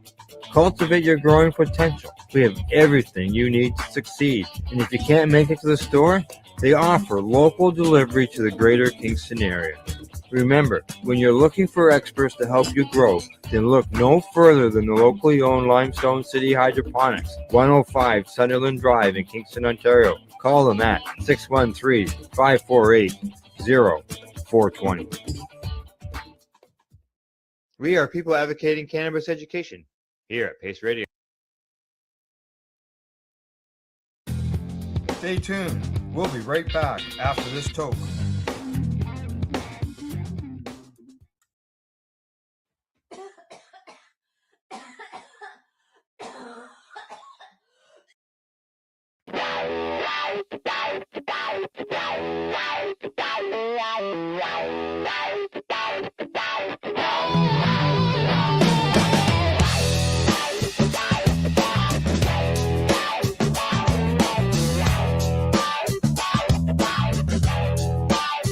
Used to wake up stuck in grayscale. Same four walls, same still air. Brain like a TV stuck on static. Couch my kingdom vacant stare. Then a friend said, man, try something. Brown back porch, half a moon. Bit the stem, laughed at nothing. Suddenly colors filled the room. Weed and mushrooms made my depression walk out the door. Left its keys on the table. Said I don't live here anymore. I shook hands with all my monsters and watched them melt right into the floor. Weed and mushrooms made my depression walk out the door.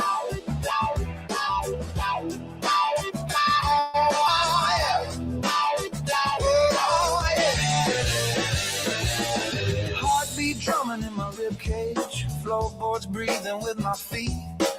Every shadow started dancing to a rhythm under the street.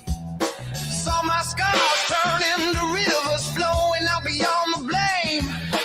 Took a toe, took off the armor, heard my own voice say my name. Weed and mushrooms made my depression walk out the door.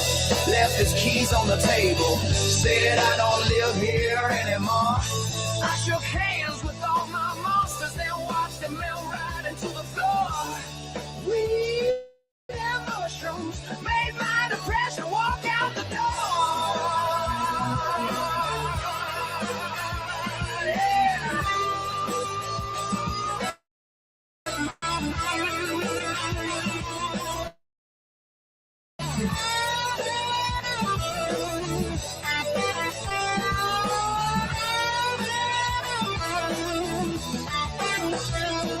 Yeah, I talk with the ceiling.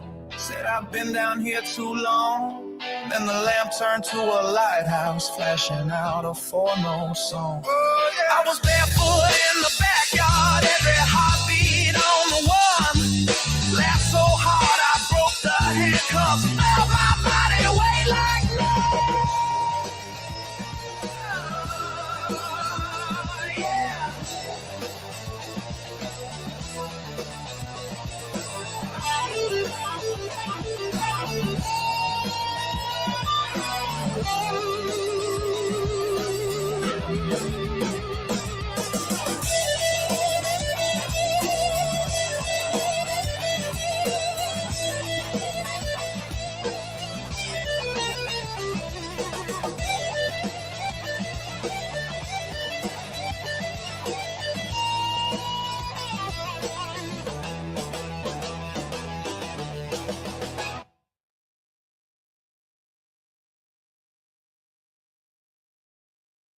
The first story we have is coming to us from StratCan, and it's based here in Nova Scotia.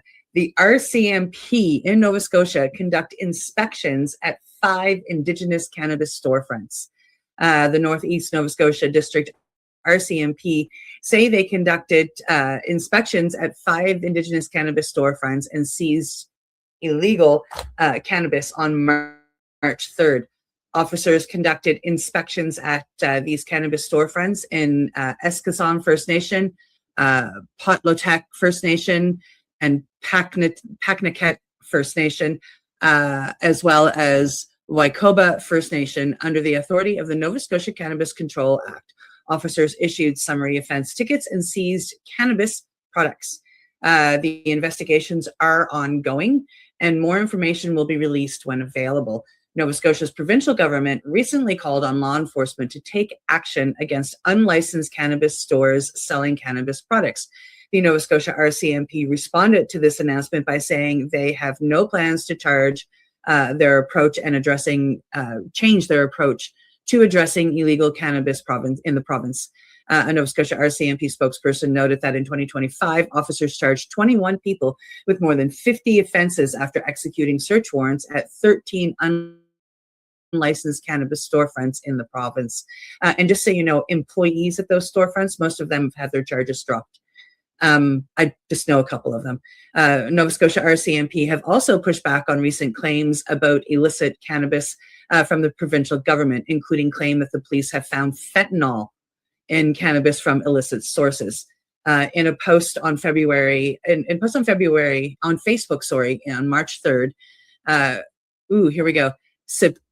SIPACNIC chief Michelle Glasgow commented on the raids, noting that the community would be implementing checkpoints for those entering their territory. A bill to amend Nova Scotia's cannabis legislation was introduced in the legislature on Wednesday with the goal of giving the government more authority to enforce stronger enforcement.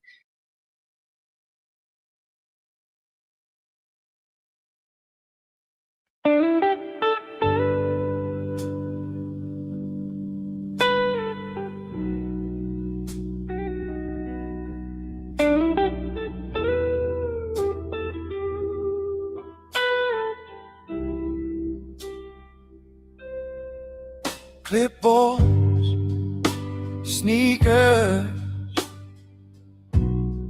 green leaf pins on our shirt,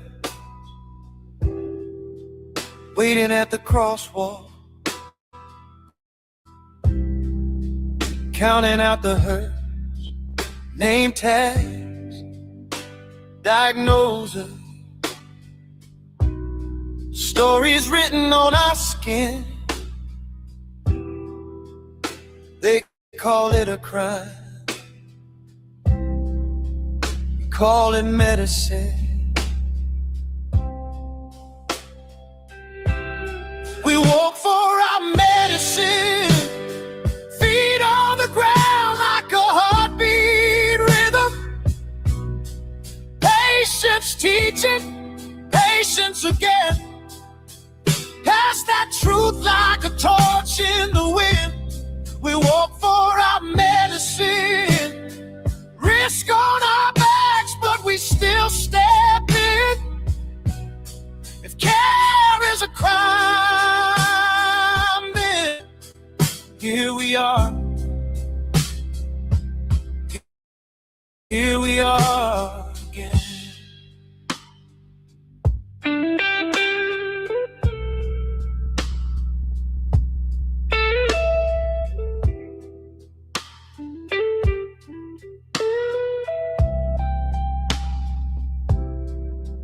Kitchen tables, late nights, printed studies, highlighted lines, grandma's hand shaking, but she still reads every sign.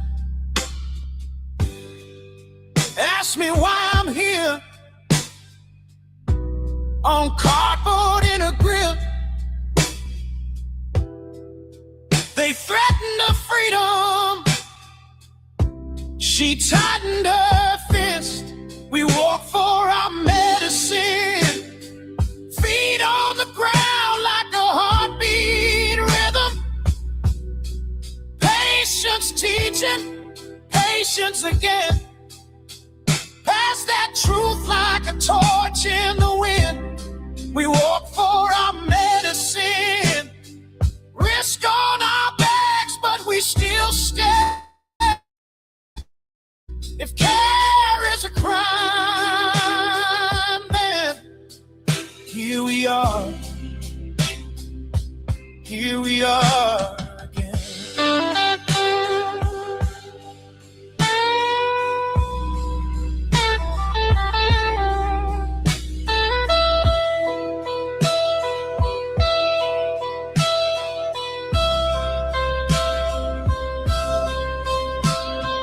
Hands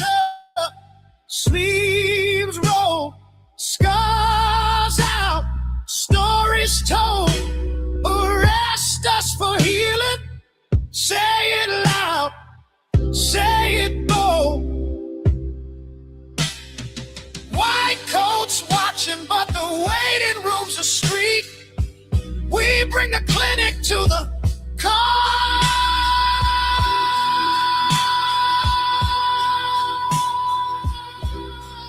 Here we work for our medicine. Feet on the ground like a heartbeat rhythm. Patience teaching, patience again. Pass that truth like a torch in the wind. We work for our medicine. Risk on our backs, but we still step in.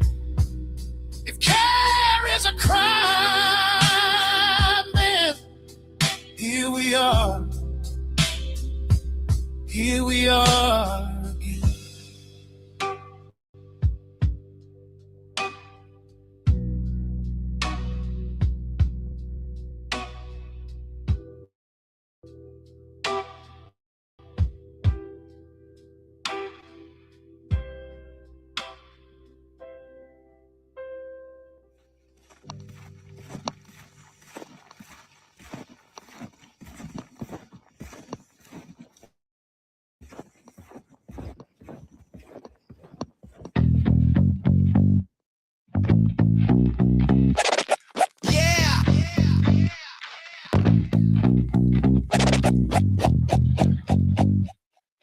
Crack the window, man.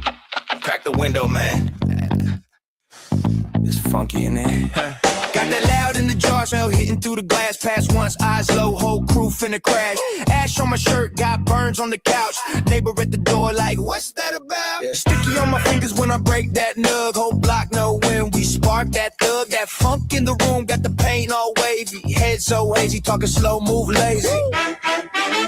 Yeah, stanky weed in the air, yeah. Funk so thick you can taste that play. Roll it up, pass that share. We don't rush nothing, we just tilt that prayer. Stanky weed in the air, yeah. Whoa, whole place jump when the smell get there. We just flow, don't care. Stanky, stanky, stanky in the air. Back porch vibes, old boombox knocking. 2 puffs in, whole crew start rocking. Cousin in the corner trying to freestyle sloppy. Laugh so hard that the ash hit the lobby. Grease on the pan, cooking snacks at 2. Munchie run wild when the pack came through. Eyes like slits, but the grin real wide. Got funk in my lungs, got love in my stride. Stanky weed in the air, yeah. Funk so thick you can taste that play. Roll it up, pass that share. We don't rush nothing, we just tilt that prayer. Stanky weed in the air, whoa. Whole place jump when the smell get there. We just float, don't care. Stanky, stanky, stanky in the air. Got me sinking in the sofa, mind on mute. Homie talking about life like a old kung fu. Hit that. Room smell rich like $100 bill stack. Room smell rich like $100 bill stack. Stanky weed in the air, yeah. Funk so thick you can taste that play. Roll it up, pass that share. We don't rush nothing, we just tilt that prayer. Stanky weed in the air, whoa. Whole place jump when the smell get there. We just flow, don't care. Stanky, stanky, stanky in the air.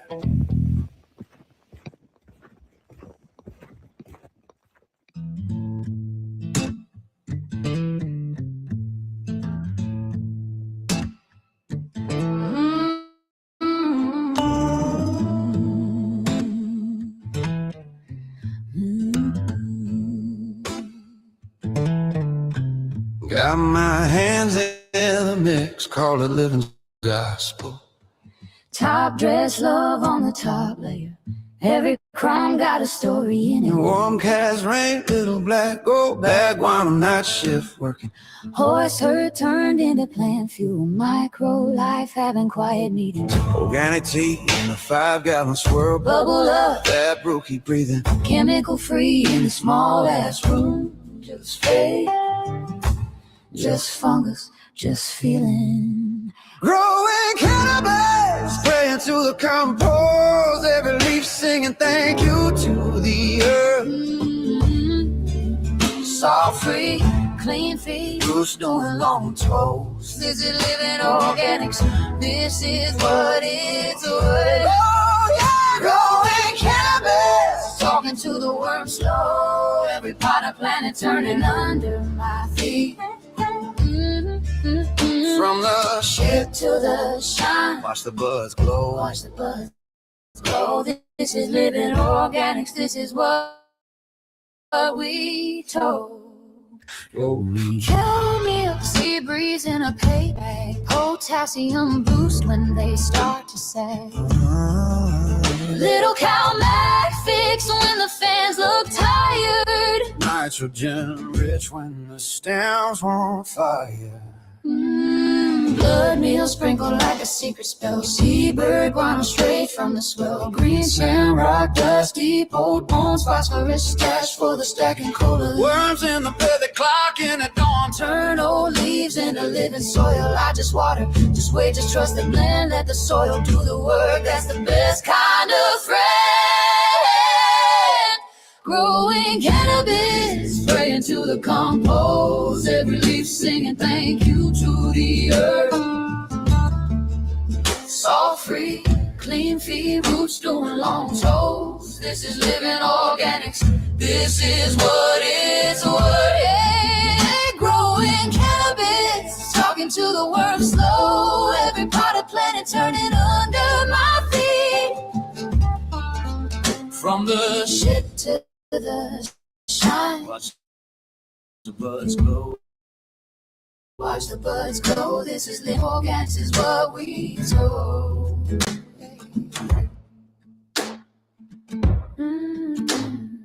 Oh yeah, yeah. Growing cannabis.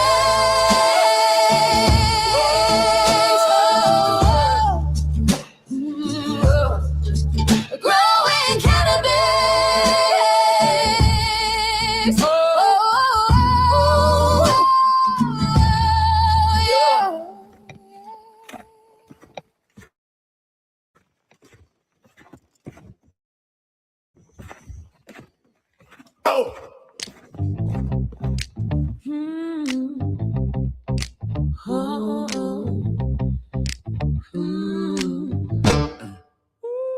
Boots in a rose, sun on my neck, yeah, it's running low. Green on my gloves, sticky little fingers where the scissors go. Where the scissors go. You laugh, you look Wreck, I say, baby, that's the whole project. We got jars in the shed, and the sky smelling sweet over our head. yeah, sticky fingers in the summer. Cut it down, hang it up, let it cure my trouble. Got that heavy harvest on my mind. You roll, I press, we get blessed by the mess. Yeah, we living in the good kind of grind. Yeah. I'm humming that blue note, sap on my shirt, stain on my coat. I'm dancing through stems, little green halo hanging off my hems. You say this works rough, I say feel that bag. that's enough. We both laugh till it hurts. Hands full of gold from the dirt. Sticky fingers in the summer, cut it down, hang it up, let it cure my trouble. Got that heavy harvest on my mind. You roll, I press, we get blessed by the mess. Yeah, we living in a good kind of grind. Fingers tacky, lips all cracked, but the whole damn field got our back. You say it smell like getting free. I say that's just how it's supposed to be. You tremble, I press, you curse, I bless. we talk our talk, In the roast till dark. let the funk hit the barn like a spark. Let the funk hit the barn like a spark. Hey. Sticky fingers in the summer. Cut it down, hang it up, let it cure my trouble. Got the heavy harvest on my mind. You roll, I press, we get blessed by the mess. Yeah, we living in the good kind of grind. yeah, we living in the Good kind of grind.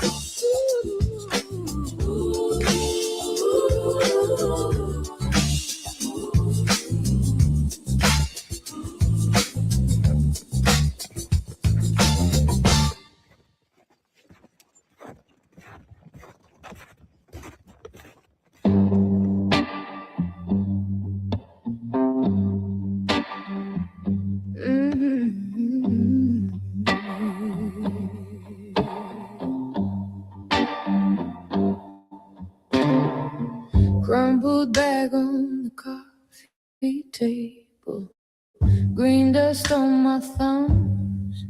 You laugh, say my eyes look ancient. We ain't even started to run.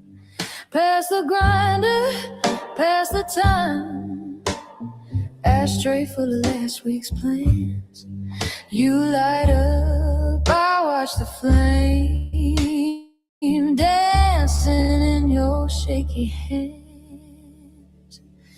Cannabis, you keep me honest. Slow my head when it's all too strong. Little bit of hash on the edges, mix it in and it all feels calm. From the pipe to the tall glass tower, every breath just drifts along.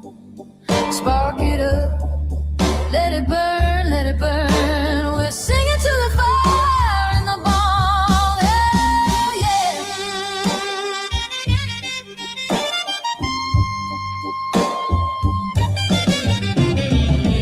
Couch got dance with our names in it. Same groove, same old show. You call, then you start confessing things you never let me know. Cherry glowing in the dim, whole room smells like late July. I lose track of every worry. Watch the circles climb and die. Cannabis, you keep me honest. Slow my head when it's all too strong. Little bit of ash on the edges, mix it in and it all feels calm. From the pipe to the tall glass tower, every breath just drifts along. Spark it up, let it burn, let it burn. We're singing to the fire in the bong, yeah.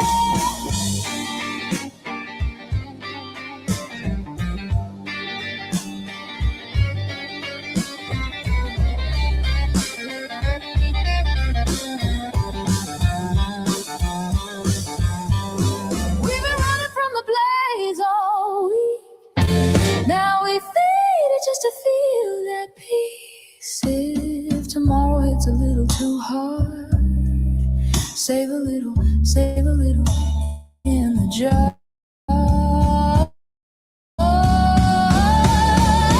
Cannabis, you keep me honest. Slow my head when it's all too strong. Little bit of hash on the edges, mix it in and it all feels calm. From the pipe to the tall glass tower, every breath just drifts along. Spark it up, let it burn, let it burn. We're singing to the fire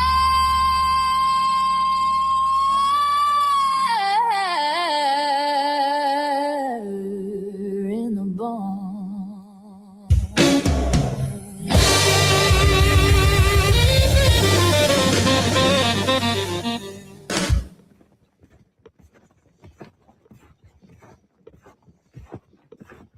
Is a paper crack.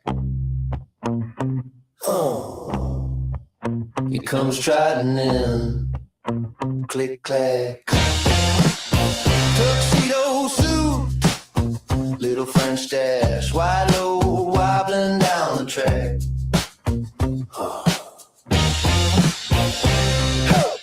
Tail up like a flag in war, gold eyes locked on my floor. Her motor rumbling, hungry roar, and he acting like he owns the door. Steven the stoner cat comes running when he smells that drag. Jumps up, parks where my heart is at.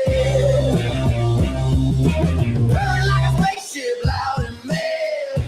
Steven the stoner cat, big bad, tiny little stairs, screaming like a siren when he wants it back. Yeah, Steven the stoner cat.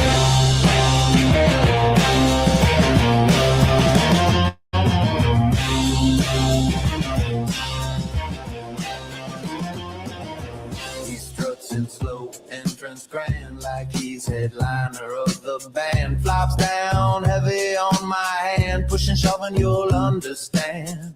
Yells once, then twice, then three, echo bouncing off the TV. King of crumbs and company, high priest of the lazy sea.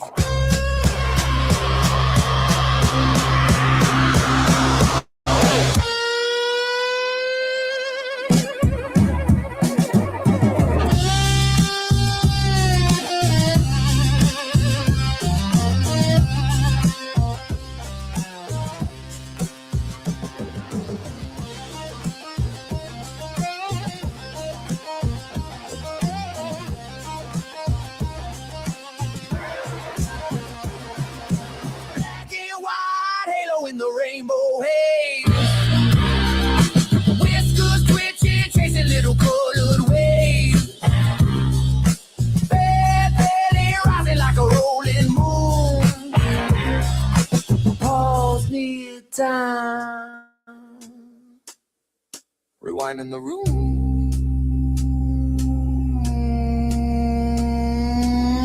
He blinks once, I lose a day. He blinks twice, world melts away. Yeah, even the stone comes running when he smells that drag. Jumps up, pops where my heart is at. Like a spaceship, loud and red. Steven the stoner cat, big body, tiny little stage, screaming like a siren when won't beg. Yeah, Steven the stoner cat.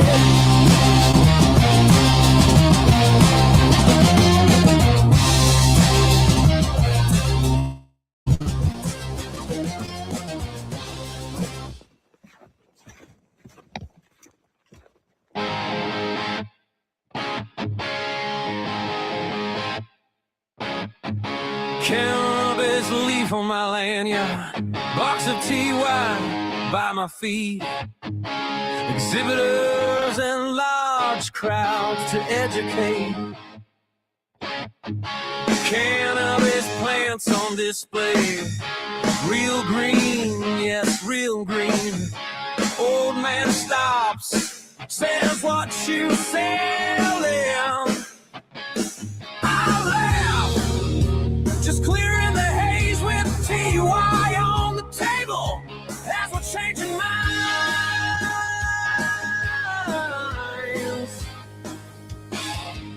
Cannabis plants at the Home and Garden Show. TY pages in your hand. Take it home. Learn about natural medicine. Watch your knowledge grow. Yeah, we bring the truth and patient stories where they never thought it would ever go. Cannabis plants at the Home and Garden Show.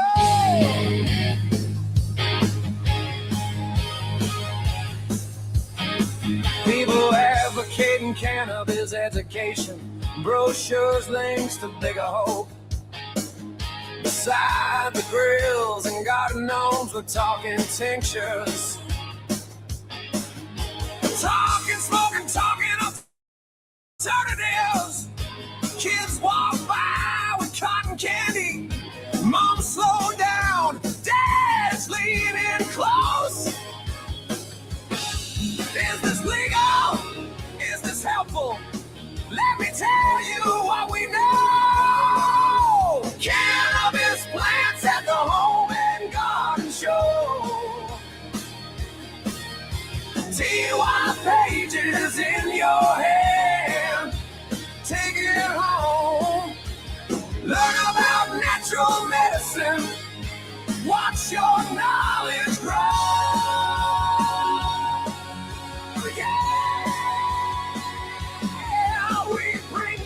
Truth and patience stories where they never thought it would ever go.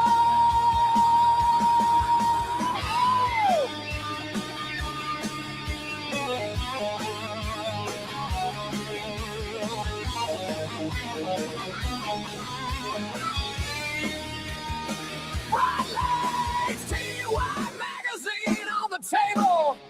Cannabis plants on display. They ask, can we touch it? Can we smell it? Someone chuckles. We tell them how it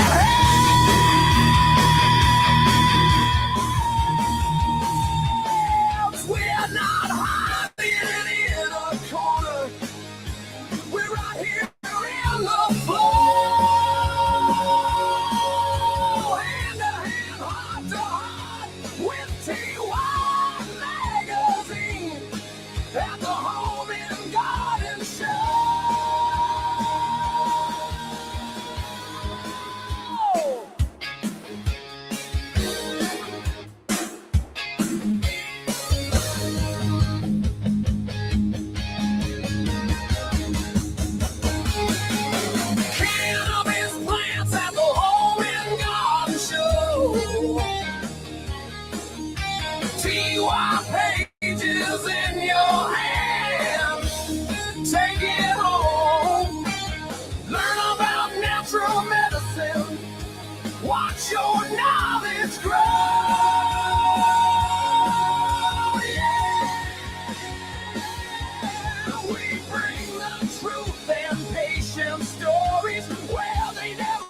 Hoochie coochie mama strutting down the block, one heel, one sneaker, two different color socks. Got that silver handled cane swinging like a clock. Says, baby, watch me wobble, I still make the whole room stop.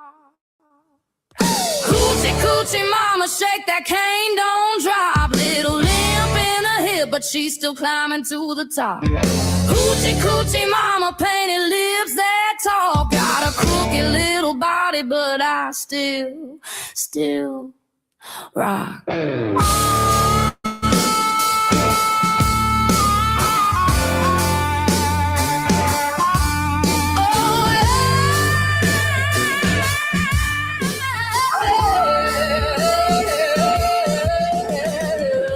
Print jacket smells like cheap perfume. Laughing so loud, she just owns the room. Taps the cane on the floor, keeps time when the band gets loose. Says I dance how I can, baby, what's your excuse? Coochie coochie mama, shake that cane, don't drop. Little limp in the hip, but she's still climbing to the top. Hoochie coochie mama, painted lips that tall. Got a crooked little body, but I still rock.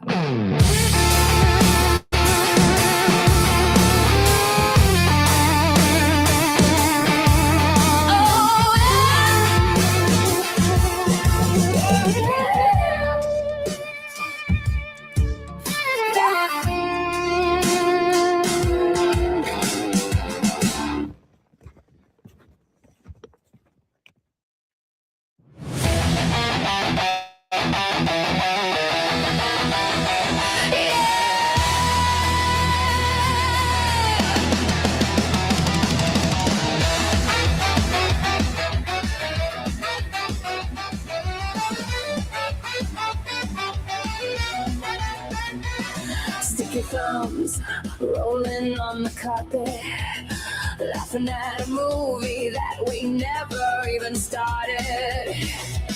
Red eyes tracing all the ceiling cracks, talking about the future, then we lose the thread. Relax, scissor hash first, it builds on my tremors. Soft little towers I don't understand. Going proof of every time that I left. First concentrate, that glow of my past.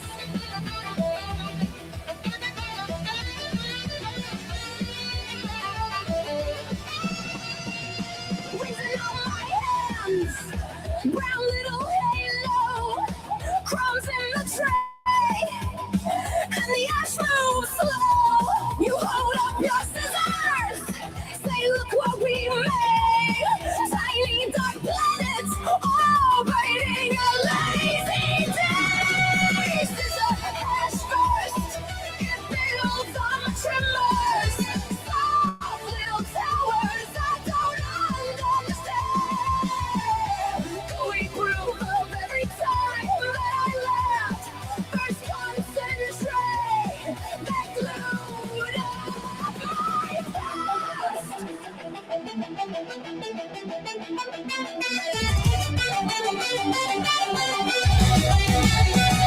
We were kids with nothing but a couch and a plan. Turn boredom into gold dust on the blade of our scissors. All the time we were saving in a sticky little stash. Every laugh, every touch, pressed into that hash. Scissor hash first, it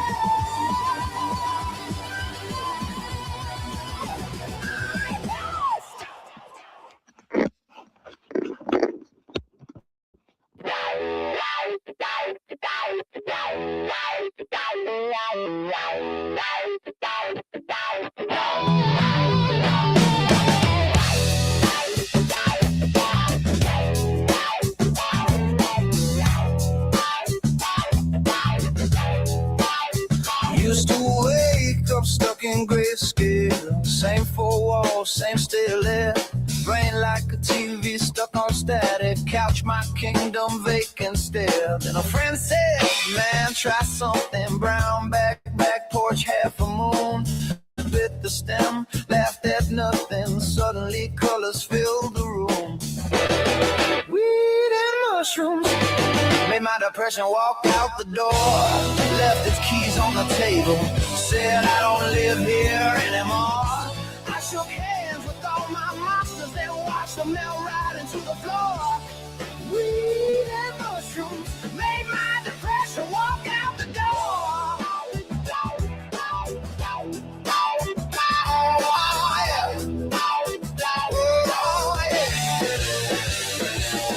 Heartbeat drumming in my ribcage, floorboards breathing with my feet. Every shadow started dancing to a rhythm under the street. Saw my scars turn into rivers flowing out beyond the blame. Took a toe, took off the arm. I heard my own voice say my name. Weed and mushrooms made my depression walk out the door. Left his keys on the table. Said I don't live here anymore. I shook hands with all my monsters, then watched them melt right into the floor. Weed and mushrooms made my depression walk out the door.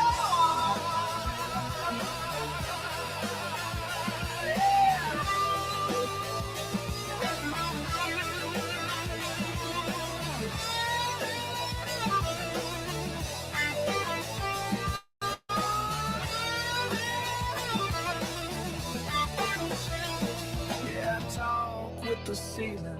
Said I've been down here too long. Then the lamp turned to a lighthouse, flashing out a 4-note song. Oh, yeah. I was barefoot in the backyard, every heartbeat on the one.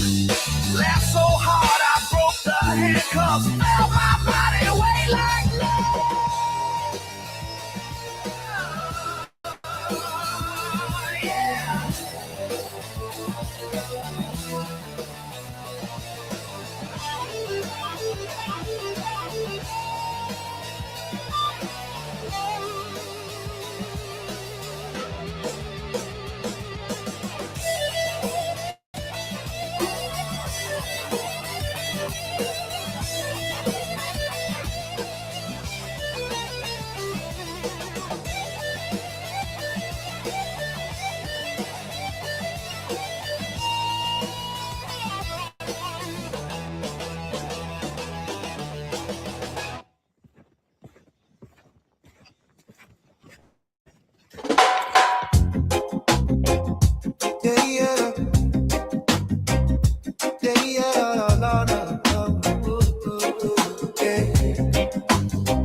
Posters on the lamppost, jock signs on the ground. Friend rolling up from every side, filling up downtown. Drummers on the corner, tie-dye flags held high. Mamas with their strollers, sharing lighters, sharing time. We get high on the streets, high on the streets. Steps in rhythm, hearts on beat. From the vendors to the bands, we raise our leafy hands. We get high on the streets, high on the streets. Hey, at the marijuana march, we all agree we're not hiding anymore. We're the cloud outside door. With a cloud outside your door. Glass pipes on a blanket, brownies in a pan. Clipboards, pens, petition, change starts hand to hand. Saxophone is wailing, kids dance on the curb.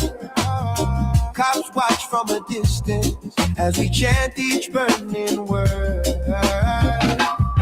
get high on the streets, high on the streets. Steps in rhythm, hearts on beat. From the vendors to the bands, we raise our leafy hands. We get high on the streets, high on the streets. Oh, at the marijuana march, we all agree we're not hiding anymore. We're the cloud outside your door. We're the cloud outside your door. This is more than smoke and joking. This is laws that choke. Grandma must pay a sale for that. Tell me how you justify that. Side by side we blaze a path. Turn that stigma into laugh, into living, into rights, into days in open life. We get high, high on the stars. Steps in rhythm, hearts on the windows to the bed. We raise our leafy hands, we get high on the street, high on the street. So at the marijuana march, we all agree. Call it protest, call it peace. We're marching, laughing, flame, yeah. Till the law remembers our name. Oh, got trinkets and things. Musicians are jamming on electric guitar strings. Friends gather round now with stories to tell, breaking these old laws. Yeah, yeah, yeah, yeah.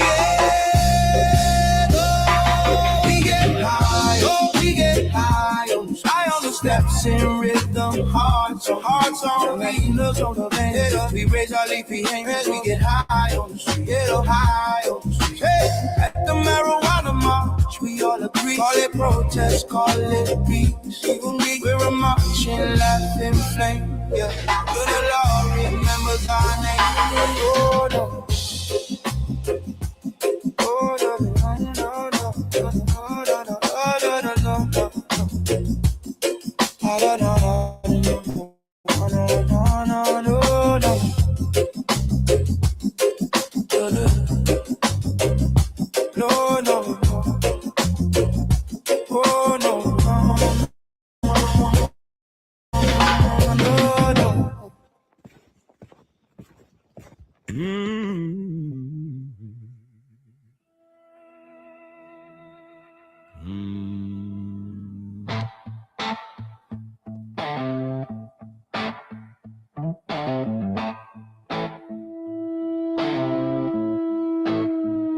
Rust on the pickup, coffee gone cold.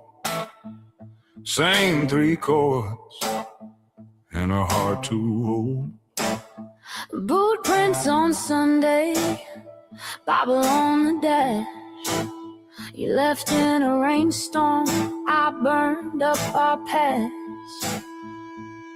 But every time I swear I'm done, that old ache starts to run.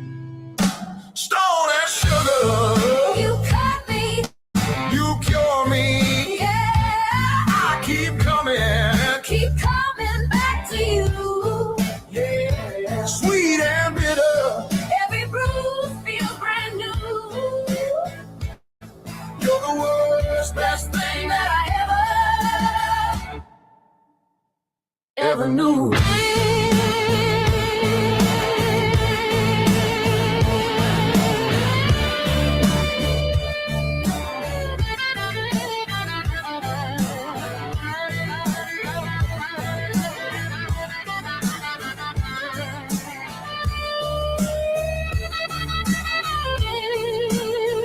I drink like my father, I love like my sin.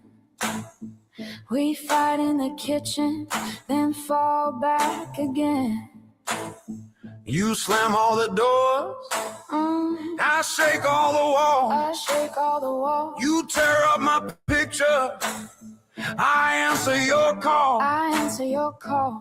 I say I'm leaving one last time, but you're wide in my mind. You say, baby, You're poison, but you still take a sip. you say this is the last time. While your hands on my hips, We're a car crash slow. We're crash slow. We already know.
middle age, counting ceiling cracks.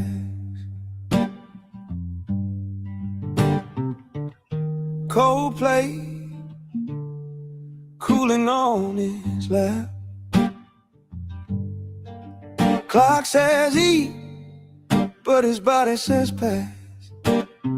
Fire in his gut, and the hours crawl past. We're talking loud and loud for the ones who can't sleep, for the ones who can't swallow more pills this week. From the bed to the mic, he's carrying our names, turning quiet little stories into tidal wave change. In a tidal wave change. He found a leap that let him rest a while. First full meal, first real sleep, small smile, pages filled with the words we never said. Now a magazine on the table is a voice in our head. We're talking loud and loud for the ones who can't eat, for the ones riding shadows of a hospital seat. From the bed to the mic, he's carrying our names, turning quiet little stories in a tidal wave change. In a tidal wave change. Who speaks for the hurt and the hollow rise down the road we should follow? He just hits record and lets the truth speak plain about sleep, about food, about living past pain.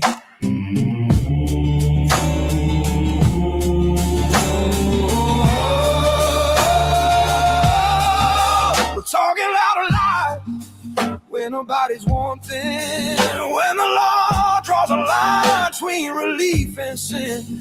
He's a pen, he's a voice, he's a late night flame, turning patience into people and a law into change. Oh, yeah, a law into change.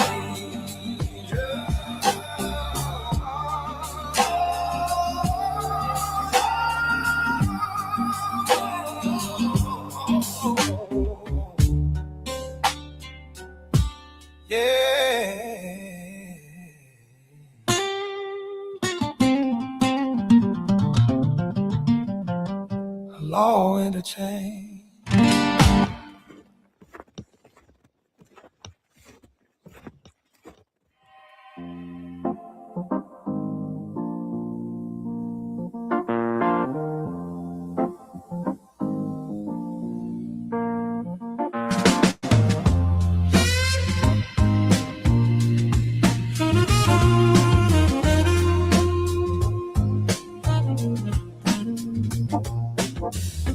Tiny door in the garden,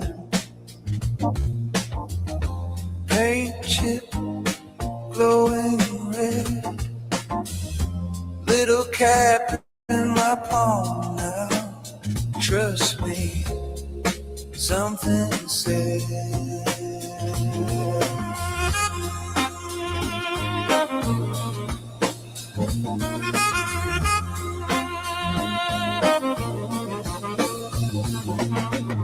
Chew the sun with my teeth, sky drip down on my tongue, grass grew out of my fingers, time forgot to run. Spiders turning cartwheels, clouds shaped like my name. Every breath a doorway, rippling flame.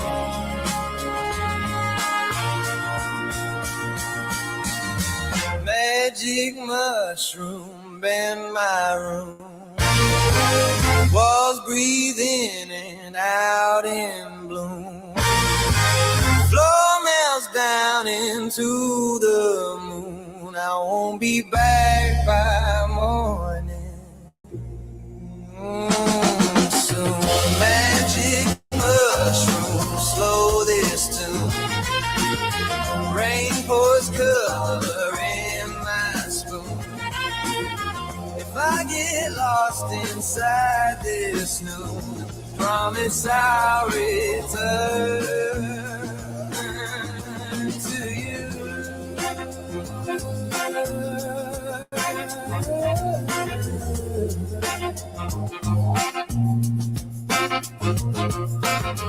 Photos on the fridge left. Old ghost pulling up chairs. All my ex-loves in crayons waving from the stairs.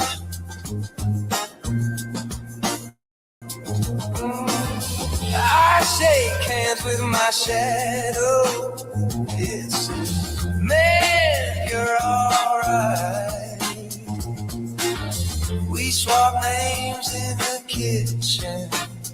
Pour galaxies on ice.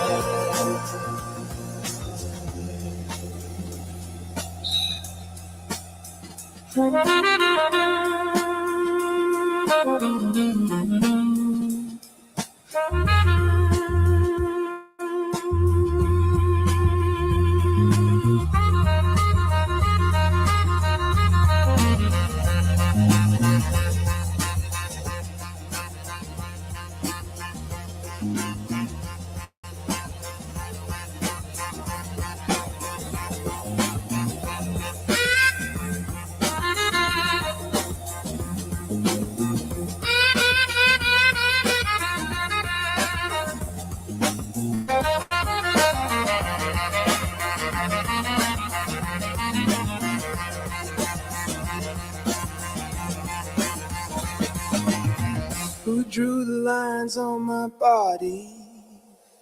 Who wrote the rules on my skin? Every pattern unravels, every question grins.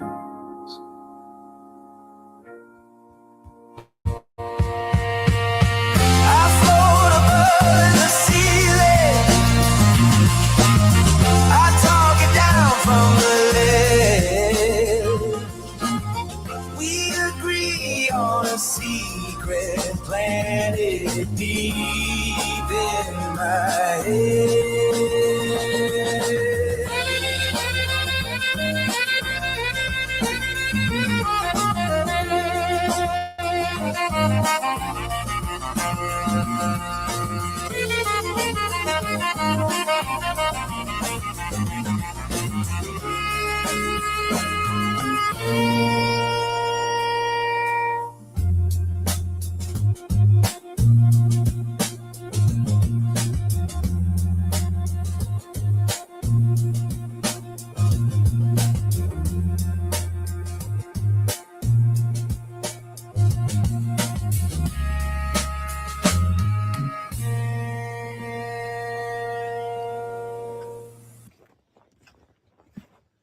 Mic on, red light,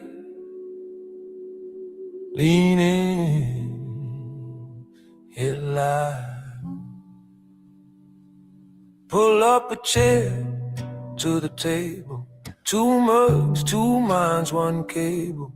Little green leaf on the label. Big brave truths on the label.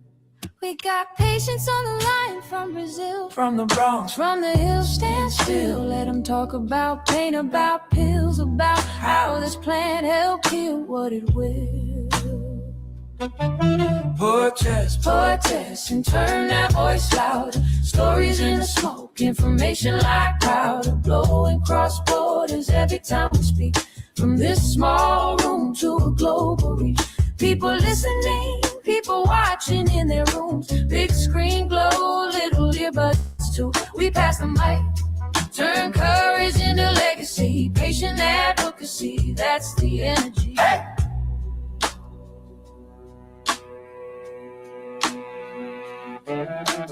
Glass jar on the desk, just a symbol. Camera on a ring light, simple. Host with the notes in a spiral. Guest with a scar and a trial. They say I was scared, I was quiet, till one dose cut the storm. Stop the riot, now millions of hearts stay silent, just leaning in closer to the science. Portraits, and turn that voice louder. Stories in the smoke, information like powder. Blowing cross borders every time we speak. From this small room to a global reach. People listening, people watching in their rooms. Big screen glow, little earbuds too. We pass the mic, turn courage into legacy. Patient advocacy, that's the energy.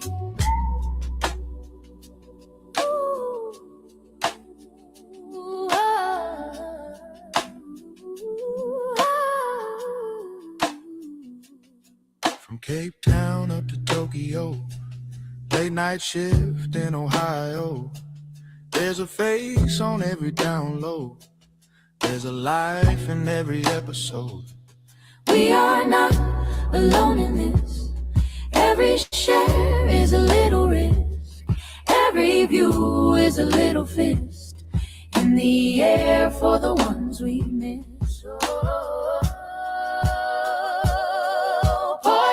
Portraits, and turn that voice louder. Stories in the smoke, information like powder. Blowing cross borders every time we speak. From this small room to a global reach. People listening, people watching in their rooms. Big screen glow, little earbuds too. We pass the mic, turn courage into legacy. Patient advocacy, that's the energy.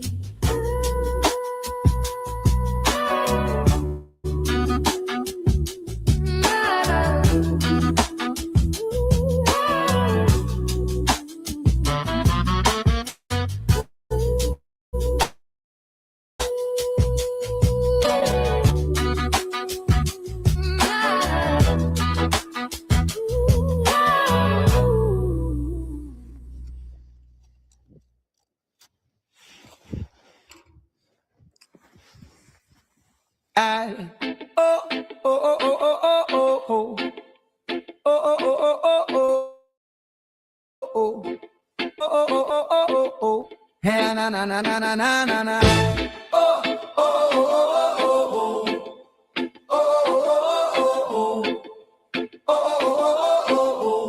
Na na na na na na na.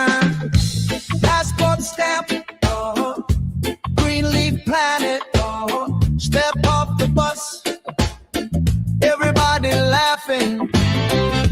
Market smells. Sweet and earthy. Old heads talking about the early morning magic. Welcome to the world of cannabis. Slow down, bird up. Can't rush this past that piece like we passed that split. In the world of cannabis. Oh, welcome to the world of cannabis. Big deep breath. Let go that stress. One love, one life, one lifted wish. In the world of cannabis. Oh, hey, oh.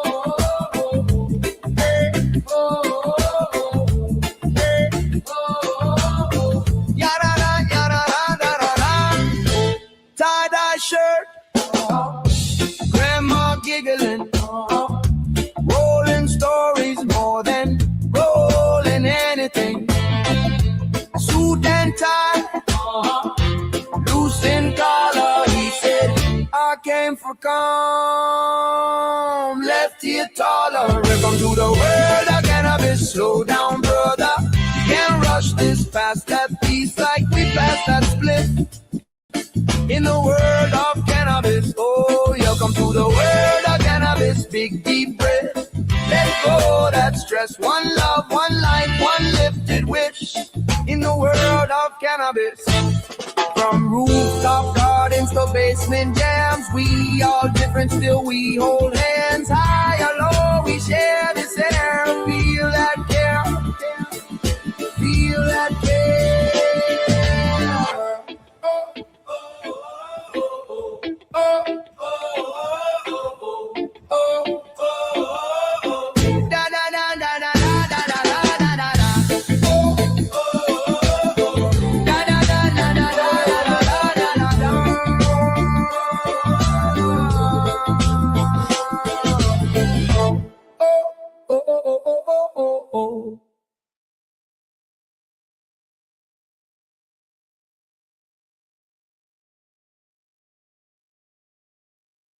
Rerolled Saturdays.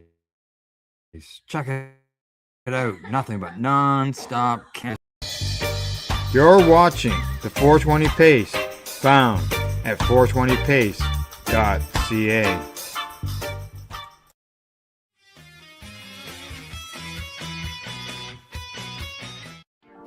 You've been watching Rerolled Saturdays. Thank you to our guests, our hosts, and our viewers. Up next, Rerolled Saturday Nighttime Edition. It gets started at 4 p.m. See you then.